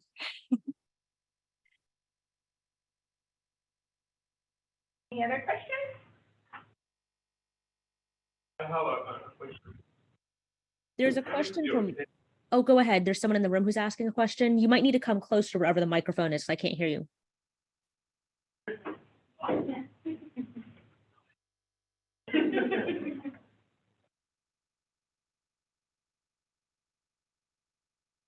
Can you hear me okay? Yes. Okay, what is your take about these white supremacist groups that are now all over the country, like Patriot Front, that they are becoming increasingly more violent, and also these fascist groups that are coming to power, for example, the new elected Prime Minister of Italy, and also in Spain, because this is not just happening in the US, Right. it's everywhere. Yep. Happening in Brazil and all that. This way, this way. This way. I didn't mean to stop your thoughts. I have no hair, but yeah, I just wanted to see to know your point of view. Thank you. Yeah. So you're right. You're absolutely right. Like I said, this is a global rise of fascism. But I would point out, while certain white supremacist groups like Patriot Front that you named are more visible now, they never went away. There was never a time period where white supremacist organizing and violent tactics disappeared. It's just that I would argue certain specific types of violence have become more visible and have now happened in front of and targeting more people of privilege in the last several years than was previously the case. But white supremacist organized violence has long been targeting impoverished people, immigrants, Black and brown and Asian communities, Muslim communities, the queer and trans community. But since the last 5 or so years, there have been an increasing number of people, say, who are white, who are also publicly being targeted and threatened in ways that wasn't necessarily happening before. And so for me, as someone who is a person of color, who's been deeply engaged in community organizing, the shift isn't so much there are more white supremacists, so much as white people are being forced to notice in ways that they weren't before. But they never went away, right? Now, at the same time, there is a specific global trend, right, of more openly fascist and fascist aligned leaders taking power, right? And I certainly think that that has emboldened that type of public violence, public organized violence in a way that wasn't necessarily happening maybe 10, 20 years ago. But at the same time, white supremacist violence is not new to those in directly targeted communities. Like literally ask anyone who lives as a person of color in a predominantly white community, ask literally anyone who goes to a synagogue in areas where there's a very small Jewish community, right? Like ask queer and trans people who are living at the periphery of legalized work, whether or not they're actually engaged in criminalized work, whether white supremacist violence ever dissipated or was diminished. And the answer is no. So, you know, I want to be really clear that when we talk about this global rise of fascism, that we are not speaking ahistorically and implying that there's ever been a period in which organized white supremacist violence did not exist, because that's just simply, it's not accurate.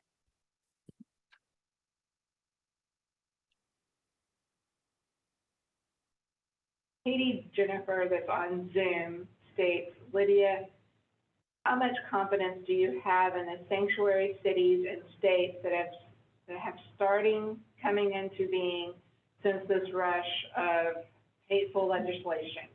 I mean, aren't the sanctuaries only until the next election? This is before my family picks up to move to protect our queer kids. The answer to that question really has to do with in what way a sanctuary city or state was declared, right? And what the general political terrain of that state might be. So states in which there is generally an overwhelming majority of more progressive members of the legislature that have passed legislation, it would take a full legislative vote to repeal such legislation. If it was done by executive order, then the question is, who might the next governor be? If the governors in a particular state tend to be consistently progressive, then it's probably unlikely that that would change. But if it's a state where elections are contested and you never know who's going to be the next governor, regardless of political party, regardless of ideology, then certainly that is much less of a stable or a confident expectation that an executive order declaration would remain in place permanently. But I would really say it depends on the particular state or city? Like, what is the history in the last, say, 10 to 20 years of who tends to be elected, and by what means the declaration of that city or that state being a sanctuary for trans people was established? You have a question? Hey, so you talked about sort of kind of macro issues about justice. I'm a local district court judge, and I'm really interested. We're not to get in the weeds of my jurisdiction, but we're pretty much, as much as I hate to say it, kind of the people's court, like the court most people that interact with the court system would interact with. And I'm curious if you have anything to say about disability access. Hi, SJ. That's my friend SJ on the Zoom there. Yeah, so access to the courts, you know, for people with disabilities, for queer and transgender people. If you just have anything to say about that work or those challenges. Yeah, I mean, I'm sure you know, being a judge yourself, right, that courts are often incredibly inaccessible for disabled people for a variety of reasons, whether someone is there as a litigant or as a witness or as an attorney. And I've experienced that, and I've witnessed it, and I've heard about it from many of my colleagues. I'm currently the vice chair, past president of the Disability Rights Bar Association. So we hear about this all the time, right? Where people are not provided with microphones, people are not believed, especially if they're an attorney, in asking for accommodations in the court, where litigants who are coming in, regardless of whether it's a civil or a criminal matter, are not afforded interpretation into sign language, and the appropriate form of sign language, which, you know, not all deaf people use ASL for a wide range of reasons, which many people with disabilities are not supported through having a mental health disability or being neurodivergent in other ways. Although courthouses are all covered under the ADA and the Rehabilitation Act, which mandate access to those facilities, that does not mean that all courthouses are actually accessible. Does not mean that all proceedings are accessible.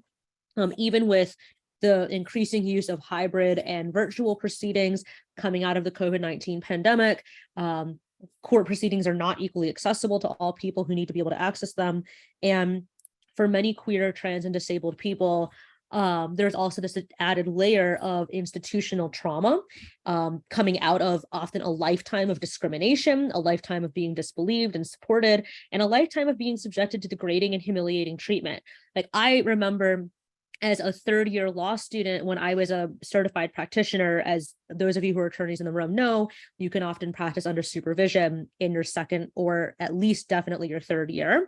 And I remember being in court, and the judge in that court was openly debating whether I was a male or a female and what the correct form of address for me was, like in front of the entire court and every single person that was in the courtroom at that time. And I was really there on an extremely routine matter in which I barely had to speak at all, because again, I was a third-year student practitioner. You know, I'm not doing something massively substantial. Like I'm a student, and yet I was publicly humiliated in front of an entire courtroom, essentially outed as trans to an entire courtroom against my will and without my consent. And when it was completely unnecessary to even do that, right? And that is one of the least awful experiences of most people that I know, right? Like, and if that's how I was treated as someone who was ostensibly there as a professional who had relatively more privilege than many people that are coming into court on an everyday basis, you know, I understand why so many of my friends and community members, no matter how well educated they are, or even if they're not educated formally at all, don't want to come to court even when they should be filing a complaint against their landlord for being a shitty slumlord, when they should be going to court to ask for a civil protection order against their abuser, when they should be able to come to court to ask for protection against a court-appointed guardian, that they are unwilling to do that because of those layers of trauma, ranging from baseline inaccessibility to the ways in which we are often routinely degraded and humiliated. But I'd be happy to talk to you more about that offline.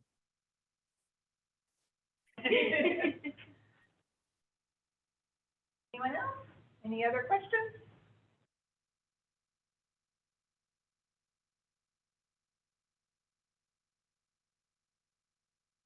Lydia, thank you so much for your time. And I am speechless because I'm so happy that you're that you decided that you would be able to speak for us. So that is You have what? Okay. I heard recently that they added gender dysphoria, as a disability to, like, the ADA. So do you think that's a avenue for, like, getting past those laws that are preventing people from getting gender affirming care by saying it's an accommodation for their mental health? This is Lydia. So that's actually a bit more complicated, right? The ADA itself has not been amended since 2008. So the ADA's definition of disability has not changed. And due to a lot of political maneuvering back in 1990, when the ADA was originally passed, the ADA has an exclusionary provision that explicitly excludes disorders of gender identity or sexuality not arising from physical impairment. That is the actual language in the ADA's exclusion provision. And so because of that, there has been a concerted debate as well as several battles among trans and disabled advocates over the last 30 plus years about whether and to what extent the ADA could be used to try to leverage protections around gender dysphoria. So there was one recent court case, I believe at the appellate level, that did find that gender dysphoria could amount to a disability and therefore become justification for that type of protection through accommodation under the ADA. However, I might be misstating that. I haven't looked at that opinion in a while, and so please do not quote me on that. Like I would need to look that up. But what I do know is that in some states too, around state disability non-discrimination law, this is also a topic of debate. And where it is a topic of contention among transgender rights advocates, frankly, rests on ableism, right? Where many people in the LGBTQ community who do not necessarily identify as disabled, although some might also be disabled, have long been reluctant to associate the LGBTQ community with the disability community out of a fear that being perceived as part of the disability community or too closely connected to the disability community could reinforce anti-queer and anti-trans beliefs that being queer or trans means there's something wrong with us. And in contrast, there also are some straight and cisgender disabled advocates who similarly are just being anti-queer and anti-trans when they resist the idea that there should be solidarity between disabled and LGBTQ communities because of not wanting to be associated with LGBTQ people. And of course, those of us who belong to both communities are stuck in the middle, right? And the ableism comes when it is a fear of being associated with or connected to the disability community, regardless of how an individual person might identify or describe their experiences. And so because of that, there are some transgender rights advocates, attorneys and non-attorneys, who are very reluctant to try to use disability legal protections as a way of asserting any form of legal protection for transgender people. But there are others, both disabled and not disabled, who do see that as quite promising. And anyway, like I said, it's a topic of contention, and it is it is a much longer conversation. Like I've been working on an article about this topic that is quite long. So like it's a whole separate situation.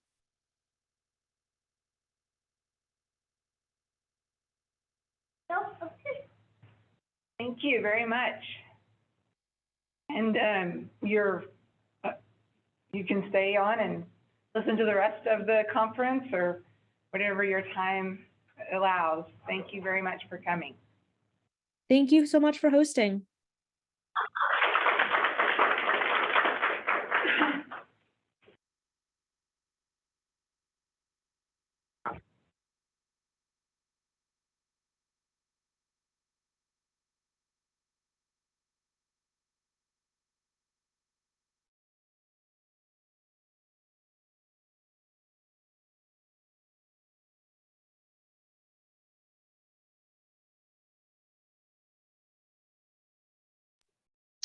We're going to have a 10-minute break so that we can set the room back up and get ready for the next individual. Oh, that was probably needing some Dramamine. Got it? Dramamine there.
Just checking for, oh, good.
Good afternoon. We are going to start the afternoon session. And remind everyone right now that if you need to step out, do something else, we have unioncountypride.org/IDP 2023, and you can do it by Zoom, you can do it by live stream, or you can be in this room. There is also, I actually feel like I just forgot all words when Lydia was here because I'm like personing. And I'm like, I don't know my name. I just put it on there. I will actually watch like anything that they are on. I have all of their autistic women's and non-binary organization is following on Eventbrite and AVAN. Anything that they have recordings, it'll be 9 at night, 9 in the morning, whatever. I'm like watching. So I was just so excited when they were like, oh, do that. I'm like, so we are now going to have Susan book, and I've been putting books, like, I don't know if who has one book. You always have more books. So It's my family reunion, the library. so if you see it with multiple books, that was probably the reason that I was like, no one has just one book. But Susan book, and I actually, Renee Seckel. Nice to thank meet you. They will be talking about educating advocacy, navigating state and local government.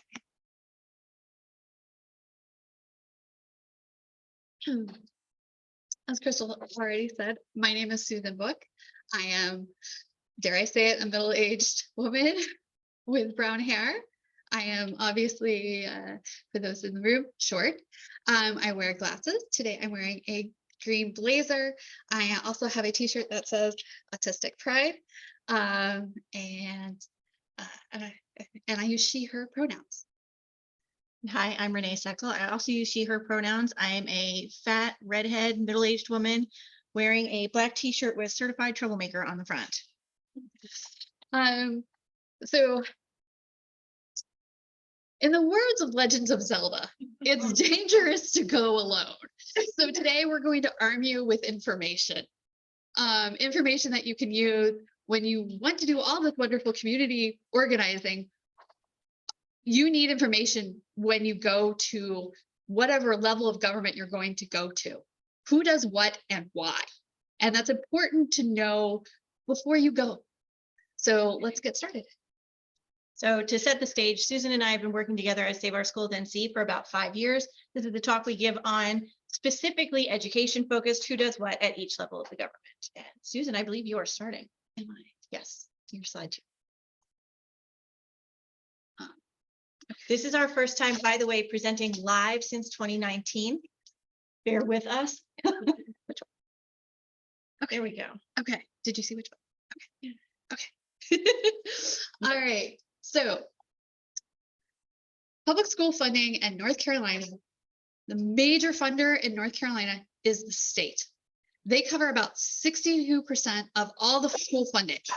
And why do they do that? Because they have to by our state constitution. 26% of our funding comes from local and county funding. And this comes from our county commissioners, essentially. And let's see, did I put that? Next slide. Okay, so I don't have to worry about it. And then about 12% comes from the federal government. Now, we saw a leap in federal funding during the pandemic, but that's coming down significantly. And I think it will be totally disappeared by 2024. So a lot of us are seeing that phasing out of that federal money, and we're seeing consequences to that too. Okay, do you know how to advance the slide? Nope, but we'll figure it out. Oh, wait, we pressed this. Ha-ha. Did it work? Technology. Yeah. Okay. We are so excited, let me tell you. All right. So federal funding. So although federal funding is a very small percentage, 11 to 12% of funding, it covers something very, very dear to my heart, which is disability funding. IDEA sits in the Fed. They're the ones that fund it. Do they fund it fully? Do they fund it adequately? Absolutely not. No. When they first came up with IDEA, they were supposed to cover about 40%. The feds were supposed to send us 40% of that funding. We generally hit around 14 to 15% of that funding. So it's wholly inadequate. Another thing that the feds do that you may not realize is free and reduced lunch. So they're very important for our free and reduced lunch things. And during the pandemic, we saw, right, the feds step in and give everybody free food. What amazing thing was that? And then the other thing is Title I. Title I funding comes from the federal government. So they really do step in for our most marginalized children in many, many ways. I will, sorry, now I'm going off script to note that yesterday the news came out that one of the major parties in Washington, D.C. has made one of their federal priorities eliminating the ability for states to provide free school lunch to all children. Just putting that out there. Okay, so I'm from Cary. So I'm pretty sure that I'm going to get a different response in this room than I would in Cary, but raise your hand if you didn't grow up in North Carolina, particularly if you grew up in the Northeast.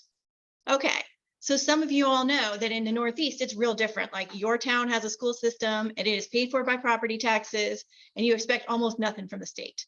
That is the exact opposite here, and that's a good thing. Our school funding, only the state has a constitutional responsibility to fund our public schools. Now, the state does have some freedom to pass by statute some of that responsibility down onto the state and local level, or sorry, the county and local level, and we'll talk about that in a minute.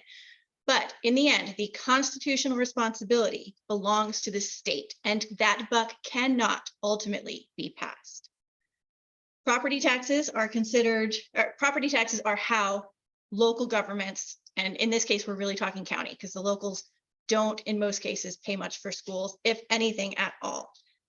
But these are funded through property taxes, which are regressive. They require that lower and middle income families pay a higher share of their income in tax than upper class families, which is why I'm really glad that we live here in North Carolina, where our schools are funded at the state level instead of at individual town levels or county levels. And what we're seeing right now is problematic because the state keeps pushing, either by neglect or by statute, pushing more and more responsibility down onto our counties. I think we can push to the next one. Yes. Okay. I think you're doing that bit, but I want to talk a little bit more about counties. Okay, Yes. Okay. so we just wanted to put, whoops, So I'm going to talk a little bit more about counties first. okay, so Okay. first. Sorry. So by statute, there is supposed to be a division of responsibility. The state pays to operate the schools. They pay for the teachers and the supplies and whatever it is. Once those kids get into the school building, whatever they need during the day is the state's responsibility. By statute, building and maintaining the schools, buying the light bulbs and providing, for when the roof leaks or when snakes are coming down from the ceilings, which is a real thing that has happened. That's on the county. That's really the only thing the county is responsible for. So what we have been seeing is, particularly again in Wake County, we're very lucky we have a broad tax base. But even in Wake County, there are so many more requirements being pushed down onto our county that they can't cover the shortfall. And we're lucky. In so many of the counties in North Carolina, that's not the case. They cannot raise the taxes enough to cover shortfalls from the state. You might be seeing a theme in my talk, Don't worry, that theme will continue. Yeah. So I put this slide up here because your Union County, every board of county commissioners throughout the state is going to be organized a little bit differently. For example, for years, Wake County actually had to redo our board every 2 years. There were elections. They only had 2-year terms. We're just now getting to 4-year terms that are staggered. Union County Board of Commissioners consists of 5 members elected at large. Commissioners serve 4 staggered terms. During the first meeting each December, the chair and the vice chair are elected by and from the Board of Commissioners. And public meetings. They have public meetings. They're held monthly every first and third Monday at 6 p.m. in the boardroom, etc. So it's important to know when and where your county commissioners are meeting, because during budget season, they're going to vote on education. They're going to approve or disapprove or fund or underfund your local ask from your school board. So when it comes to your property taxes, when it comes to your local, this is one of the best ways to get involved in advocacy because it's close by, right? It's harder to go to the state house, right? But it's a little easier to go to your county commissioners. So it's one of the kind of baby steps that advocates can take is to start at that local level. Okay, so the school boards do not have taxing authority here in North Carolina, but they do have, and to be honest with you, there may not be a worse elected position in this state. They get lots and lots of publicity, so to speak, lots and lots of blame, and they have very, very little power. But they can do some things. They control the school culture. that is, the big thing right now is the books in the library. Discipline issues. We've seen movements in some counties to go back to very harsh and unfortunately very discriminatory discipline procedures. And they're responsible for deciding which kids go to which schools. Yeah, and you could see one of the other things that you might see at a school board is dress code. Dress code also will get discussed. I would say that the school board really is that culture piece of our school, right? How open or closed our schools are really depends on who your school board members are. They control that culture, whether they're going to open arms to the book banners, or they're going to try to do everything they can to prevent books from being banned in your school libraries. So again, local level, better access. That's always a wonderful thing for advocates to keep in mind. So one of the ways that you can change your school culture is to bombard your school board with wonderful, positive, beautiful, affirming, LGBTQ friendly, disability friendly comments at your school board. And I know that's hard, and we're going to get into that in just a second, but that's one way that we can be effective. And yeah, it's not a lot of dollars and cents, but I think that it's a beautiful way to become an advocate, is just filling a room with love and positivity is a great way to get started. And I also want to just add, again, going off script, that school board is one of the easiest ways to get involved in electoral politics if that's your thing. And by that, I don't mean like running for office necessarily, because I just told you those are terrible positions. But I do mean, like, your school board members, you can see what they do. It's very easy to keep track of what they're doing and what they're saying, and to hold them accountable is fairly easy because each one represents a relatively smaller number of folks than, for example, a state legislator. Yeah. And speaking of our state legislature, the General Assembly controls the majority of funding for our schools. They are required by the Constitution, you might not have heard this, to provide an education to every child. They do so by using personal and corporate income taxes. These are both they're not entirely progressive, but they are more progressive than a property tax, although we're using a flat tax. Yes. Right. Yeah. Yeah. And so I've already said they are responsible for funding everything inside the school building. Anything else on state legislature? Yeah. I mean, I could do an hour on the state legislature, and spoiler alert, we do have a class on that. Yes. Okay, so we are in budget season. We're towards the end of budget season, but we're in budget season. So budget season starts. First of all, North Carolina has a new budget every 2 years. Right now we're in the long session. That's when they pass that budget. It's called the long session. The next year, when they are not passing a budget, that's called a short session. Are they short? No, not really. But the governor basically puts forth a suggested budget, if you will, a guideline that he'd wish that our North Carolina General Assembly would follow. And then that's followed by the Senate and the House, or the House and the Senate, depending on what year it is. They trade off, so it's fun to keep track of. Sometimes the House budget comes first. That's this year. The House budget came first, and then we had the Senate. But then, and these budgets are financial documents. But as we've seen, specifically in the House budget this year, you're going to find a lot of policy put in there, especially bills that might have been like not so popular, but they really liked the concept.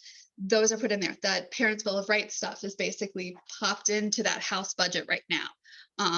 There's a whole bunch of other, there's a class size restriction in that House budget that would cause a lot of chaos. Hint, hint, hint. That's how we started, by the way. We started because of bad things in a budget. We got involved in advocacy because there was a class size bill that was going to take away our art teachers and our PE teachers and our phys ed teachers, and we were enraged that nobody was paying attention because it was slipped into a budget. And everybody's paying attention to all those numbers and how much teachers are being paid. But a lot of times we don't look at all the policy changes that they're slipping in there. And legislators themselves don't always get through all this stuff, and they don't notice either. Sometimes when we're coming to them with things that are bad in the budget, they're hearing it for the first time from an advocate, not necessarily because they've read it themselves. So anyway, we got a House budget, we got a Senate budget. Do they agree? No. So what happens is they have to reconcile the differences among the two budgets. And this is called a conference committee that they form. And they're going to meld those two budgets together and then put forth that as a final budget that they're going to vote on. I have two final notes on budgets, and one is about how that state budget interacts with the school budgets and particularly the county commission budgets. Because as you might notice, well, if you all are hooked in, you'll see that state school boards, local school boards throughout the state had to create their budgets in roughly April. They then present them, they say, please, may we have some money to the county commissioners. The county commissioners are now finalizing their own budget processes. But what you'll note is both of these entities have to do it before we have any idea what's actually coming down from the state. So that's kind of backwards. If you'll excuse me while I pull out my soapbox. Susan was real nice when she talked about legislation and policy being slipped into the budget, but folks, that is not how this is supposed to work. If there will be one thing, there are going to be so many things engraved on my gravestone, but one thing will be, you deserve better. We have legislators who, knowing that they have unpopular legislation that cannot be passed any other way, are quietly slipping it into the budgets. Those budgets then come out. They are negotiated entirely in secret among the political party that happens to be in power at the moment, without input from the public, without any meaningful input from the minority party, and they are presented. And in 2 days, they're going to a vote. These are multi-hundred-page documents. In 2 days, they're going to a vote. As Susan said, not even the legislators really know what it is they're voting for. Each and every one of you in this room deserves better than that. Each and every one of us needs to demand better than that consistently and really freaking loudly. Sorry, soapbox going away. No, it's not. Oh, that's true. Look at the next slide. I know. All right. Our schools are under attack right now. And I used to stand up here and talk about all sorts of finance 101 that I had learned and I thought I was so smart. But it's just so much more than that now that it can be overwhelming. Renee and I sometimes have to work both locally and statewide now. And it's exhausting. It's exhausting to pay attention to all of that. I don't suggest that for any of you. Pick one, don't pick all. But sometimes I couldn't sit by and watch what was going on, for example, at our school board meeting and just sit there and let that happen and let their voices of hate prevail. So it gets you involved. So schools are under attack. The first thing, North Carolina General Assembly is refusing to fund our public schools adequately and equitably. This is Leandro case. Stay tuned. Next session, whole bunch about Leandro case. So I'm not going to give too much away. Anti-trans, anti-LGBTQ plus legislation not only gets into bills, but our budgets as well, as we've said. Right now we have the expansion of vouchers that are harming our public schools. This is my favorite soapbox. So, my kids struggled in public school. At one point we were on home hospital. And if any of you know what that's like, basically my kid was deemed too unsafe to be at a public school. And so to supplement this home hospital tutoring that we were getting, I went looking for private places to see who would help him. And the doors were shut in my face. He had behavioral issues. Nope. He had the wrong disability. Nope. He was too disabled, not disabled enough. It was a nightmare. I can't imagine my public school disappearing, because that means education for my child will disappear. I can't take him into a church. My child has declared himself an atheist. Um, so, I mean, that's our reality in my family. And so when people talk about vouchers as a way forward, that's when I have to fight back, because who will take my kid and educate them? Let's see. Sorry, I went totally off script. No, it's okay. Clearly, as you can see, we are very scripted and we know exactly what we're going to say when we step up to the podium. But yeah, so right now, the important thing to know is that not only are there standalone voucher bills that still may get passed, but there's also a voucher expansion built into the budget. When vouchers were introduced here in North Carolina, they were billed as the escape hatch from these terrible failing schools. More on that in a second. That, specifically for children of color and poor kids and students with disabilities, to get them out of these terrible, terrible failing schools. Now, what the person saying, your politician standing in front of this, I'm going to say Safeway, like Safeway's a thing down here, but you know what I'm saying? Standing in front of the Safeway asking for your vote is not going to tell you is that the same person sponsoring that voucher bill is responsible for funding the schools, or in North Carolina's case, not funding the schools. So on the one hand, you cannot stand in a position of power over our public schools, stomp on them, and then say, look, they're failing. We've got to gut them. What is happening here is no more than a frontal assault on the very concept of public education. And unfortunately, when we started 5 years ago, most politicians would go out to their constituents and say, we love schools. We're spending more on schools than ever before. And they would hide behind their backs the fact that they were really out for privatization. That mask has now been removed, and the pace of the attacks on our public schools has been accelerating. So that is something to be very aware of, because if we want to keep public schools, now is the time to fight for them. Yeah. And as I said, at the local level, we've seen the rise of hate groups in our school boards, showing up to our school boards. The rise of the idea that, if you have an LGBTQ character in a book, that book then needs to be banned. The attack on real, true Black history is alive and well in our local level. So I think now more than ever, I feel like this barrage kind of coming at us. All right, but there is hope. So, first of all, again, we're going to arm you with information, but hopefully we're going to arm you with friends, because hi, we're here and we are friends right now. If you're here and you're listening, then you know someone who is doing this work, who is willing to support each and every one of you however we can, to get you connected to people in your own community. There are networks. There are many, many networks. You just may not know that they're there. And so that is one of the fundamental things that Save Our Schools North Carolina as a Facebook is still alive and well doing.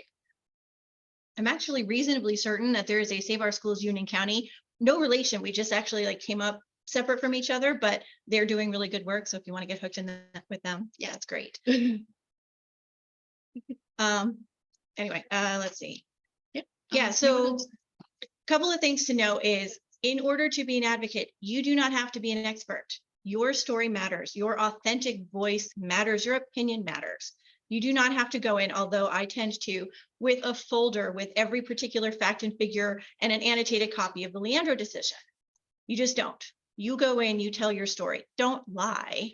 Don't make things up. Don't be afraid to say, I don't know the exact fact that you're talking about, but here's what matters to me. You matter. Your voices matter. So please, if we hear anything frequently, it's like, I'm not sure I can do that. I don't know enough. Yes, you do. You do. And you matter. Yes. And there is data and information out there. That's the amazing part too. If you're one of those people who don't feel comfortable going and telling a personal story, just like I did, that's fine. I've been telling that story now for a couple of years. Gets a little easier, not always. There's always a little chunk of me that's gets a little exhausted every time I talk about something that's so close to me, my son. But some people, are great with numbers. Be great with numbers. Be yourself. If you're great with numbers, be the numbers person. I love the part of this work that makes me feel welcoming is knowing that there are so many different avenues that we can approach this. So I've never said this to a crowd before, but I'm autistic. And so I get to come into this space in all of my autistic glory. And so that means I'm not making a phone call. If you are having a phone tick, that's beautiful for you. I am not going to be your phone person. I am not leading a phone thing. No. This is great. This is fine. But I don't do the phones. Like that's not something I feel comfortable doing. The internet was invented so that I wouldn't have to use the phone again. And that's part of who I am. And I show up to the space knowing that there is something I don't do in advocacy. There are things that I don't do. And that's okay. We get to choose how we show up in every way. If you're not comfortable talking about your personal story because it makes you way more vulnerable than it should because there's hate out there, that's fine. You don't have to be that storyteller. You can stay safe and we will keep you safe. Just to one tiny corollary, although I should have let you just finish because that was beautiful, is showing up matters. Even if all you do is you go and sit at the school board meeting and learn, that's wonderful. Good on you. You know, showing up matters. So please don't ever think there's nothing you can do. Okay. All right. Well, we've kind of, here are some ideas for you. Writing and calling to your representatives. Did you want to start? Sorry. No, you're good. Okay. Is an easy, simple, and very effective way of giving them your feelings. I always have to say, because I do, be nice. Now, being nice doesn't mean you don't stand up for yourself and you don't call them on some baloney when they hand it right back to you. But be nice, be polite. Don't officially start with, oh my God, you're corrupt and terrible and I hate you. Now let me tell you why you should listen to me. You know, just state your piece firmly, politely, and move on. You can get involved in your local political party. I don't care which party. We could use some people in some other parties that are more education friendly, and your voice in that party could be really powerful. Imagine that. But yeah, you know, find that candidate that's doing something good and be, you know, volunteer for, you know, to help that candidate, or just get out the vote. So political parties are one way to get involved in this work. And quite honestly, no matter what party, I think we do need more pro-education voices in those parties, pushing them that this is not only your issue, but man, education advocacy is a really good issue. It really brings everyone together. I mean, most of us went to public school. Most of us have some positive experience in our school to grab onto. So when we're talking about elections, it's a winnable issue. The other thing is people are busy. People don't know what they don't know. I mean, for years, I didn't know a lot of stuff. So one of the most helpful things you can do, even if you don't want to be at the legislature or at the school board, is talk about it. Talk to your friends and family. Speak up on the sidelines of the soccer game. Be the one that's the weirdo in the bakery line going, hey, did you hear about XYZ? That's a true story. I did that. OT waiting rooms. Occupational therapy waiting rooms are great places to talk to your fellow friends about disability rates and education. Now, there will be times that somebody will be like, oh, that's nice. Thanks for telling me. As Renee moves up camera. Yeah. But there are also times when what you say is going to hit a nerve and somebody's going to say, hey, tell me more. And then they will too, hopefully be moved to join this fight as well. We have great organizations. There are PTAs or PTOs. Some of them are doing work, some of them aren't. Did you know that if you're involved in actual PTA, first of all, the national organization is very much into this work. You're supposed to have an advocacy chair at every PTA. I know, supposed to have an advocacy chair. It's news to most people, and it was news to my PTA. But they have one now, elected by acclamation. So there are ways to also get involved in a group already formed with an already their audience. We have a friend who works with church groups, with Pastors for Children, North Carolina. So there's all sorts of different great organizations. And the one next coming is going to be Every Child NC, which kind of coordinates us all. They're a great umbrella organization to get involved with. They're a coalition of all of these different groups throughout the state that are doing the work. But I don't want to steal Sarah's thunder later. So you can also, of course, join Save Our Schools NC. We are a private Facebook group. And if you're sitting here going, you know what I need? I need hours and hours and hours more of Susan and Renee talking about education policy. Well, you're in luck. We have a podcast. It's called Advocacy Bites. And we have done, I kid you not, three episodes so far? Maybe Yeah, 3. four on just school choice alone. We have episodes on how to find a good political candidate, how to get involved, how to throw a rally, all the different things that whatever comes to our mind. Yeah, because I know you're ready for a rally, right? Like you're ready to organize a rally. But anyway, we would love it if you would give us a listen. We really do try to keep it lighthearted with a hefty dose of outrage, but also helpful. So yeah. And they're short. That's why they're Yeah, they're bites. like no more than 30 minutes. Yeah, we never go over, well, maybe once over 30. Yeah. Yeah. Mainly because I'm a sleeper when I love podcasts, but it's very soothing to me. So if I hear about 40 minutes of podcast, I'm out. Yes, and I use this at night for insomnia.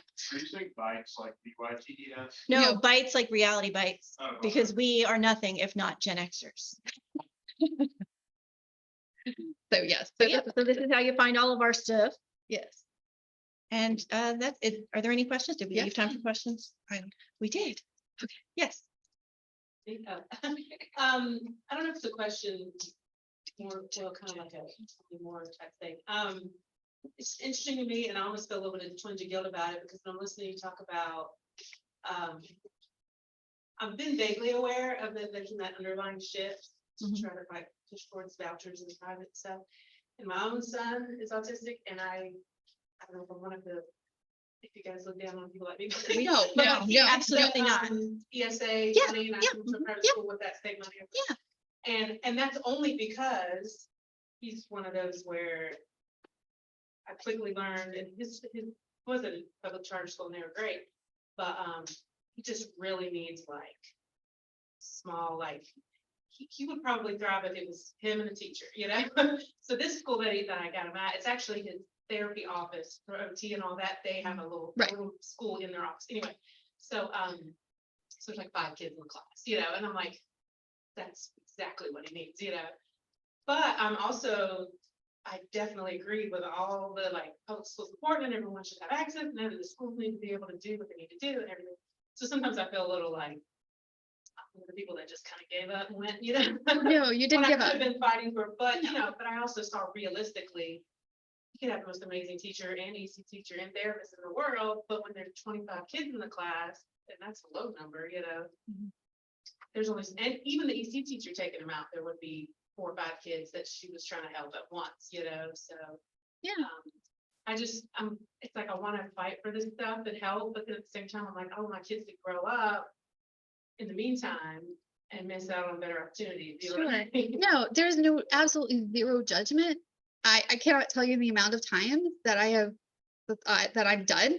I can't do this anymore. And again, the fact that my child, I went looking.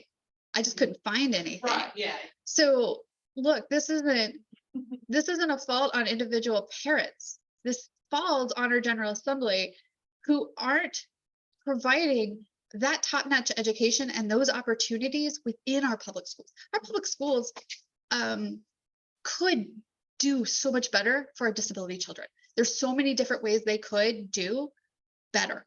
And they're not prioritizing disability children. They're not prioritizing Black children. They're not prioritizing our children who English is a second language. They could be creating those types of spaces with a lot of funding. My child has an aide. He is 13 years old. He needed an aide when he was 7. It took me that long to get there. It was a horrible process. And if I didn't have a lot of privilege and a lot of my own money and a lot of my own time, I would have never gone through that process. That isn't a process that I suggest for everyday parents. Don't do what I did. I heard it's It's really, It's People really, here from other states and they had an aid in that state, and then they go yes. sign up for it, and people are like, good luck with No. that. You're gonna get I was just talking to someone who was from Philadelphia, and that's exactly right. Their kid had a full-time aide going with them to general education, and the kid was absolutely fine. They're now here, and they're not able to access an aide because of underfunding in their school. This is a reality, but it's a reality that we don't have to live with. And so while you're taking care of your child, you also can voice how important it is for other children. It doesn't stop that. I see those kind of intermeshed. In fact, we can, protect every child, and that will be, again, I keep spoiling Sarah. So sorry, but there's an avenue for us to even show up. It's not stopping the hate groups. Their kids aren't always in public schools, are they? It's not stopping them from showing up to public schools and saying this is how you should do things, right? They're not afraid. So don't let any of that kind of thing stop you. And know that when I advocate for public schools, I am not ever going to denounce parents who are trying to do whatever they can to make sure their child has an education. That's your right as a parent, and that's what good parents do.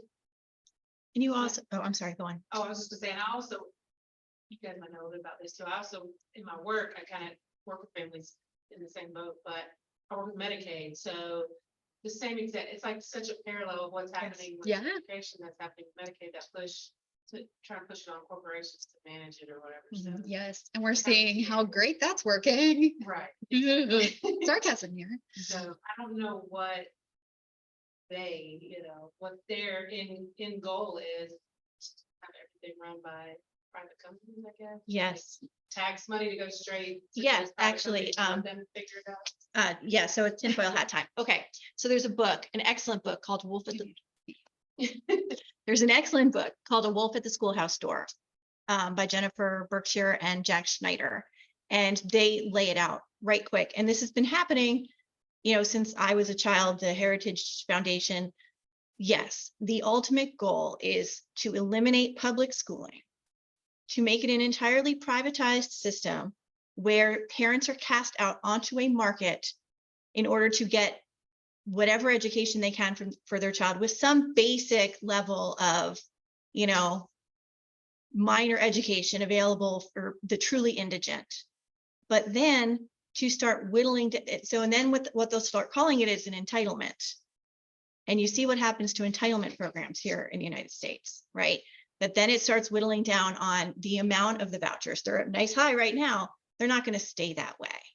And the ultimate goal is to shift complete responsibility onto individual families to get whatever education it is they can afford to scrape together. I realize how extreme and how tinfoil hat that sounds. Unfortunately, it is the true goal. Any other questions? Yeah.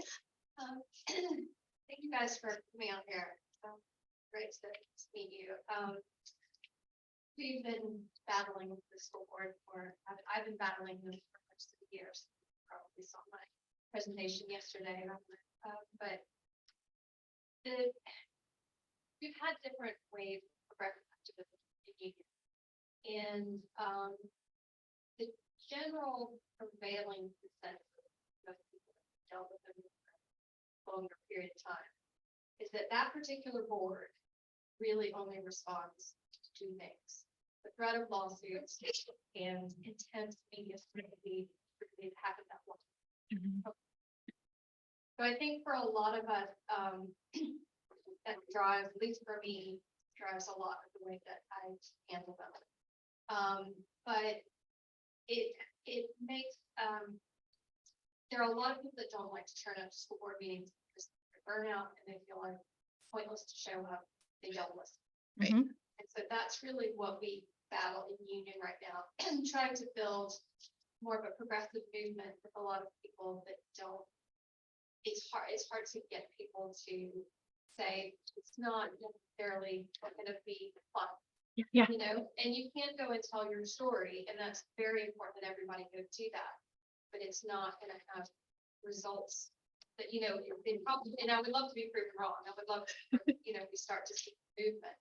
But trying to keep people motivated in that space when it's a very, very tense space right now. And it doesn't, don't often get much back from it. Yeah, we're nodding our heads because that's what we do too.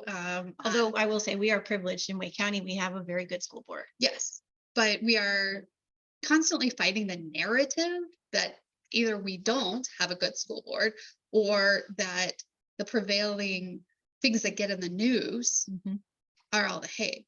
I joked at one point because during the pandemic, somebody showed up to our school board in a rat costume. Yep. And everybody took pictures. I kid you not, like the media practically did this to us. Like there were 20 of us to get to the lady in the rat costume. Right. So, I mean, love doesn't have clickbait as much, and that's hard on all of us. I can say take breaks. Our school board meets twice a month. I speak once a month, right? So that I'm not there all the time doing the speaking. I take little breaks. I'm still in the room sometimes. I'm in the back tweeting. I live tweet from our school board meeting. I'm in the back live tweeting from things, but I'm not speaking at every school board. You know, I've known some counties who have like a sign up genius so that, you know, not everybody has to go, right? They have like, you know, people going sometimes and not another. So there's a way to organize that as well if you have a ton. We don't, even in Wake, we don't have a ton of people who are willing to do that type of work. So it's just rough, but I can say that persistence pays off.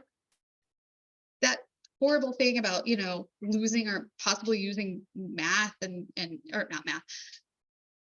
I don't like math. Okay, no, I'm kidding. I'm not allowed to say that. I'm not our special, but not allowed to say I'm married to a mathematician. So our special, right? I talked about that. Okay, people told us that was impossible.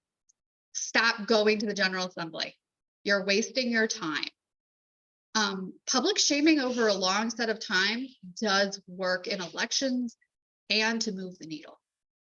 It really does. And it's persistent and it's tiring, but you know, the more people we have, the more breaks that some of our leaders can take. And yeah. May I ask, are your school board meetings live streamed or then archived video? Because here's the important thing, is sometimes the fight is what matters. And if you have a situation where your school board's not going to listen, then you have two opportunities. Number one is every single time you speak at the school board meeting, you are representing the public and you are speaking to the public. And you have no idea who's listening and going, oh, that lady has a good point. And the second thing is if your school board won't move, remove them. And I realize that's very easy to say, but there are things that you can do to hold your school board members accountable. Things like attending the meeting and live tweeting. And if one of your school boards people says something hateful or stupid, you make sure everybody you know knows. Exposure is huge. Screenshots are your friend. Yeah. Keep track of their social media. And I like, not in a mean way. Don't be like snarking on folks. I mean, you can, but it's not really effective. But you know, I cannot even tell you thousands of screenshots on my phone from the last school board election. And I finally put up a Facebook page with just an album so people could see the things that these extremist candidates were saying. And it made a difference. Yeah. So I think that whole idea that sometimes you're not speaking to the school board. It's more of a public comment, right? So keep that in mind. And our kids are listening and watching us. And isn't that amazing? Because they're amazing. The next generation are amazing. So much more involved than old Generation X up here. So they're learning from us. And, you know, the best thing that we can do is give them a great example.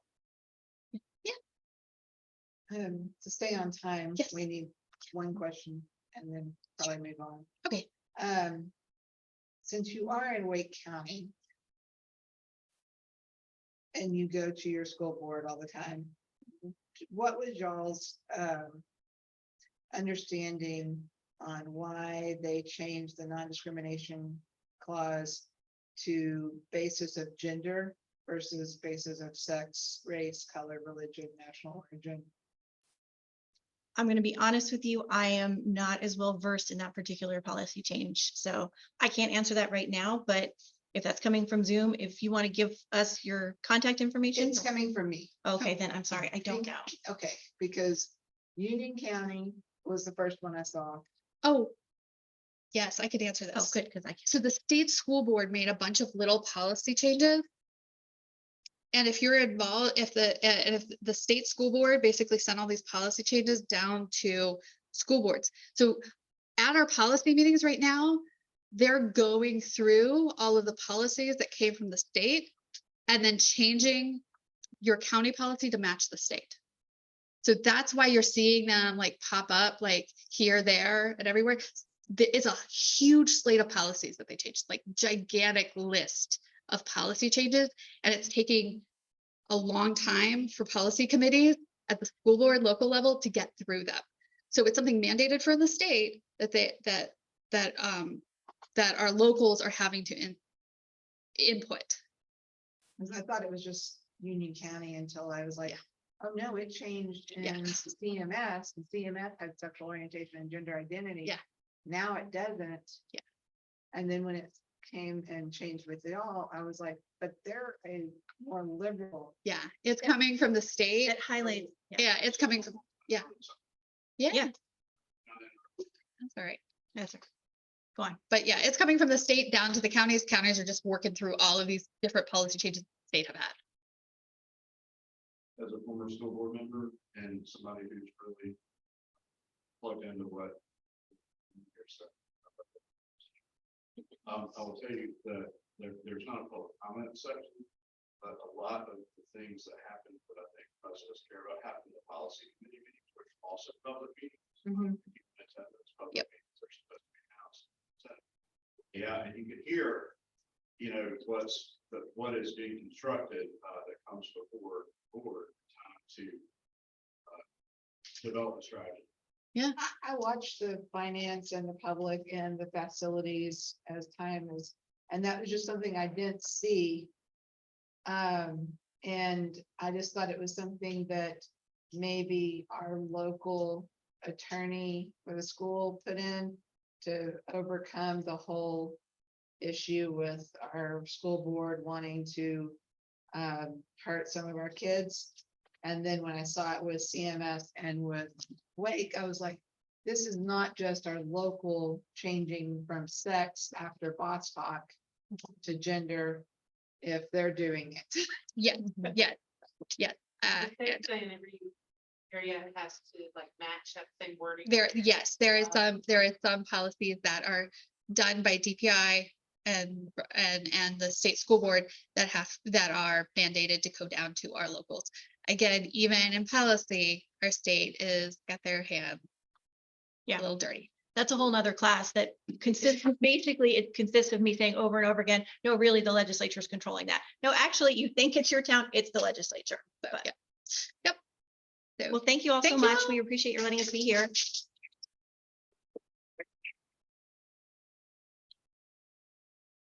Okay, let's have a 15-ish break so everyone can do what they need to do on a break. And we will get back to the 2 o'clock.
Good afternoon. We are now back in session for the 2 p.m.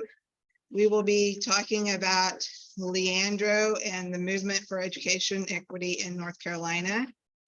It will be Sarah Montgomery, and we will also have Susan Book. We get books now. Hey, thanks, Crystal, and thanks for having me.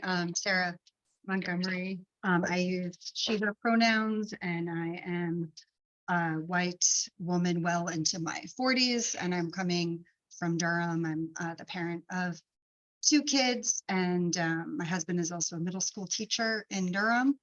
And I am an advocate for public education, and I work at the North Carolina Justice Center. If folks are familiar with the North Carolina Justice Center, we're a progressive advocacy organization based in Raleigh, but we work fighting for sound policy and economic justice for primarily low-income communities and other vulnerable communities across the state. I'm Susan Book again. I use she, her pronouns. I am from Cary, Wake County. I am a white woman who wears glasses. I have brown hair and I'm wearing a green jacket. And I am, my position within Every Child, I like to say I'm just a parent advocate and I'm a partner within Every Child. There's no such thing as just a parent advocate. So I just want to let everyone know, like, you found your people when you meet them because they're protesting outside the General Assembly. And that's how I met Renee and Susan about 6 years ago. I was kind of new to the role and we just kind of found each other. And it was like, hey, what are you doing here? We were both there for the same reason. So we've been advocating together ever since. I also wear glasses and I have a blue and white striped shirt on, which is kind of giving a bit of a nautical vibe. And most of what I do with the Justice Center is working with partners like everybody here and folks that are advocating for children, advocating for equity, advocating for public education. And I come out to see, what is going on, what are the challenges and what are the solutions that are coming up in your community with the goal of making our collective advocacy more effective and really unifying all of the different issues and kind of entry points that we bring to the work together. So a couple of years back, we started organizing across all these different groups and all these different priority issues under the banner of this coalition. And our full name is Communities for the Education of Every Child, because we know that without investing time and energy in building relationships and establishing trust and really understanding how different groups can better show up and learn how to advocate on behalf of every child in our state, that the work would never really be able to meet the needs and the challenges of the current moment we find ourselves in North Carolina.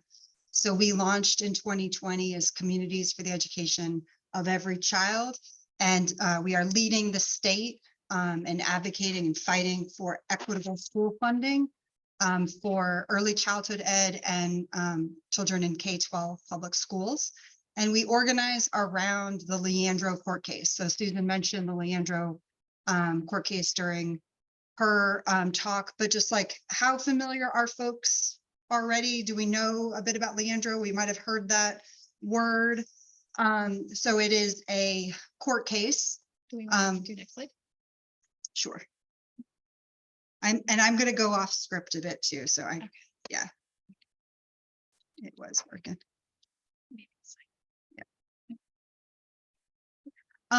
So the good news is that families and advocates started organizing in the early 90s in communities across North Carolina, mostly targeting our low wealth rural districts in Eastern North Carolina. And those parents came together to recognize that we have inherent inequities built in into the way we fund our schools, again, relying on the local property tax.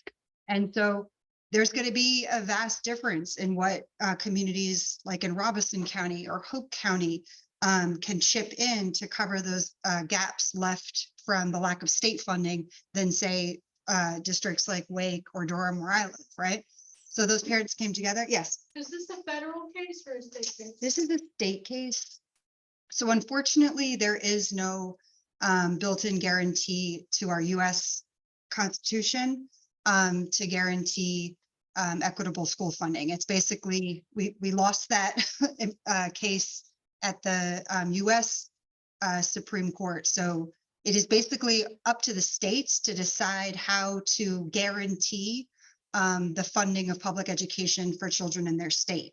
So it's on us. This is a case that's particular to North Carolina, and we've gone to the highest courts that we can appeal to, which is the North Carolina Supreme Court. Does that answer your question?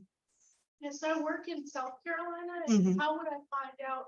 It's like I work with school age children. Mhm. How would I find out like the relevant laws for South Carolina? Let's connect because there is a very similar lawsuit in South Carolina to the one that we have in North Carolina. So basically what happened is part of our kind of civil rights struggle is that because there is no protection coming from the federal level, and because it is this kind of everyone's on their own, everyone kind of fend for themselves at the state level, we saw a generation of these types of lawsuits crop up across the country. And so Leandro is one of many, many similar lawsuits. And South Carolina has one. They're in a different position than us, mostly because of the lack of coordinated advocacy that's been consistent in raising awareness and putting attention on the state's lack of funding. But that's kind of what we're trying to remedy here in North Carolina. So we know that we have this incredible provision in our state constitution that guarantees every child the right to a sound basic public education. It's actually a really strong provision that we have in North Carolina, unlike a lot of states. And as Susan and Renee talked about, it is squarely on the state to guarantee that public education is afforded to every child and that our schools are funded adequately and equitably, right? And we know this is just a recap of pretty much the last decade in North Carolina, that it's been a really hostile climate for public education. We've seen funding fall off to the point that we're now dead last in the country. We're ranked 50th for funding effort, which means the amount based on our local state economy, how much we could be committing to public education. We're dead last in the country. So for many people, especially folks that are coming to North Carolina with their eyes this big, thinking that there's a lot of wealth here, but it's a similar story the whole country over, that it's really being hoarded by folks that already have power and already are in a position of privilege, right? And we've talked about the expansion of choice programs and the monster private school voucher expansion proposal that is currently being discussed in Raleigh and will most likely make its way into our final state budget, which we'll talk about in a minute. But of course, all this bad policy and all the underfunding harms students that are already facing a lot of barriers, right, to academic success and historically marginalized student groups. So just a real quick, this is a 30-year case. It is complicated. It's it's been kind of drawn out in the courts for a long time, but at its essence, it is the vehicle that we have, the legal vehicle that we have to defend and protect our children's education rights. It is fundamentally a civil rights court case, and it has been decided at our state Supreme Court, the North Carolina State Supreme Court, now 3 times. And each of those decisions showed that it's the state's responsibility, the state is not doing its job, and the state needs to fund public schools to meet that constitutional standard, which is that sound basic, right? It's the bare minimum of what we require our state to commit to funding public education. So there's a bunch of highlights. This is all on our website as well.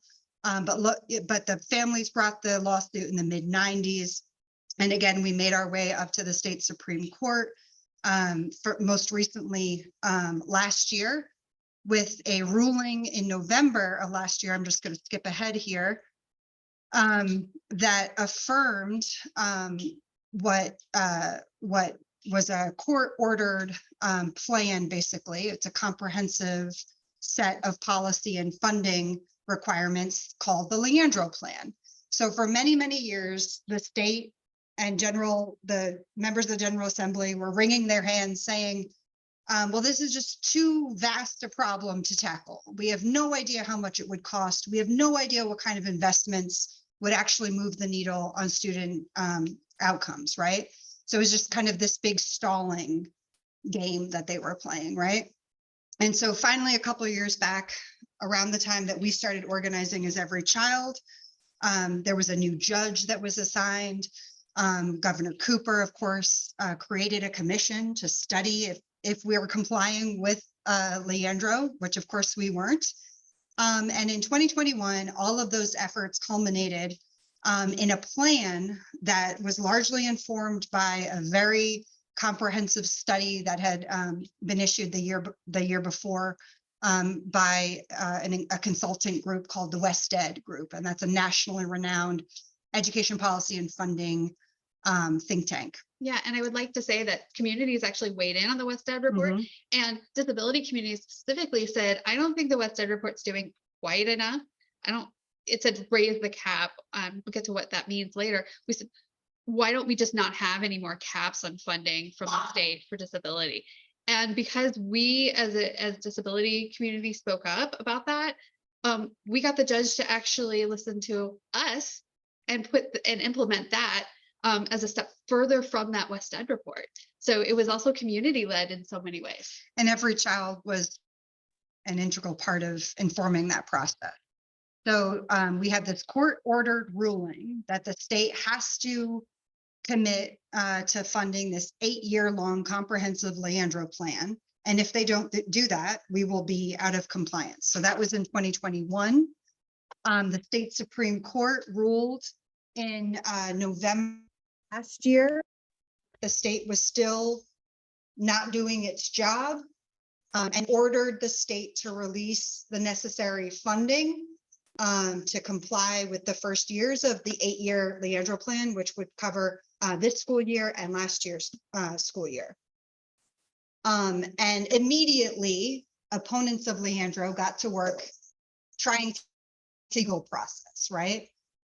So motions were filed by Senator Berger, Representative Moore, and unfortunately, our newly appointed state controller, Nels Roseland, also issued a motion that was unfortunately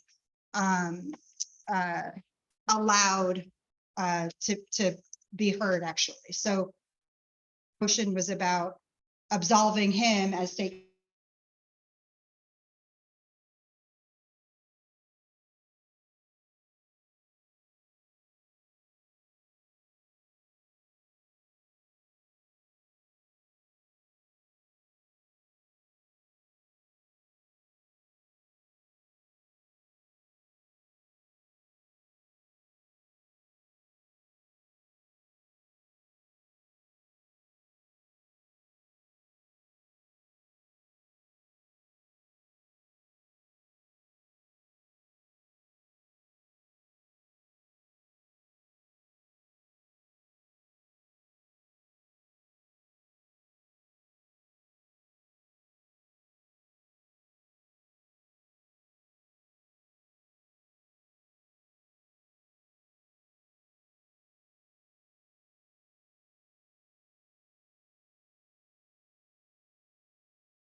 early childhood education. rural students and students from low income households. And we know that our kids don't just show up to school wearing one of those identities, right? Where our kids show up as their whole beautiful self. So that's also been our focus at Every Child, is to make sure that we're learning from each other. We're learning from one another's communities about how best to advocate for every child's needs.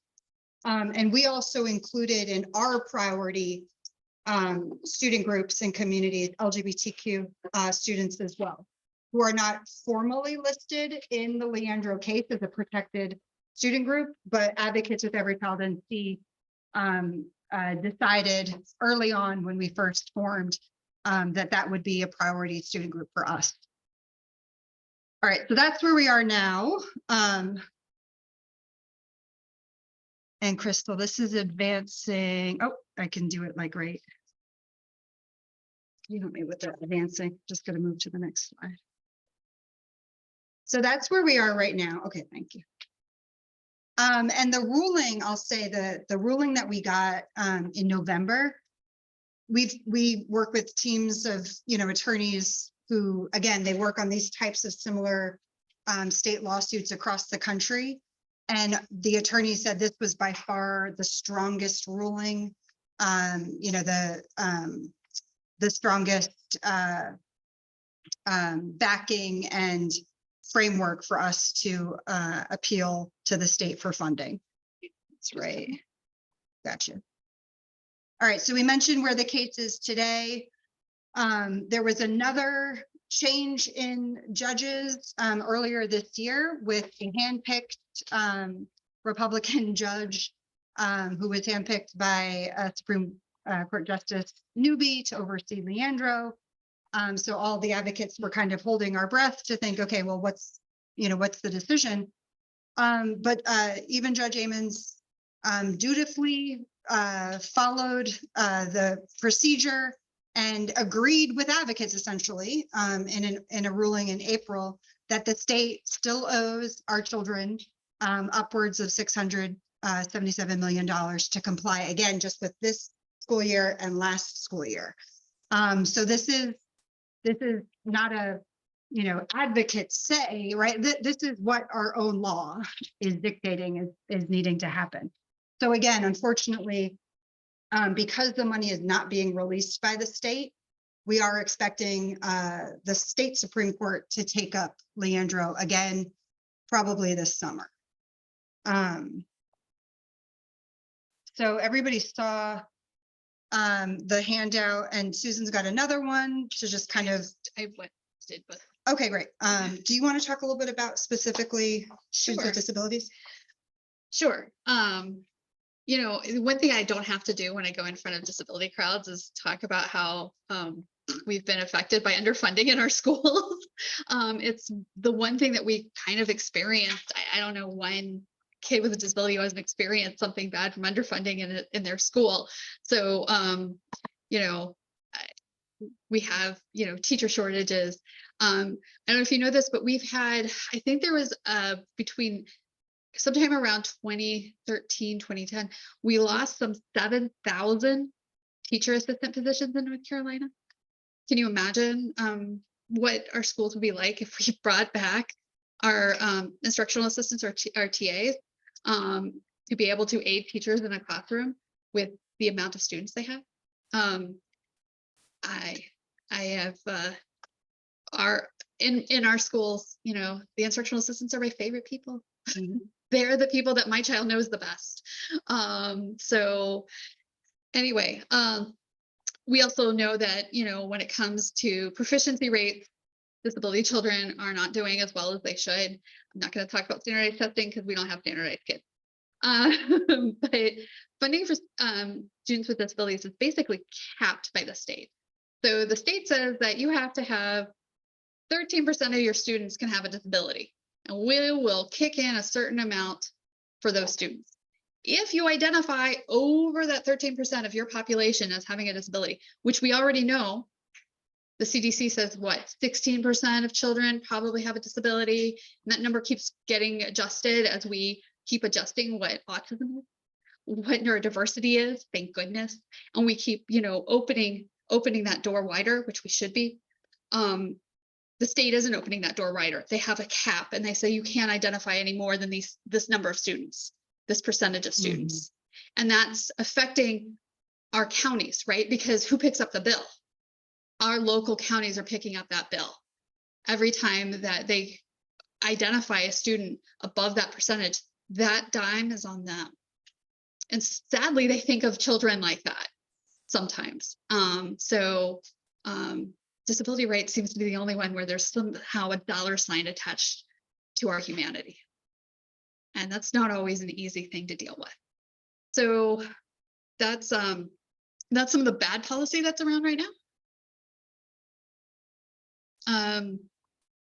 So if they're looking at how many kids are diagnosed or not diagnosed, right, doesn't that affect how your administration views diagnosis, right? Couldn't that affect how you view children who do you think that an administrator might be looking at whether they're over their percentage or not, and cautioning their school psychologists, perhaps maybe hold off, make sure they're really disabled if they're going to qualify. We have seen this. We have seen this firsthand in our school. And again, dollar signs should not affect the humanity of a child, but that's what we're seeing. So, and we also see, the problems with implementation of our IEP plan. Sometimes the schools will go ahead and say, especially to a very noisy, loud parent, you know what, of course you get an IEP, but then they don't follow it with fidelity, right? They don't offer those services. They shortcut services and resources to that child because they don't want to pay for that. And we have teachers who are leaving. We have teachers who are tired, who don't have support. And that teacher turnover is definitely affecting our students. My kid, we're excited because we're going to have the same caseworker now for 2 years in a row. We haven't had that in years. We're very excited. And we shouldn't be that excited over something that should be normal. All right. So how does the Leandro plan do this? Well, this is kind of the overview of how it does, how it affects every child by creating high diverse supported teachers, high quality diverse supported principals. Can you imagine if we've trained our principals on neurodiversity? What a difference that would make. Adequate and equitable funding, an assessment and accountability system. So maybe one big test at the end of the year is not the best way that we're judging how our schools are performing. Maybe we need to look at how we're doing assessments and accountability and how we're making sure that our schools, and we should be making sure that our schools are using their money and their resources wisely. We should be doing that, but how we're doing that is very important. The Leandro plan asks for us to relook at that deeply. So support for low performing schools and districts. So if you are one of those low performing districts, maybe you don't have funding zapped from you, but maybe you actually put more resources and services into those districts so that they can support their children to succeed and improve. Access to pre-K and early learning opportunities. Especially when you talk about disability, how many of our children are spotted by that pre-K teacher who says, ooh, let's get some early intervention there. So the more that we can beef up our pre-K and early learning opportunities, the more kids that we're going to catch early and give them early intervention, which we know can make a very big difference in their lives. And I don't know what the last one is. What is alignment of something. Thank you. Okay, alignment of high school to college and career opportunities. So making sure that every child, no matter where they live, have those high school and college career opportunities. Those early colleges, our community schools are another good method of making sure that all of our children have the same opportunities across the state, no matter what zip code.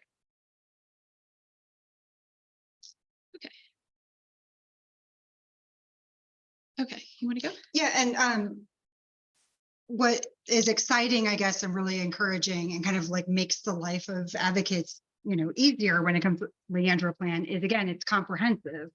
It is a very thoughtful, expert developed, nonpartisan roadmap essentially for how in 8 years' time, when it's fully implemented, every child in our state will have access to that constitutional standard education, which means we won't have, we're not overcoming all of the inequities built into that funding formula, but that, children, regardless of what your zip code, regardless of what your school community or how much wealth is in your community, will be having strategic investments made so that we have everybody at least up to that same baseline. And because there's something for everybody, right? Like oftentimes in our space, we have folks, advocating, for their issues or advocating for the investments that they know their student group needs. But with the Leandro plan, it's an opportunity as advocates for us to unify and to be, advocating for something that we know that all of our children will benefit from. These are the priority student groups that we advocate for, including LGBTQ students who, again, don't appear formally in the Leandro case, but we have included them. Susan went over the different ways that the Leandro plan will address the specific and unique needs of students with disabilities, the number of support personnel. Yeah, and one of the things that there's a set number of supplemental funding that the state does provide, but they haven't really looked at that formula in years. The formula hasn't changed at all since like the 90s. So the Leandro plan asks for a study to make sure that we're doing that right. Right now, it's just across if you're a student with a disability, it's a flat number. But one of the things the Leandro plan looks to look into is whether maybe the severity of your disability or your support needs, I should say, should affect that number. Maybe students who have higher support needs should actually get more support from the state. It just makes more sense. Most of our other states are doing it that way. We're one of the few that just does a flat across the board number. And so the Leandro plan asks to look specifically at that, as well as increase that number. 2.3 times that of an average student. So the idea is to increase that number and to make sure that number is actually reflecting the students' needs. And so for students accessing early childhood opportunities, it's just a massive increase in funding needed to keep those those providers whole and to keep the services available. So increased slots for NC pre-K in every district, more funding for Smart Start. For students, again, Leandro came from our rural counties, our Eastern North Carolina rural counties. So Leandro would specifically target more funding for students coming from low wealth districts. We know that it's incredibly hard, especially when rural districts can't provide the supplemental salary and the incentives that urban districts can. So really supporting the pipeline and making sure that there's high quality teacher preparation programs. Again, more recruitment supports and expanding the community school model, which we're a huge fan of districts that have been exploring that model, but it takes a lot of funding. We know that it takes a coordinator, it takes staff working to build those partnerships between the state and the community, or the school and the community. For our Black and Brown and Native students that face racial discrimination, it would completely overhaul the A to F performance grade system that we're currently working under. It invests funding in culturally responsive curriculum resources,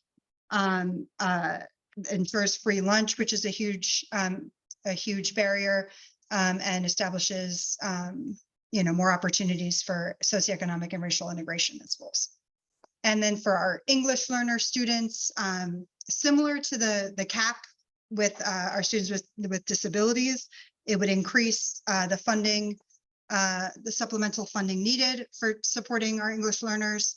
It would eliminate that arbitrary cap that we talked about, and then modifying the formula to account for diversity in the languages that are being spoken in our school communities. And then for students who identify as LGBTQ, a huge support for our students is increasing the amount of funding for mental health supports. We know that there are tremendous needs and we are not meeting our students' needs currently. So that extra funding would really be transformational for our students. Leandro Plan proposes increasing per student state spending by roughly 40%. And for Union County, and we'll talk about this in a second, because we have developed a tool to break down, like I'm not a numbers person, so when I look at the full investment of the Leandro Plan as implemented at the end of 8 years, it can be kind of head spinning. So what we've done at Every Child is we've broken down how much children in every single district of our 115 districts across the state, how much they're owed by the state and how much our local school budgets will grow through implementation of the Leandro Plan. So in Union County, our children are owed over $72 million already. So those are dollars that we could be investing in our children right now. And that would represent an increase of over 29% in our local school board budget. And so thinking about mental health supports, that would be 240 more positions to support nurses, social workers, school psychologists, all of the different caring and loving adults that help our children feel seen and have their identities embraced and celebrated in all of the many ways that we want our children to thrive and love going to school, right? Those are those investments that we know are critical. And then, so this is where you can find the tool on our website that I just mentioned. Yeah. Did you want to? No, I just wanted to say, one of the things that when I first started as an advocate, we put very cocky on our Save Our School page, Save Our Schools North Carolina, fully fund our schools. And right away, people started like, well, what does that mean? Like, be specific. And we're like, we're house moms from Cary. That's not something, but enough.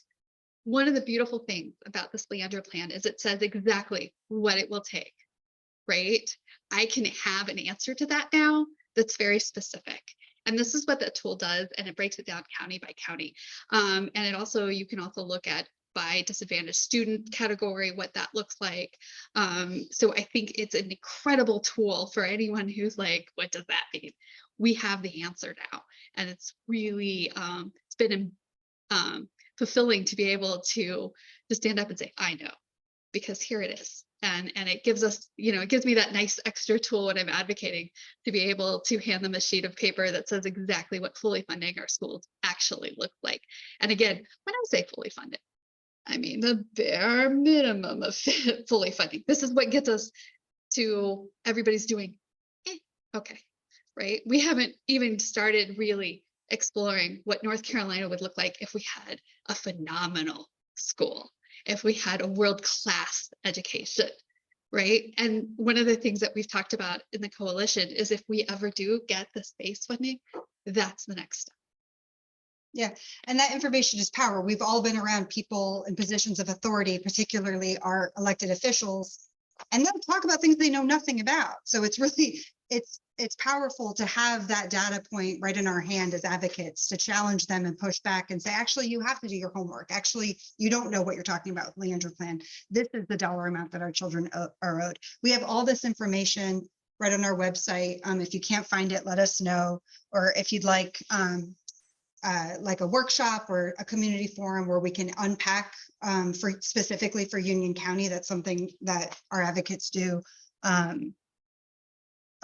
when we are invited to. And Union County has one of these one-pager sheets created. So how to support fully funding of the Leandro Plan. We know that it is a tough hill to climb right now with our current General Assembly being so antagonistic and really attacking public education at every turn. It has to start at the local level. We have tools that advocates can take to influence and push their school board. I know every school board is kind of in a different place, but people who are in positions to make make those decisions, whether it's the county commissioner or school board or folks in your own school community. We have to create that groundswell and just raise awareness that this is a right that our children have. This isn't a hypothetical. This isn't a wouldn't it be nice.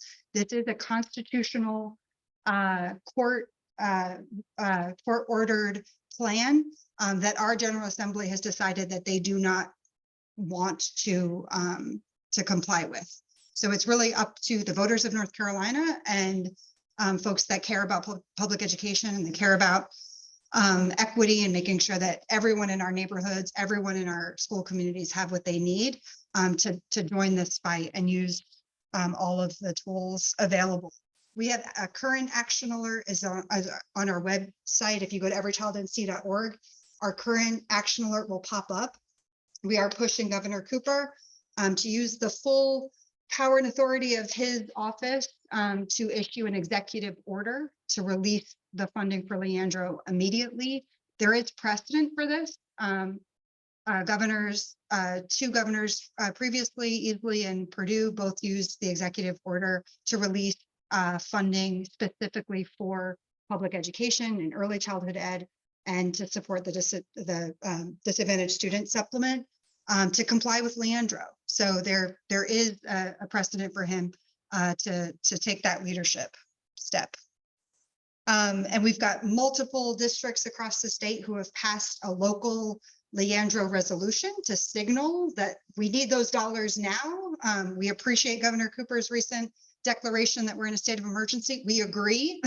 We as advocates have been signaling as much for decades. And it's really the local school boards that are feeling that pain and needing to do more with less and pull from different sources to cover the gaps of funding from the state.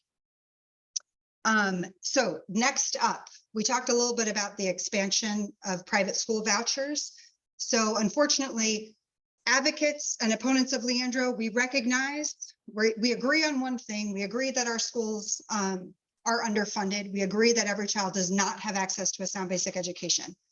We, as advocates, have a court-ordered, comprehensive, expert-informed, nonpartisan solution, which is the Leandro plan that is not being funded.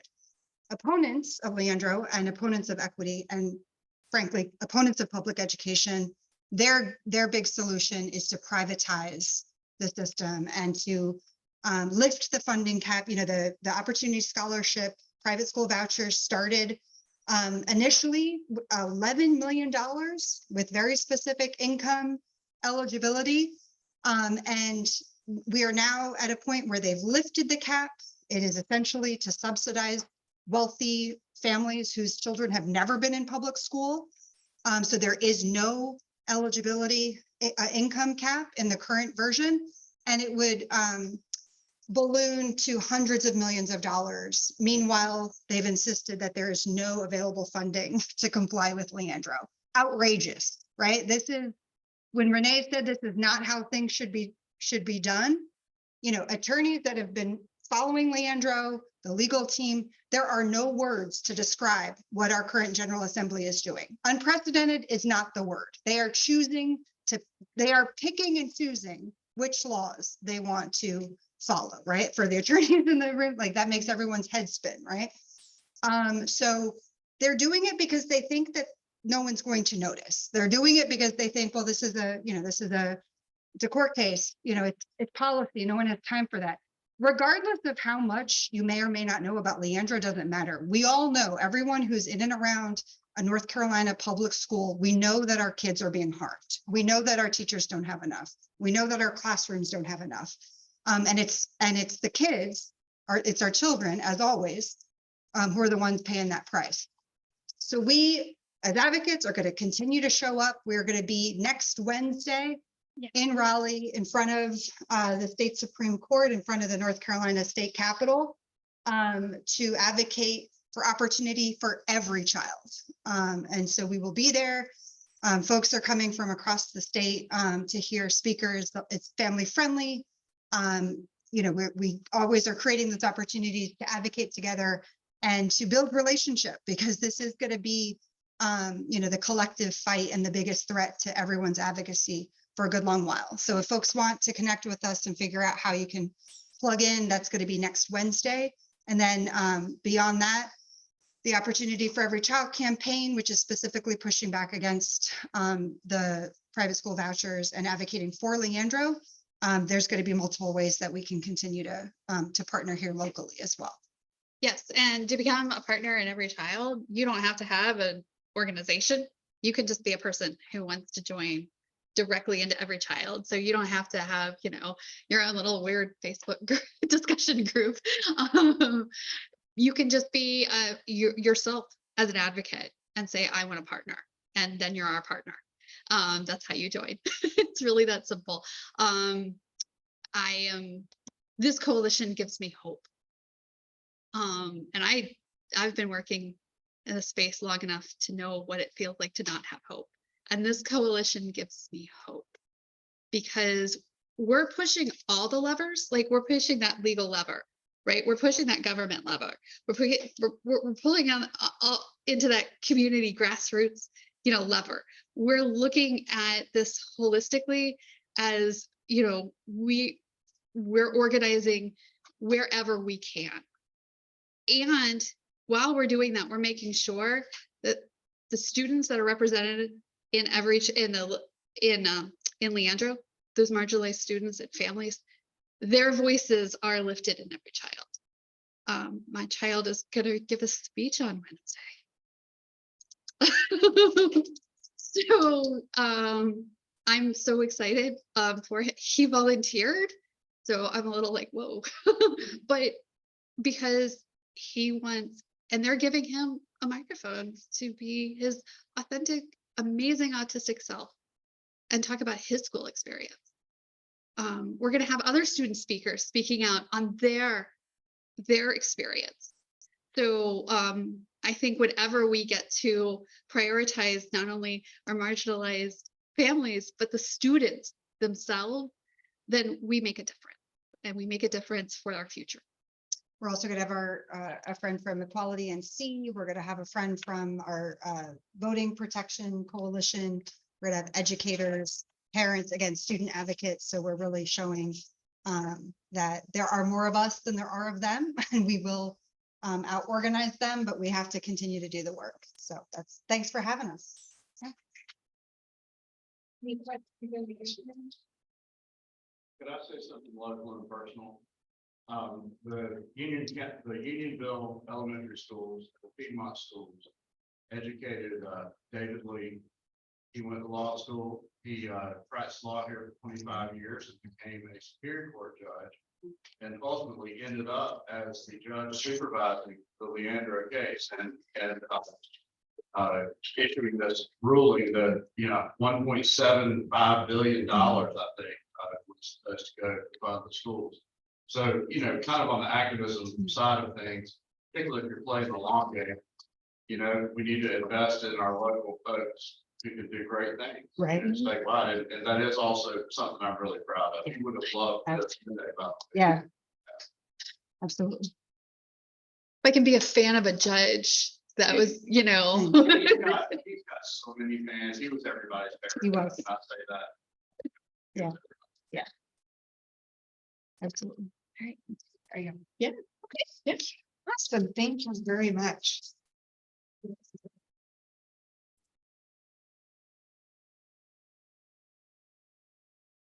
Just so you know, a little tidbit, the named plaintiff in the Leandro case is now an old attorney. And I can say old because he's my age. And if you want to Google him, it's Rob Leandro, and he works for Parker Poe. And he actually has a statement on Parker Poe saying Leandro needs to be fully funded, which is the plaintiff. But he's almost 50. So that's how long this has been happening.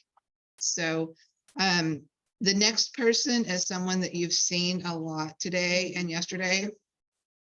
So you'll see me for approximately 30 more minutes, but let's have a 15-minute break and then come back here at 3 o'clock and You will hear all sorts of stuff about the history of LGBT and disability rights.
Testing. Making sure that this works. I can hear you. Words. I'm not actually looking to see if it was, I just wanted to make sure that it doesn't come over where my words were actually located. Yes.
Right now it's in between, we're taking a break. We'll probably back in about 3 minutes or so.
Good afternoon. I'm Crystal Robinson. I am also the individual that will be speaking for this 3 o'clock hour.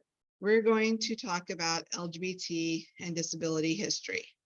I'm Crystal Robinson. My pronouns are they, them. What I look like is I am a short, very pale, like vampire looking white girl with very light colored hair that is not at all like the pictures anymore because of COVID. It's light blonde, white, becoming white. I am only about 5'2". My shape is like Barney, but in black. And and that's just, I mean, I do. I'm like short, my low legs. So you can really see what I look like. And I wear glasses that are purple because purple is my favorite color because it's happy black. And so, like, let's see, which way is this going to move? Oh, and the microphone. Oh, look, I didn't even have my photo on. It started, it did. Did it work? Is there going to be that?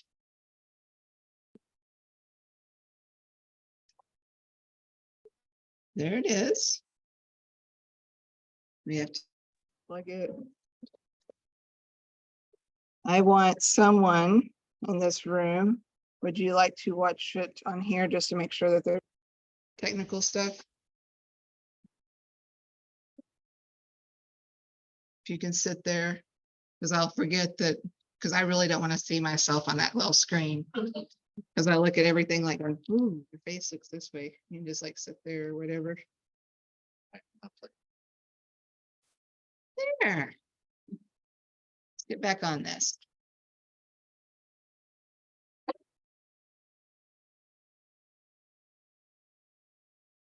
I am a diversity and civil rights attorney. I am also neuroqueer and a disability advocate. Neuroqueer is a term that started about 2015 with another individual who did a whole paper, like PhD, in regards to our neurodiversity plays into our queerness plays into our neurodiversity. You can't really take anything about either one apart from each other. And when I read it, I was like, that's me. So if you want to talk to me after the fact, this is all my ways of talking to me. We're going to talk about the comparative history between LGBTQ and the disability community.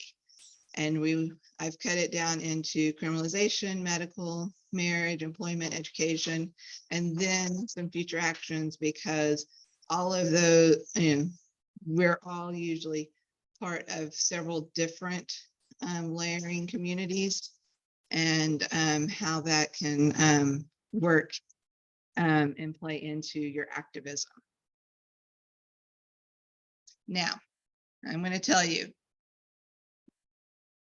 this is going to talk about some triggering things. So if by chance you need to turn off the camera, walk out of the room, go for it.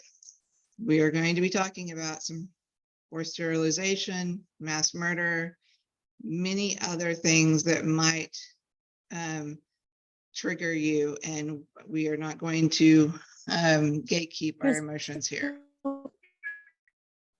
To lose. Police actions. What I'm doing is I'm showing you that a lot of times if they are going after the queer community, they're going after the disability community. Sometimes they start off going after the disability community first. Sometimes in history, they've going after the queer community. But once they get their program situated in one, they will rebrand it into the other, or just shove it all together into one, similar to what they're doing with medical care and attaching some like autism. So queer people are 6 times more likely to be stopped by the police.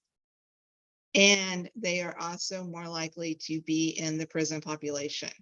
42% of non-straight women are what make up the queer population, or the queer population, the prison population.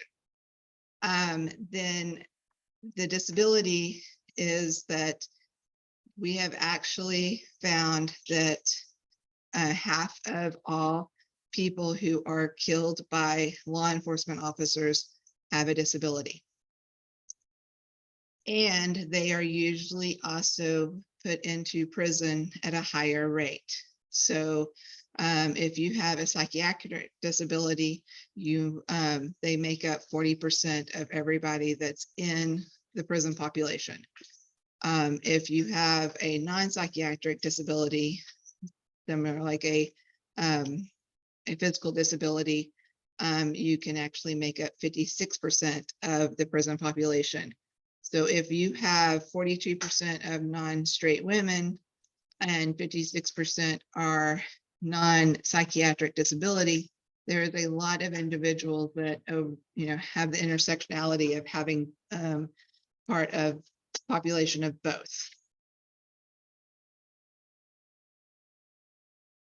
Criminalization. The drag bans, the trans medical bans, or gender bans are not new. They have been in existence in the past, and they're coming back. From 1840s to the 1970s, we had dressing laws. And you could be put in prison because you were dressing in a not belonging to his or her sex. In the 40s and 50s, they moved it into impersonating a female, and they also use the same language as what they're doing now with private areas if you're in public. Many people don't realize that the disability community was put into hiding as well. Not really hiding, they were not allowed to be seen. It was called ugly laws.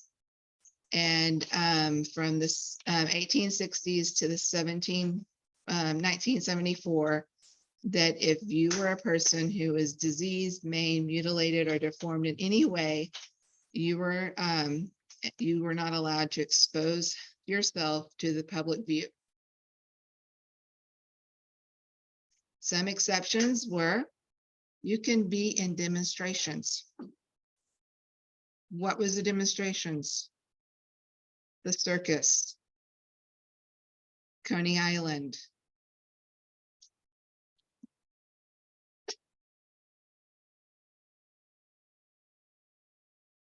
These are cities that had their own dressing laws. Still, New York had one all the way up until 2011. So it wasn't just in one little area. This was all over the country.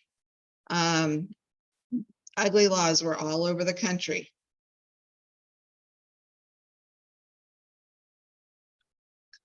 Many places that we think are places that the liberal beacons of places that we would love to live at if we could buy a home there, that had these, both of them. San Francisco had dressing laws and had ugly laws. And they started about the same time. Well, what do you do when you make criminalization? You have to stick them somewhere. So they either put them in prison or they institutionalize them. So in San Francisco, 1890s, we had individuals who remained in prison for 18 years until they died by TB.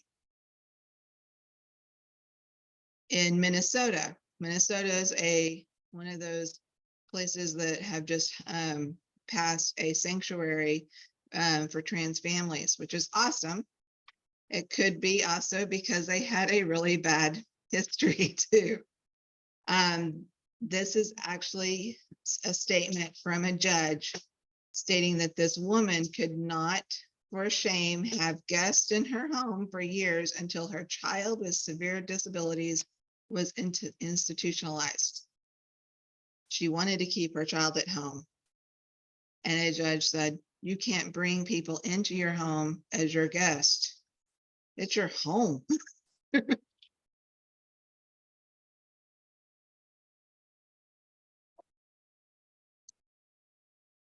Now, during the 60s and 70s, we did have a lot of civil rights movements in that time. We started off with seeing some of these when people realized they were on the books.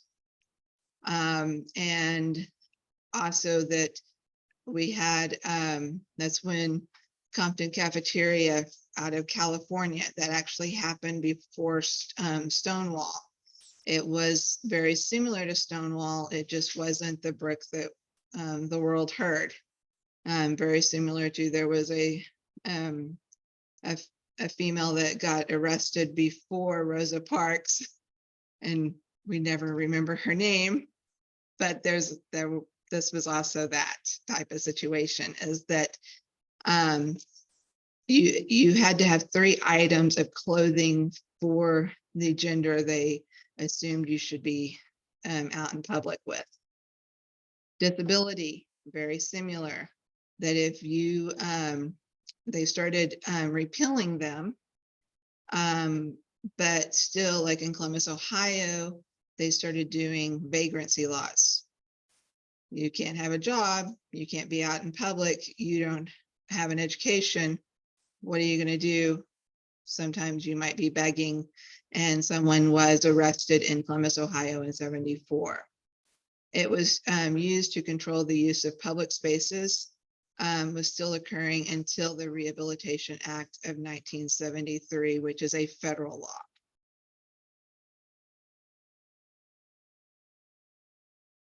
This also went into immigration issues, that you could be deported for having dressing laws, just like you can be deported for having more than one marijuana crime on your record. This individual lived as a female since childhood and refused to wear women's clothing, and they were deported out of the US. You could also have been denied entry for coming in, and they were like, well, what do we assume you are? What are you wearing? And these people were still denied entry into the early 1900s. Same thing happened to the disability, and we still have that with TB tests and some other things with the federal government. But in the 1860s, it was to keep out Chinese immigrants in large masses, which also included going into the Chinese Exclusion Act, but the disability was quarantining for diseases. And then they started having, in the 1890s, medical examinations, and you would just be excluded from Ellis Island if you had a disability that was on the list that you got all the way over here, you're going to be sent back.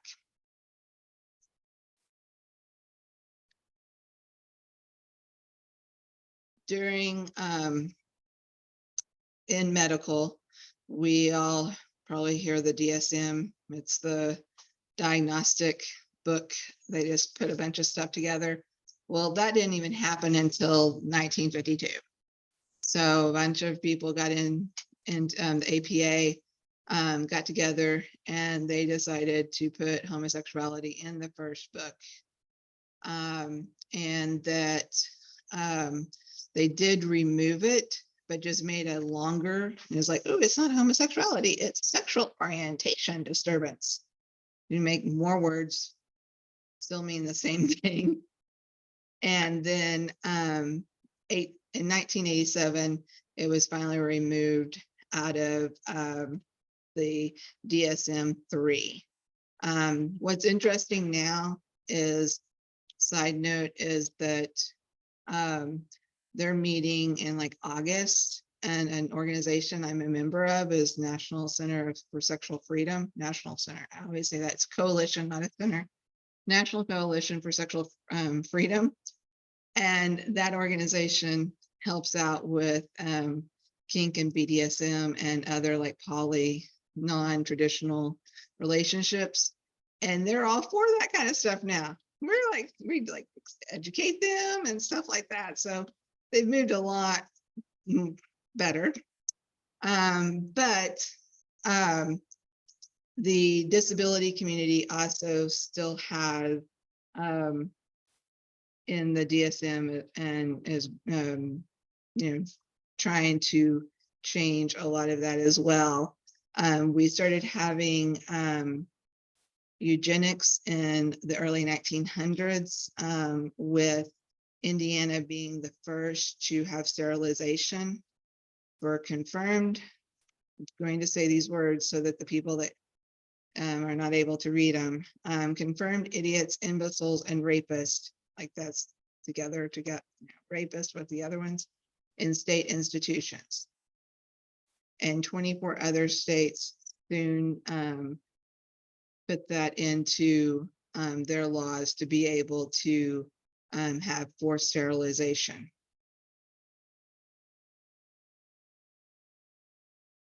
So we had compulsory sterilization for both groups. Queer and people that LGBT, and I use queer just as I like the word queer. I'm sorry if you don't like, I'll use LGBT and queer going back and forth. But they would do sterilization for individuals that were homosexual men, women who were not being women enough, and that rape victims, Native Americans. It happens so much that in 1973 you cannot have any sterilization on tribal lands anymore, because it happened so much to Native Americans that the federal government was like, "Ooh, we need to stop this." They learned from themselves. Under the disability that just have a random bag. We're gonna take that outside. When I was in law school and I heard about this case, I realized that as a person growing up, learning about all the civil rights, 1980s, the early 90s was like, I feel like the 90s was better than what we have right now. And learning about Buck v. Bill was very surprising. And the backstory is that the woman who was sterilized was raped by the nephew of the owners of the house. The mom was institutionalized because she could not pay for all her stuff in the world. And since she wasn't, good enough to have a spouse to take care of her, she must be mentally unstable.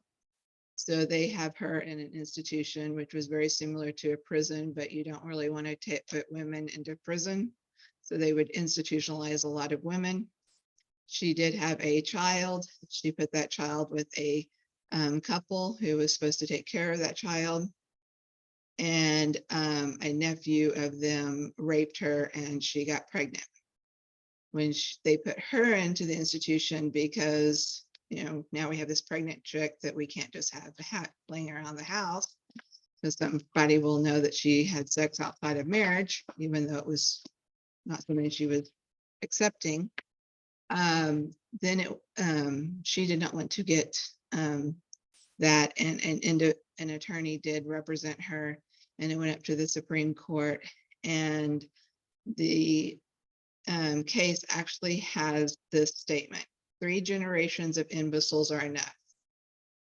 And so when she had that child in around 1927, 1928, they sterilized her. She got sent back to that house to be raped without any evidence, because now she's sterilized. And the historical understanding is that she didn't actually have any disability that we would say needed a caregiver other than her age and her income at the time. And so they actually sent back the child, and the nephew that raped her got custody, and she had to live in the house in that same environment. So it's layers upon layers of awfulness on that one. But they, throughout the US, we had over 60,000 sterilizations for feeble-mindedness and insane.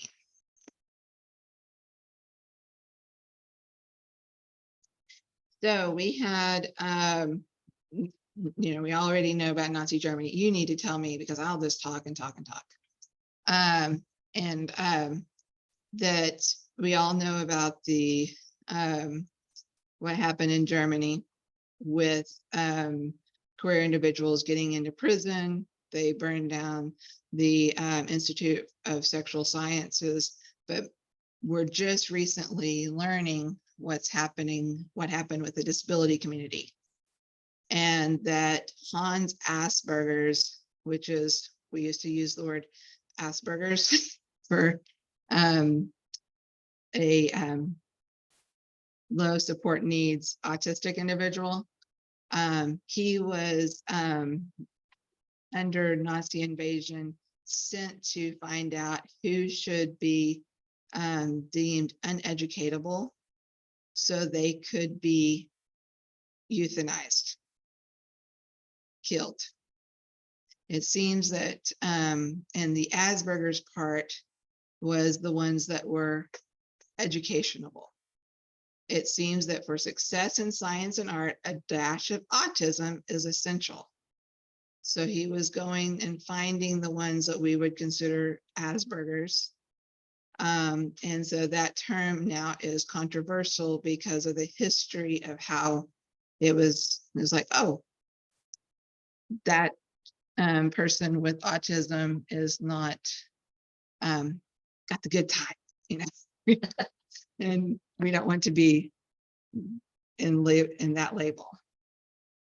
So we had over 100,000 queer individuals were arrested under Nazi Germany, and they were not freed after the war. They were sent to mainly one concentration camp for medical experiments and forced castration. And many of those were still in prison in Germany for decades later. So we didn't just free the queer people that were put in jail. Under Nazi Germany, they sterilized 360,000 individuals who were deemed disabled and killed 250,000. That is how they tested the gas chambers. They used the gas chambers that they tested under that long name that starts with a T. They just call it T4. And they took them apart and put them into the camps that we found where they were used for everybody. But they tested on the disabled community first because they were already institutionalized, and they just told their parents that they were, or their family members, that they were died of pneumonia, TB, any of that kind of stuff. Refusal of care. If in both communities, if you are deemed not good enough, that the medical community has refused care to take care of queer and disabled individuals throughout the history in the 1980s and now. But in the 1980s, these are ones that the New York City only had like 24,500 to educate in 1984. That was 3 years after we knew what AIDS was, and that it took 4 years before President Reagan even used the word. So it also restricted, the US Senate restricted the CDC from even providing education for AIDS in 1987. Now, for the disability community, we had doctors that decided to refuse surgery and allowed a baby to starve in 1982. And that a year later, we had a case where the parents refused surgery on their own child and allowed that child to die.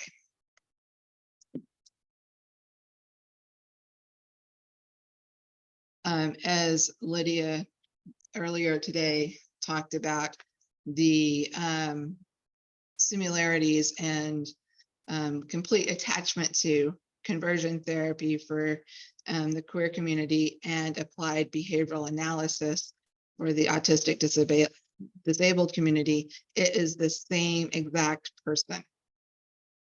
In 1960s, the University of California was paid to get a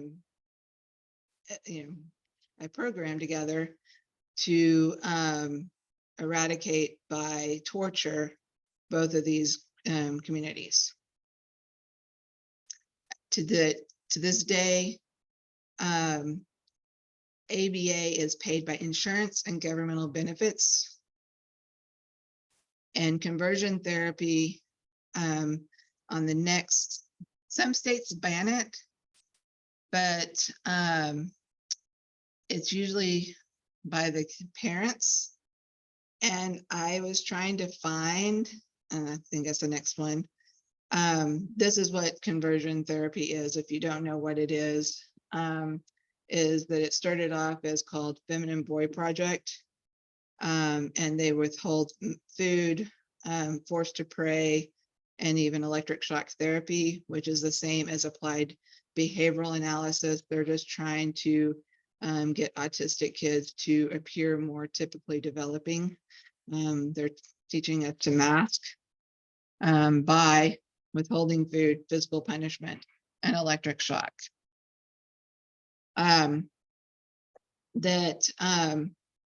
Lydia Brown came to be known famously for the electric shock case, is that a autistic resident in 2012 was shot 31 times over 7 hours because he would not remove his jacket.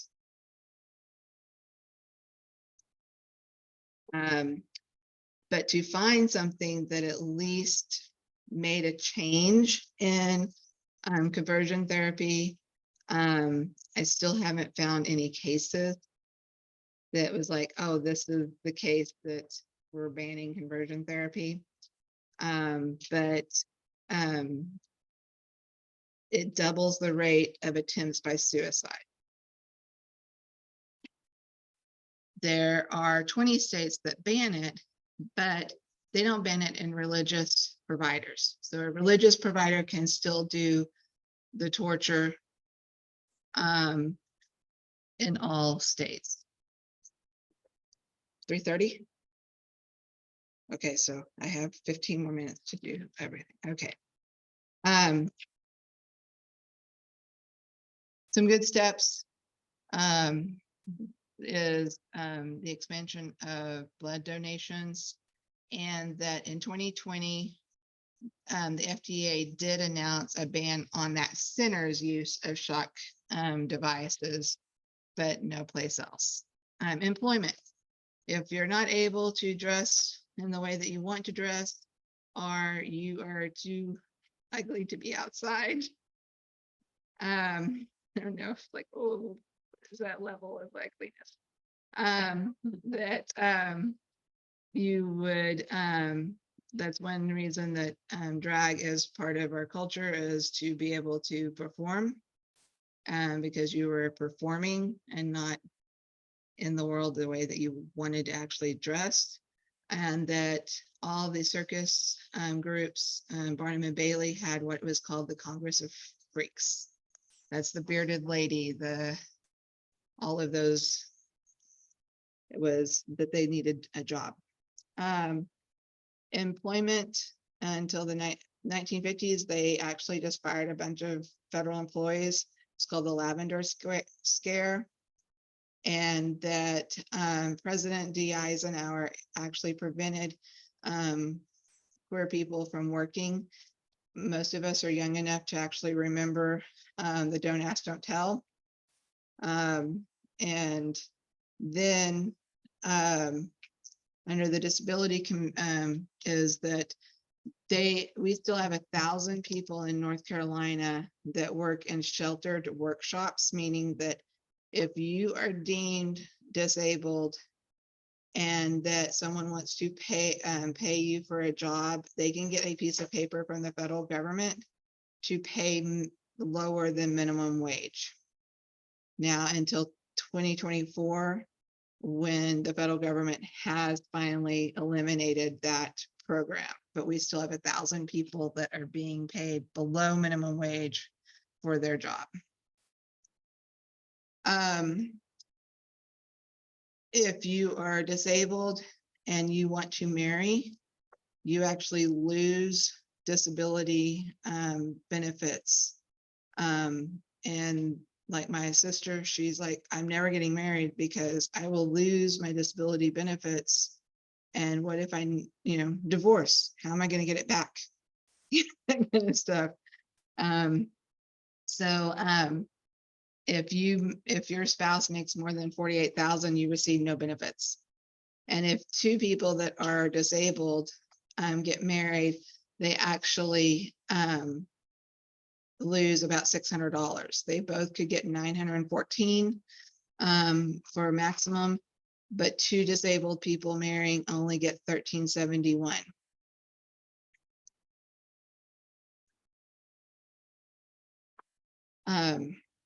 Let's see. They've already talked about that. Oh, I'm almost done.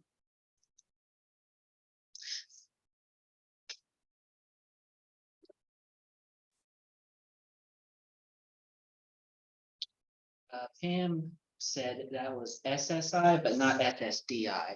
Okay. Chris. Did I just not do the right number, right letter? Yeah, SSI is like, It's the, totally based on disability, like, or in income level, whereas SSDI is like, you take it out of your check, like you have to have work credits and pay into your money. oh, I did like, SSI. Yeah, so SSI is probably yeah, that's right.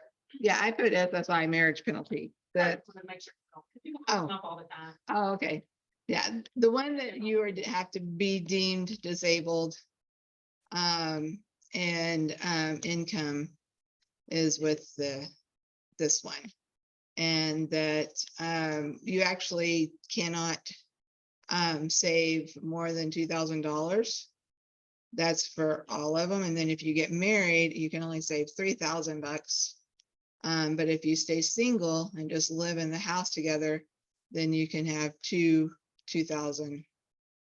As of 2012, you can get something called an able account Mhm. and save up to 25, just so people know, save up to $25,000. So that's a little bit, still has a cap. And with the able, it goes up to 46 years old. So if you were deemed disabled before the age of 46, you can have your ABLE account. A lot of things will do 26 or under. But the ABLE account actually did 46, which was amazing because both based on our privilege and stuff, we are disabled in certain places, but not in income and things like that. So, but my spouse and I were both diagnosed with autism before 46. So we could, if we wanted to save in an ABLE account, plus our 401, plus a Roth, plus this and that, but that does allow that we can save for our child in an ABLE account, because one thing is that 81% of individuals who are autistic are unemployed, are underemployed. If you get a degree, even a college education degree, it actually goes up to 85%. And if you get even a higher, it goes up and up. We have a lot of PhD individuals who are, highly educated, but are autistic, and they are unemployed. So it's actually have an 81% chance of being, 19% chance of being employed if you don't have a college education plus autism. And so I do think that as a parent, we do save for his college education and for other things, because we don't know what he might be able to do in the future. Why is intersectionality is that 36% are LGBT plus self-report as disabled. These are a bunch of different numbers. 6 to 25% of autistic youth have gender dysphoria. That 5% of the LGBT youth are also diagnosed as autistic. 35% actually suspect they might not be autistic. There are actually studies that show that if you are autistic, you are probably more likely to be LGBT. And that autistic LGBT youth had over a 50% greater odds of attempting suicide than non-autistic LGBT youth. And so that I can stay on track. Any questions?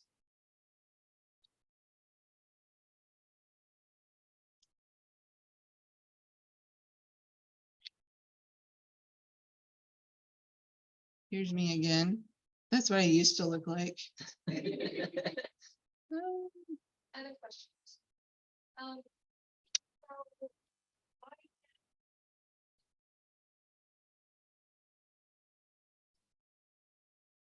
Now, there's really nowhere that is properly banned in America.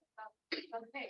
The question is, why can't we get a ban on conversion therapy in churches? Well, one, Clinton signed into law a religious protection. It was this long. I can't remember exactly. What is it called? The religious, the religious refusal. But it was specifically for Native communities to protect their right to ritual. But it ended up messing up everybody else because religious liberties have been abused. Right. North Carolina has conversion therapy protection. Anybody, because of Governor Cooper, anybody who receives state or federal funding cannot. But it still happens, of course. And, because the churches might not receive that, it's going to be a preacher or someone, a rabbi, because many Orthodox Jews also get conversion therapy, and that we have that wall of separation of church and state if they want it, and if they don't, they don't. It's like, so, that is the reason is that, they put it under the flag of it's a religious freedom issue. And that, Like I said, we believe choice, or we believe it's something we can cure you of. right. We're gonna do something about it. And if you tell me I can't do it, then you're trying to tell me my belief is wrong. I mean, I don't agree with it. I'm just saying, sure, that's their angle, is like. And it's very similar to the state of Texas right now, trying to kick out the social workers and counselors of schools and put in preachers. They don't even have the. Yeah, and you can name yourself a preacher. Yeah. Anybody that's like, I'm a pastor. Yeah, I could be a pastor tomorrow or today or whatever with no education. No one except, my spouse following me, or not even that, it's like, I at least think you need to have a flock, a flock of people listening to you at least, but no, they don't even have any ability to, some people call them that. Like, I don't even, sometimes, our school, when the Benton guy, past Reverend Benton, he doesn't have a flock that listens to him, but he's still a reverend. And I'm like, you need to have some, I don't care if you have like a group, just. They're calling them chaplains. Yeah. And so, that will expand that kind of religious ideation that they have. It's interesting, it just occurred to me, because I was gonna bring up ABA. From what I understand, I don't know too much about it, but I think you can deliver or do or practice, whatever you call it, ABA with very little training. Like there are like master's degrees in it and all that, but from what I understand, like the people who are actually going out and work with the kids, a lot of times went through like a 6-week training or whatever. Got some certificate. The difference between a therapist and a technician. Is that, yeah, I know it's like levels. They're yeah. supposed to have a therapist supervising them, because I was an ABA, Oh, really? but they didn't call it that, but I was an ABA, they called it like sensory integration. Yeah, there's Technique or something, but yeah, it can be like a high schooler, take like a Right, 6-week like- course. you don't have to have like a. And they're supposed to be overseen by the ABA specialist, but there'll be like one for the entire organization. And under ABA it's 40 hours of program is what they usually try to say.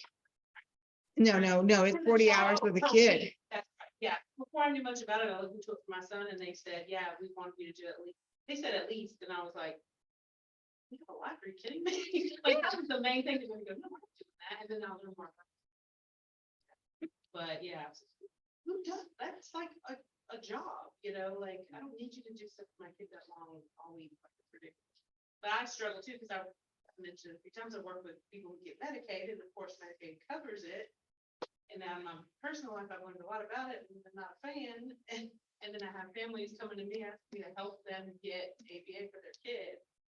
So I'm kind of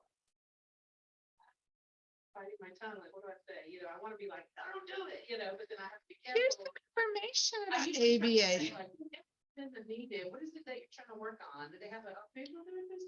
Like just try to steer them in another direction, but someone's already told them their kid needs it. A lot of people just think my kid has autism, they need some kind of treatment. Like, your kid doesn't need a treatment just because they might need a treatment for a specific thing, an issue, skill, but like just because you got an autism diagnosis doesn't mean you're gonna run out and seek some kind of treatment. A lot of people just look at it like that. So ABA ends up being the autism treatment, even if there's no problem.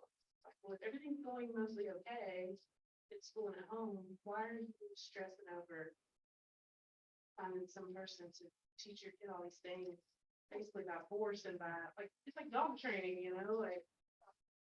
Well, from what I understand, some people that defend it are like, well, if we don't, some people say, oh, well, we don't withhold things. It's more like a positive reinforcement. And I'm like, okay, so like when you teach your dog to sit, you give a treat.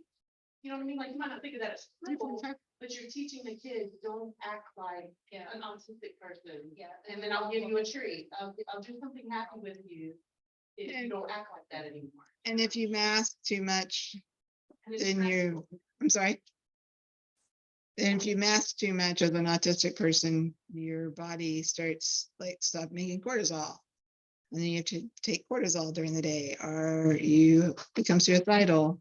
So even if they don't do um, the electric shock and all of that, they're still trying to teach you how to mask.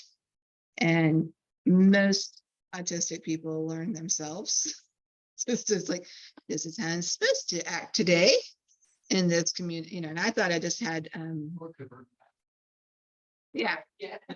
And I just thought I was able to just read a room and act this way and read a room and act this way. And I had different personalities for different people. And then when my son was diagnosed with autism, and I was like, my sister was diagnosed with autism, but I was 20 years older than her. And my mom is one of those autism moms. And and she made two of us. She could only make like queer autistic people. And let's see, but I didn't, go in depth like I did with my child. And then I was like, okay, we should probably get tested. But I think that my husband was the autism and I was the ADHD and anxiety. And then I went into the psychiatrist that did the testing, and I walked out with an autism and generalized anxiety disorder. I still think I'm autistic, but he was like, not autistic, I'm ADHD. And that I have no idea why I was going with this, but that's my, but Or needing therapy.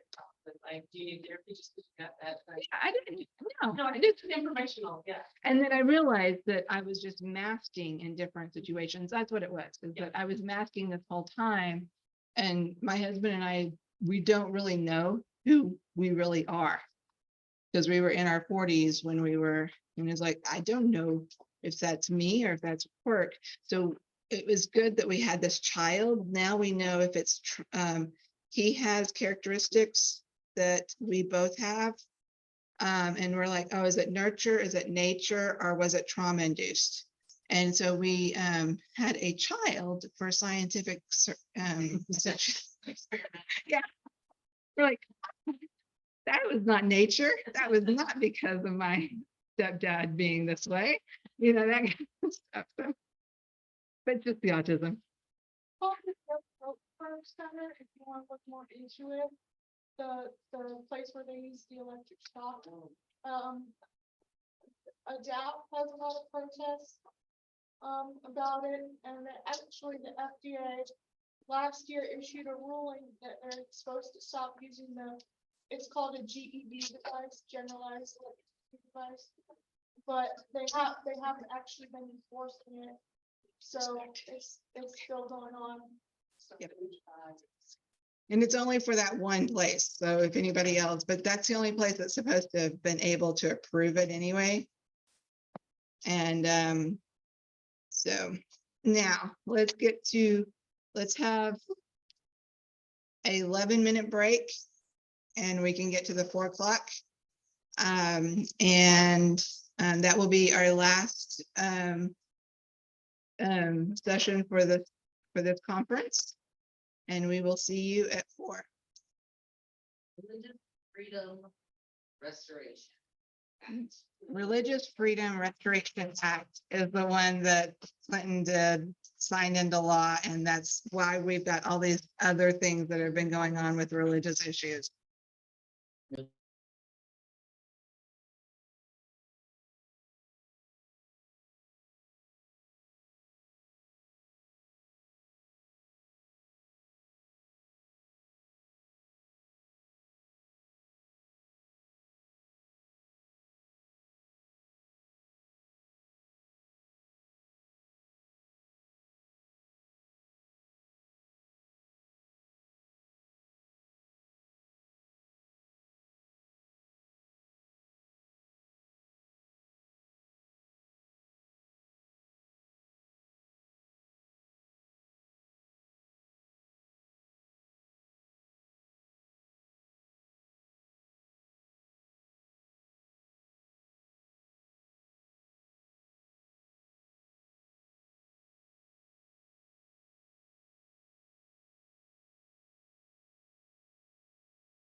Good afternoon, everyone. We have one last individual who is going to talk to us before the weekend. I would like to thank all of y'all for coming and either by in the room or on Zoom. And I'm going to let Artie introduce themselves and educate us on their information.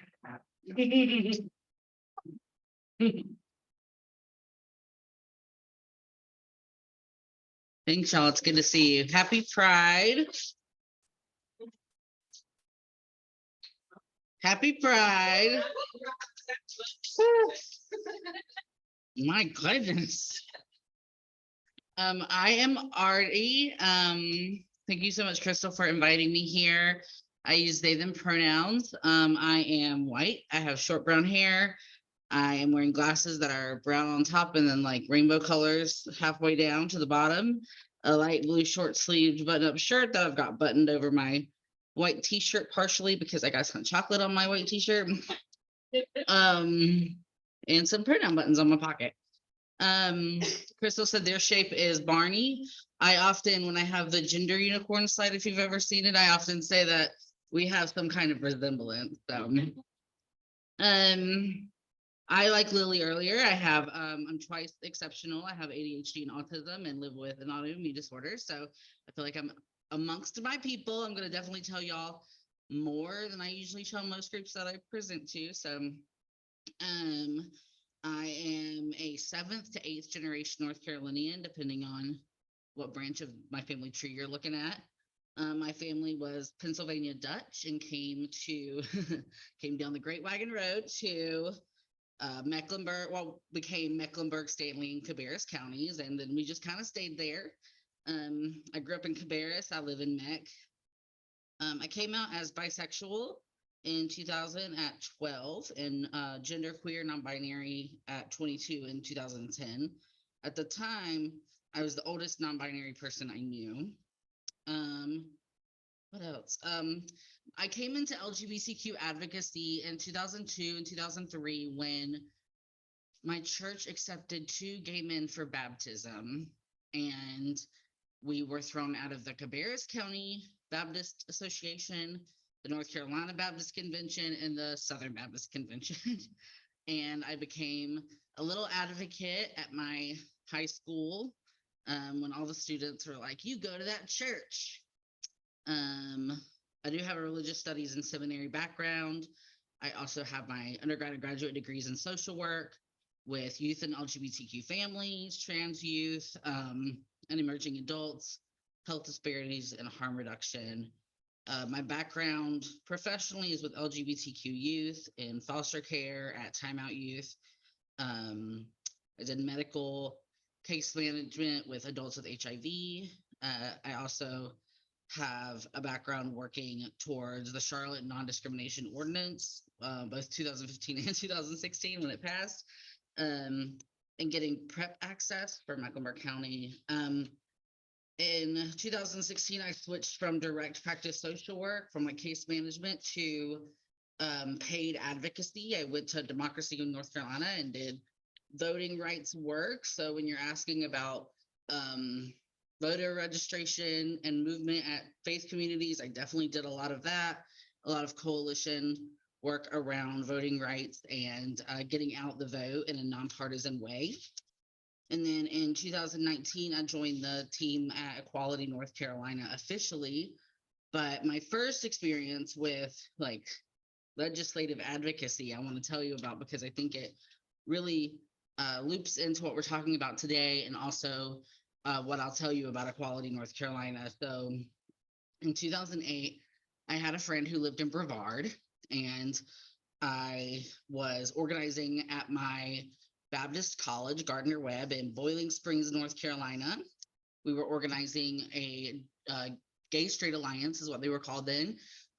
We were forbidden from even hanging out with one another. And they did eventually get a program the next year, or like last year, not the next year, like last year from today. But I had a girlfriend who lived in Brevard, and her roommate decided to take us to the Equality North Carolina Day of Action, the Day of Advocacy in 2008 at the General Assembly. And I thought it was really cool, but I was super nervous. And he ended up just like pushing me into my senator's office, who had gone to my church, but we did not agree on things. And I was nervous, but at the end of it, I felt really empowered and like I could talk about some of the things that mattered to me in rooms that previously I didn't even know existed, really, and definitely not as accessible as they were to me at the time. The guy who took me and then pushed me into that office is now the North Carolina Secretary for the Department of Health and Human Services, Cody Kinsley. So he's a lot of the reason why I'm in this work, and felt like I could, because we all need someone who can kind of show us that it's okay and like able to do it. I want to tell you a little bit about Equality North Carolina. I am the Director of Strategic Initiatives. Let's do your default.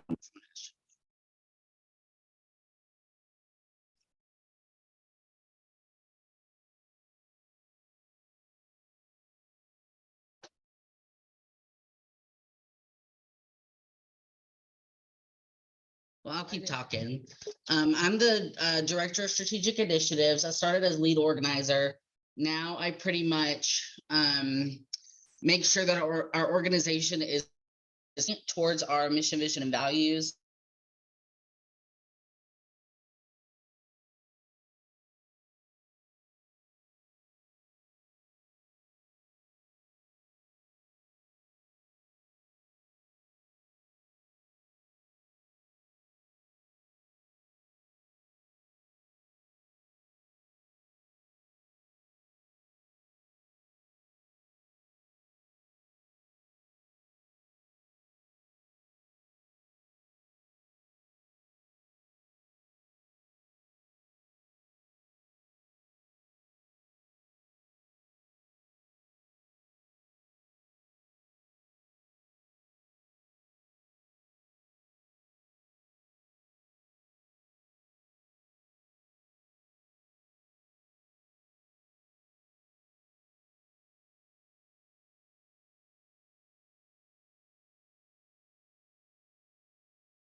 So I let them know that there's an issue with the audio again, so, or with the connection again. And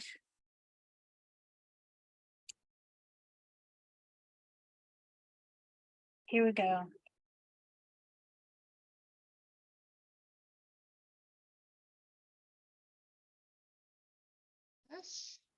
There's Hi. there. Oh, now we have to do this. Share the screen. There they are. And Cool.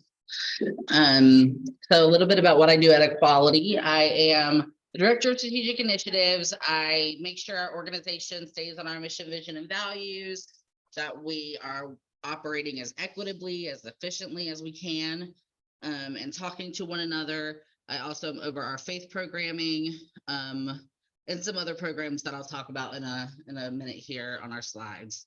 We'll just jump right in to some history about our organization. Equality North Carolina started in 1979. as the North Carolina Human Rights Fund. We were dealing with some issues with the law, and we didn't have any advocates except for ourselves. The ACLU said we are not in the business of defending homosexuals. Planned Parenthood wasn't with us, and we were facing down the moral majority. So we started with 4 basic beliefs, that regardless of sexual orientation or gender, LGBTQ people have the right to equal consideration under the law. The LGBTQ people should be protected from harassment by the public, police, and in the courts. The LGBTQ people have the right to just laws that don't discriminate against us, and that we have a right to legal equality in seeking employment, housing, and credit. As you can see, we've done a great job getting all of those. Just kidding. We have employment thanks to Boss Talk, and we continue to fight for the other ones. A lot of those are covered in discrimination ordinances that we've worked for, but we really want to see those at the state and federal levels. We started as a defense fund for people who were being targeted by the police and the public. We raised money to defend them from criminalization for consensual relationships. For instance, one of our founders was facing a 10-year sentence for a consensual adult relationship.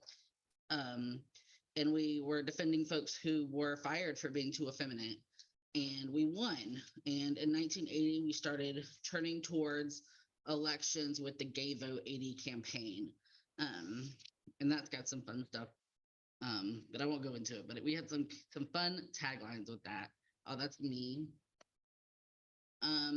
We are the oldest statewide organization in the country, which is a really complicated way to say that we are like the first statewide equality organization, dedicated to securing rights and protections for the LGBTQ community. And we're invested in ensuring that every North Carolinian, I always want to say North Carolinian. If you're on any presentation with me, I always want to say North Carolinian.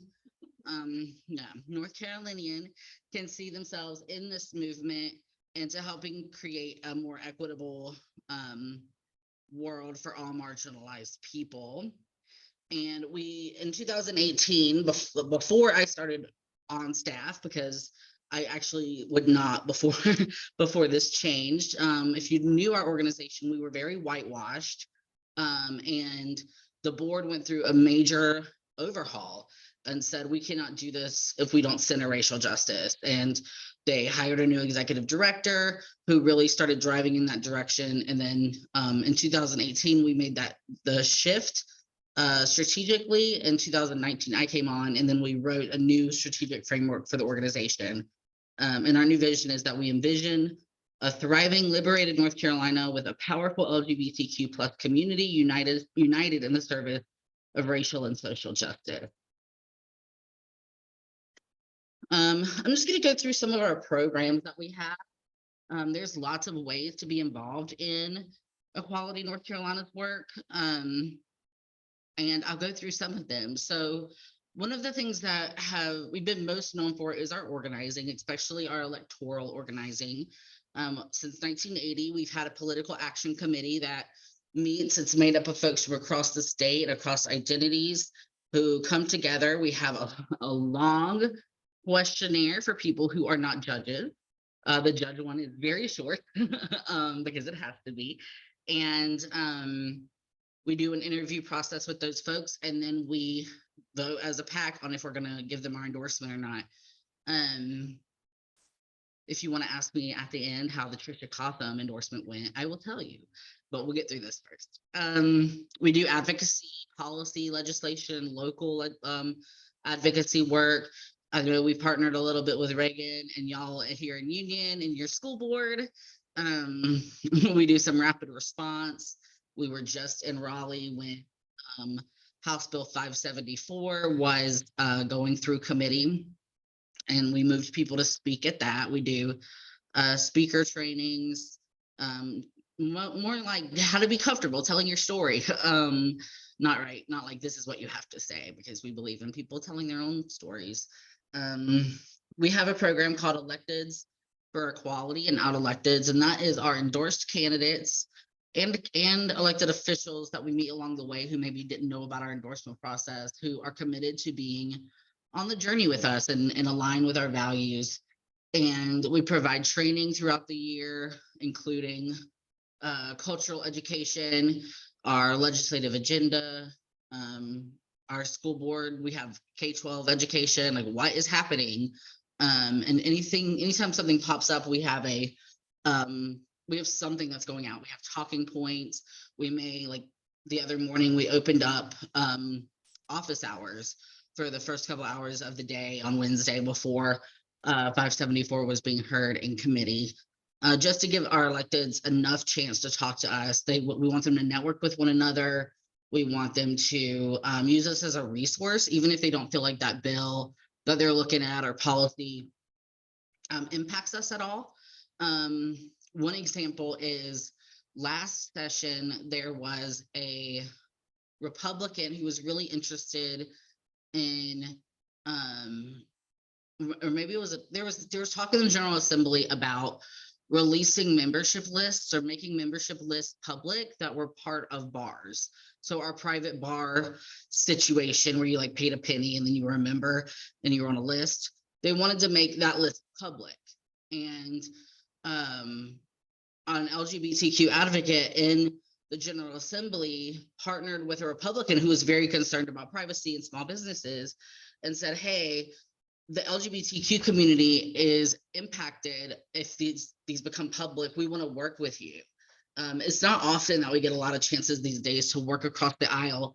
We are a nonpartisan organization, and there's some real concerns about affiliation and having your name released as a member of an LGBTQ bar in a lot of places. So we also developed a coalition around MPOX last summer. And we worked closely with DHHS, and we are continuing to pull out more about our health coalition. We currently have a couple of pieces that I personally am invested in seeing pulled together. So one instance is that we have a coalition of a couple of attorneys at trans organizations that are working to respond to requests from mostly trans women who are incarcerated, who are asking for help around getting access to medical care, but primarily their issues are with violations of PREA and getting assaulted in the prison and jail system. So that's one aspect of health. We have reproductive justice, we have gender affirming care, we have sex education, sexual health education in schools, and all of these things we've realized in the last few years have a tie through of bodily autonomy, of privacy, of avoiding surveillance by the state, like over surveillance and criminalization. And we believe that if we can pull our issues together and have a good, strong health coalition across the state, we could pull in a lot of great people and start to have a united message about like actual personal freedom and what personal freedom actually is. Some more programs. I talked about our work with incarcerated trans people. We do cultural education across sectors. So mostly like corporations, businesses, employee resource groups. School systems have caught us in, but in the last year or so, there was a time when we had school districts who wanted us to come in, and then there was a backlash and we couldn't. Just to talk about the health and safety of their students and what their students were facing. We have K-12 education policy advocacy, which I've talked about, a rural youth empowerment fellowship, which is mostly like emerging adults. It's 18 to 30, and it's any LGBTQ young person who lives in a rural area or goes to school in a rural area can do a paid project as part of this fellowship, and we mentor them. We have usually about like 8 from across the state come in. We've seen a lot probably the most from Western North Carolina and in the like upper Piedmont, but not really from Eastern North Carolina. And I would love to see a lot more from Eastern North Carolina. And what that says at the bottom is monitoring threat activity and threat groups. And this is something that we've institutionalized recently. It's something I've done since 2008, after President Obama's election, when we saw an uptick in militia activity. And then in 2014, I started doing a lot around local Klan activity. And then we have started infiltrating Moms for Liberty and some other organizations that are intent on really circumventing the democratic process and just threatening everybody into doing what they want them to do. So that's been a big project that we've been taking on, mostly me.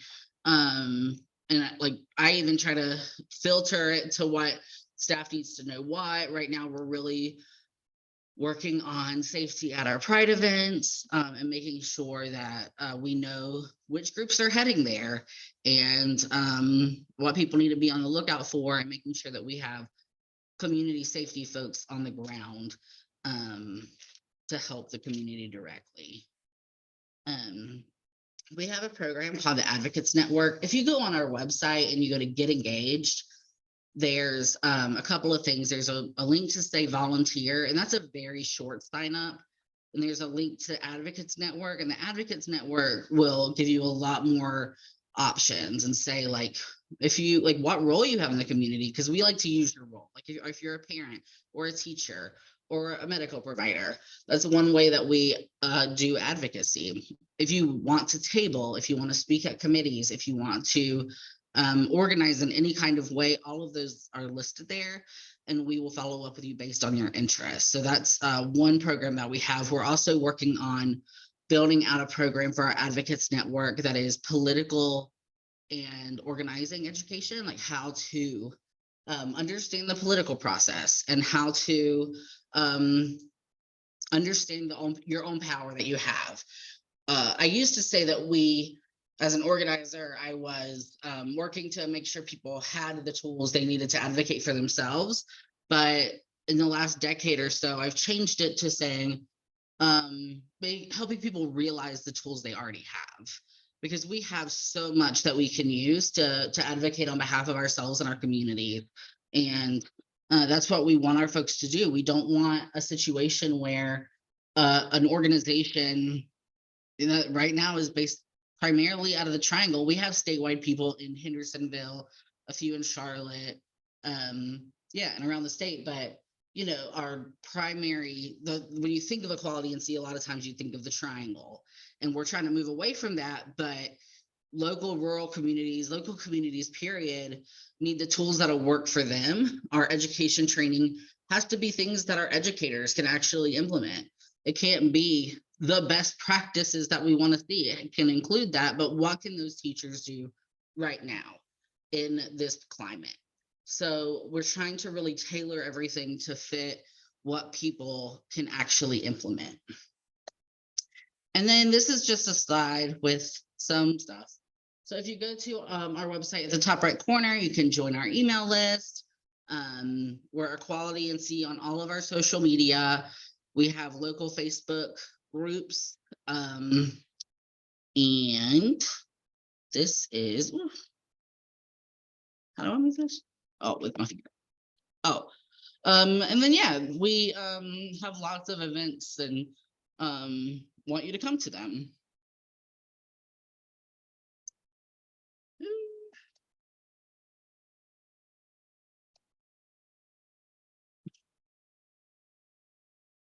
Use something here. There. Oh, there we go. Thanks. And then I just figured I'd leave some time because we've had so much going on. And I knew it would be at the end of the day that we could talk a little bit before we head out. So does anyone have any questions or comments? Let me take some water.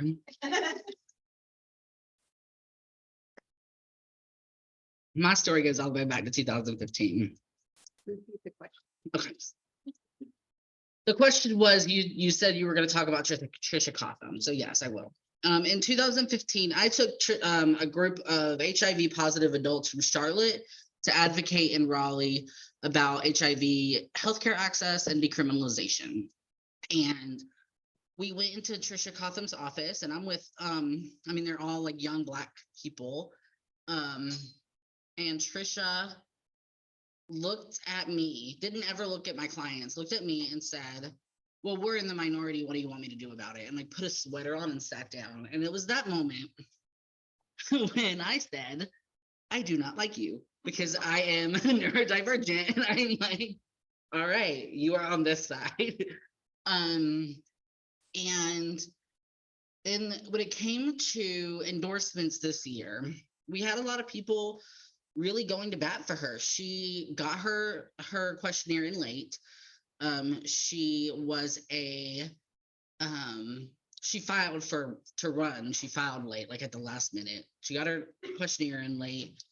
People were emailing us all over, basically from Charlotte, LGBTQ people saying, we want you to endorse this person. Please, like, let her have the process. And so we did. We interviewed her. She we'll have something coming out in the next few days that's going to be written about this. We had to, when everything happened, we did call for her to resign, but we had to go through a legitimate PAC process to unendorse her, and we're going to be releasing an open letter. But in it, she wrote with her own typing. Her campaign managers have said she filled this out herself. She is pro-choice without like barriers. She is for trans kids playing on the sports that align with their gender identity. She thinks it's a local school board issue, but if the issue came up, she would defend trans kids to play on the team that they aligned with. She did not believe that sheriffs should have to comply with 287G, which is that policy that forces them to work with ICE, that turns over anyone who comes through their jail. There's so many. I mean, it's just a list of like really good policies that she supported when she was running, and then she got elected.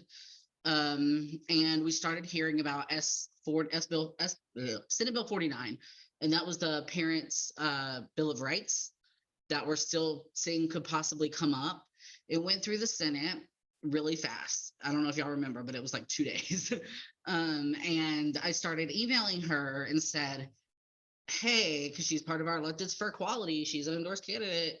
I said, hey, just letting you know this is happening. Do you have any information on the movement on the House side? What are you doing to prepare? At first, she responded and said, there is no House version yet, and basically blew me off. But it was a paragraph, so it wasn't just one sentence. But she was friendly enough. But I was like, Trisha, you know of everybody, like, you know that bills can move really fast. Like a House version can get introduced on Monday and be on the floor by Wednesday easily. And as time came out, we started seeing articles that said she might be gonna be voting against things that we already had commitments from her on, like abortion access, the riot bill, the ICE bill, all of it. And we continuously try to reach out to her office, and a new LA every week, because they were cycling through that office. But one legislative assistant responded and said that she is just too busy. Her calendar is just too crowded to meet with us. And I felt really bad for that LA, because she probably had to say that. And so I started reaching out to some of the people who encouraged us to endorse her. And they said, first it was a lot of, oh, she's going to be fine. She's going to be fine. I talked to a lobbyist who said we shouldn't be concerned about her. And he went to her and said, my client wants to know if you're going to vote the right way on this. And she said, tell your client you don't have anything to worry about. And then I talked to people in Charlotte. I said, get in touch with her because I can't. She's ghosting me.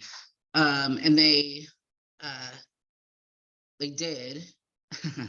And she said that we, the LGBTQ community at large, and all of our organizations, could create a graphic for social media that had her face on it and said, Trisha Cotham is with us.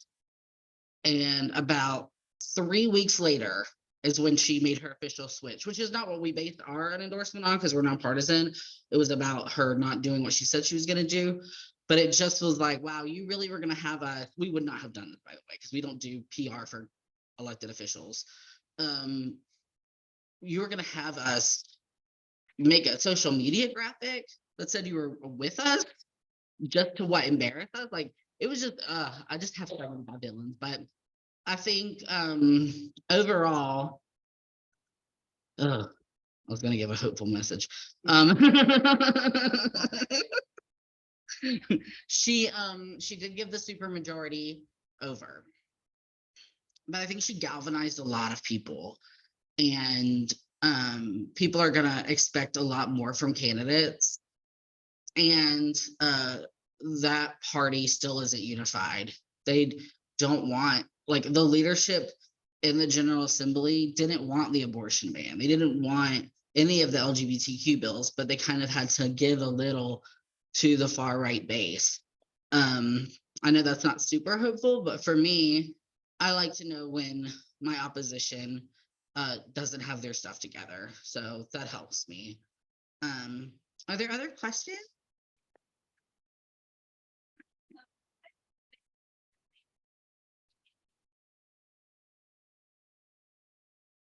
Aw.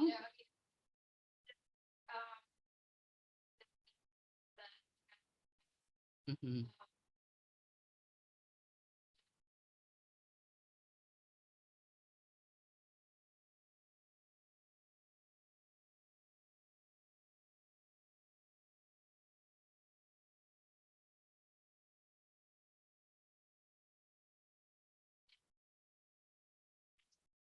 Just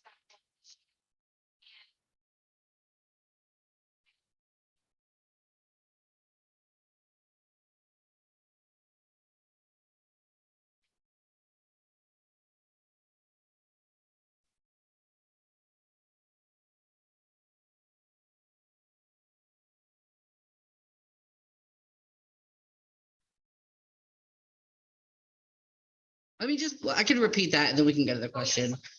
Reagan was just saying that she really appreciated Equality North Carolina being in Union County, especially with their school board. Our Director of Education Policy, Rebby Kern, has been really present. Rebby lives in Charlotte and has been able to speak at school board meetings and be present for the parents and folks who are advocating here in Union County for their students. Right, yeah. you guys are still supporting us out there. It's just, we appreciate it so much. Yeah, we tried to work very parallel, like while things are happening in Raleigh, we can't leave our local communities behind. I think Moms for Liberty in particular really wants us to ignore smaller communities. And we saw this in Chatham with their school board election, almost having a very weird outcome. We saw this in New Hanover, places where there's an expectation that folks won't organize, and that maybe there's some kind of equilibrium or homeostasis right now, but they could get in and change it. And that's why we have to be in local communities. And for us, that means finding out who is in those local communities and how we can support them.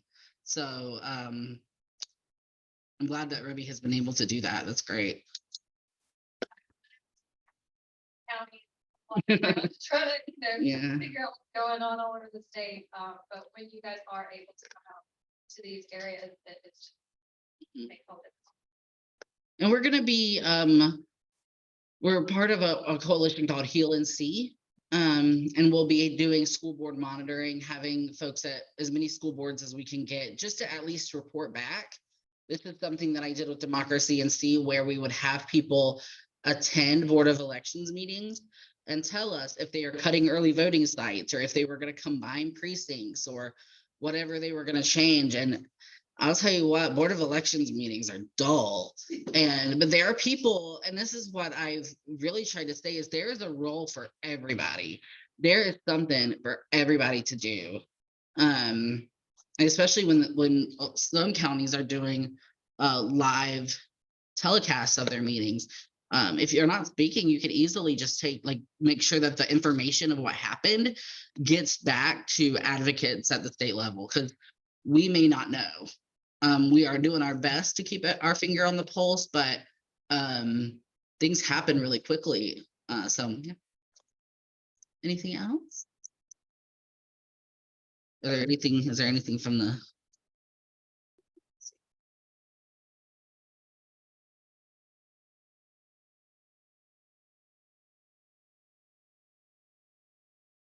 When is, wait, Moms for Liberty is protesting Pride? You said, are they protesting Prides? Oh, is Moms for Liberty protesting Pride? Not technically. Proud Boys are protesting Pride. And an organization which is just one man named Gays for Groomers. Or no, sorry, Gays Against Groomers. Brian. Yeah. He's also Gays for Trump from 2016. So when you start to think about it, like these people are small in number, but they make themselves look bigger. But Moms for Liberty is close with the other organizations that are doing more in-person organizing, which is primarily like this group of street preachers that we've always had, and the Proud Boys. I call it street preachers protest for profit. Exactly. Yeah, they get paid to move around. There's the protesters or the street preachers that have the really big signs that have always been at our prides that we've kind of just learned to like whatever walk by. So I call those the classics. And we have new street preachers who are much more like on a mic, gonna say things, really like agitating people, because that's what they want. They want you to respond so they can get you on camera or do anything they can to stitch your words apart. And they I call them street preachers 2.0, but they all are for profit, like all of them. And somebody I do Pride security with gave me their website. I wish I had it in front of me, but it has a wildly absurdly long survey about like what you're dealing with, and you like click all your issues, and there's questions like, do you have any sexual problems? Do you have any food problems? Are you part of the occult? Do you like black metal? And I'm just like, yeah, but it is like, it's like so long. It's wild. Person asked, isn't Coffin Lady also having an affair with more? Carry that hurt. I'm on the record. There is a theory that there's a relationship happening. I'm only answering this because it's in the chat, and there is a theory that he is in a relationship with the Speaker of the House. For me, that's been assembled by people who work in the General Assembly and know more about the Speaker of the House's personal life than I ever want to know. So I don't know. I think it's more about the fact that he supported her through this process. And she got a lot of support from people she previously stood really hard against, like Dan Bishop, who authored HB2. She got really close with these folks. They carried her through. They helped her strategize how she was going to do this. And what would it look like for her on the other side, which is she spoke at the NCGOP convention. Mike Pence said her name. She is there's an alternate article that came out a couple of days ago. It's very long, but it really just talks about the charter school movement in the state and how she's been part of it. And yeah, you can kind of see if they're not in a romantic / sexual relationship, there is a relationship of yeah, I wanted to like collusion. Yeah. I mean, that's a legal term. I'm not a lawyer.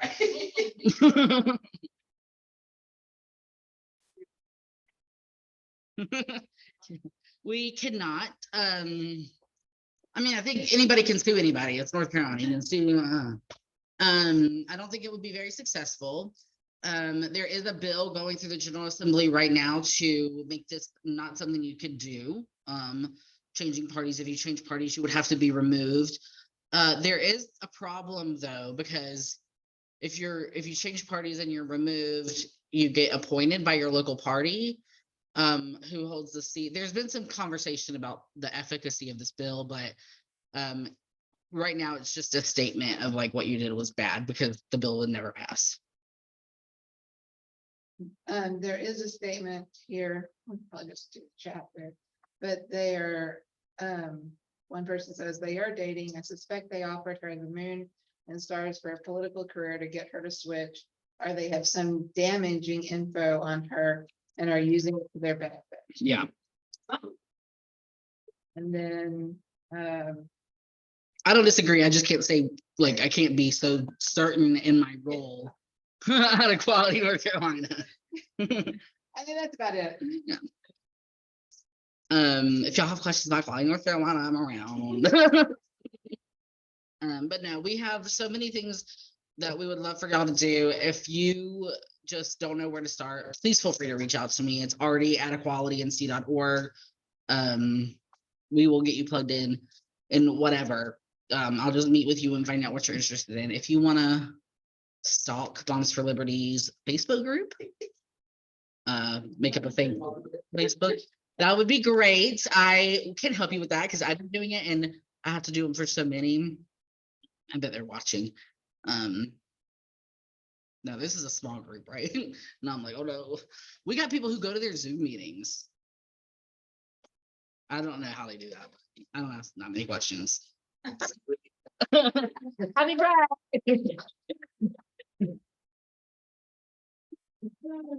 Thank you so much.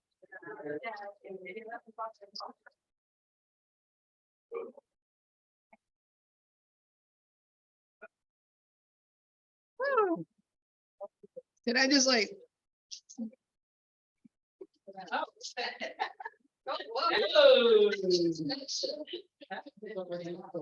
We are everywhere. I think they're taking applications out of there.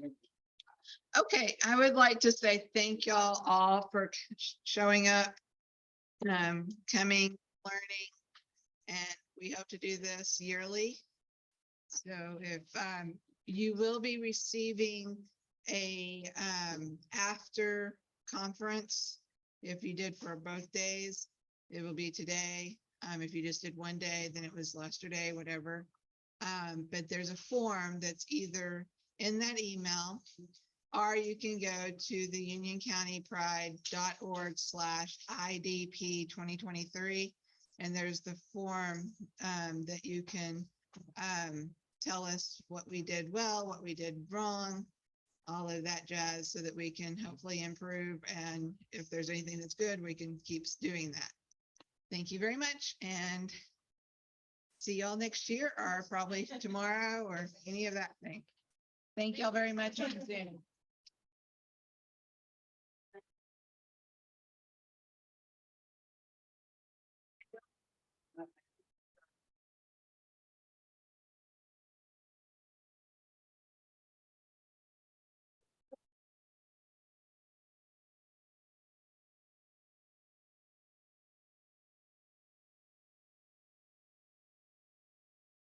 Thank you so much for coming.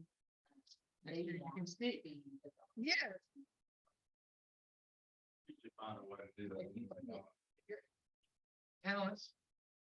Thank you, Crystal.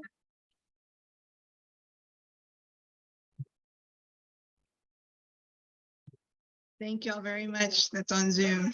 Bye-bye. I would just say like you are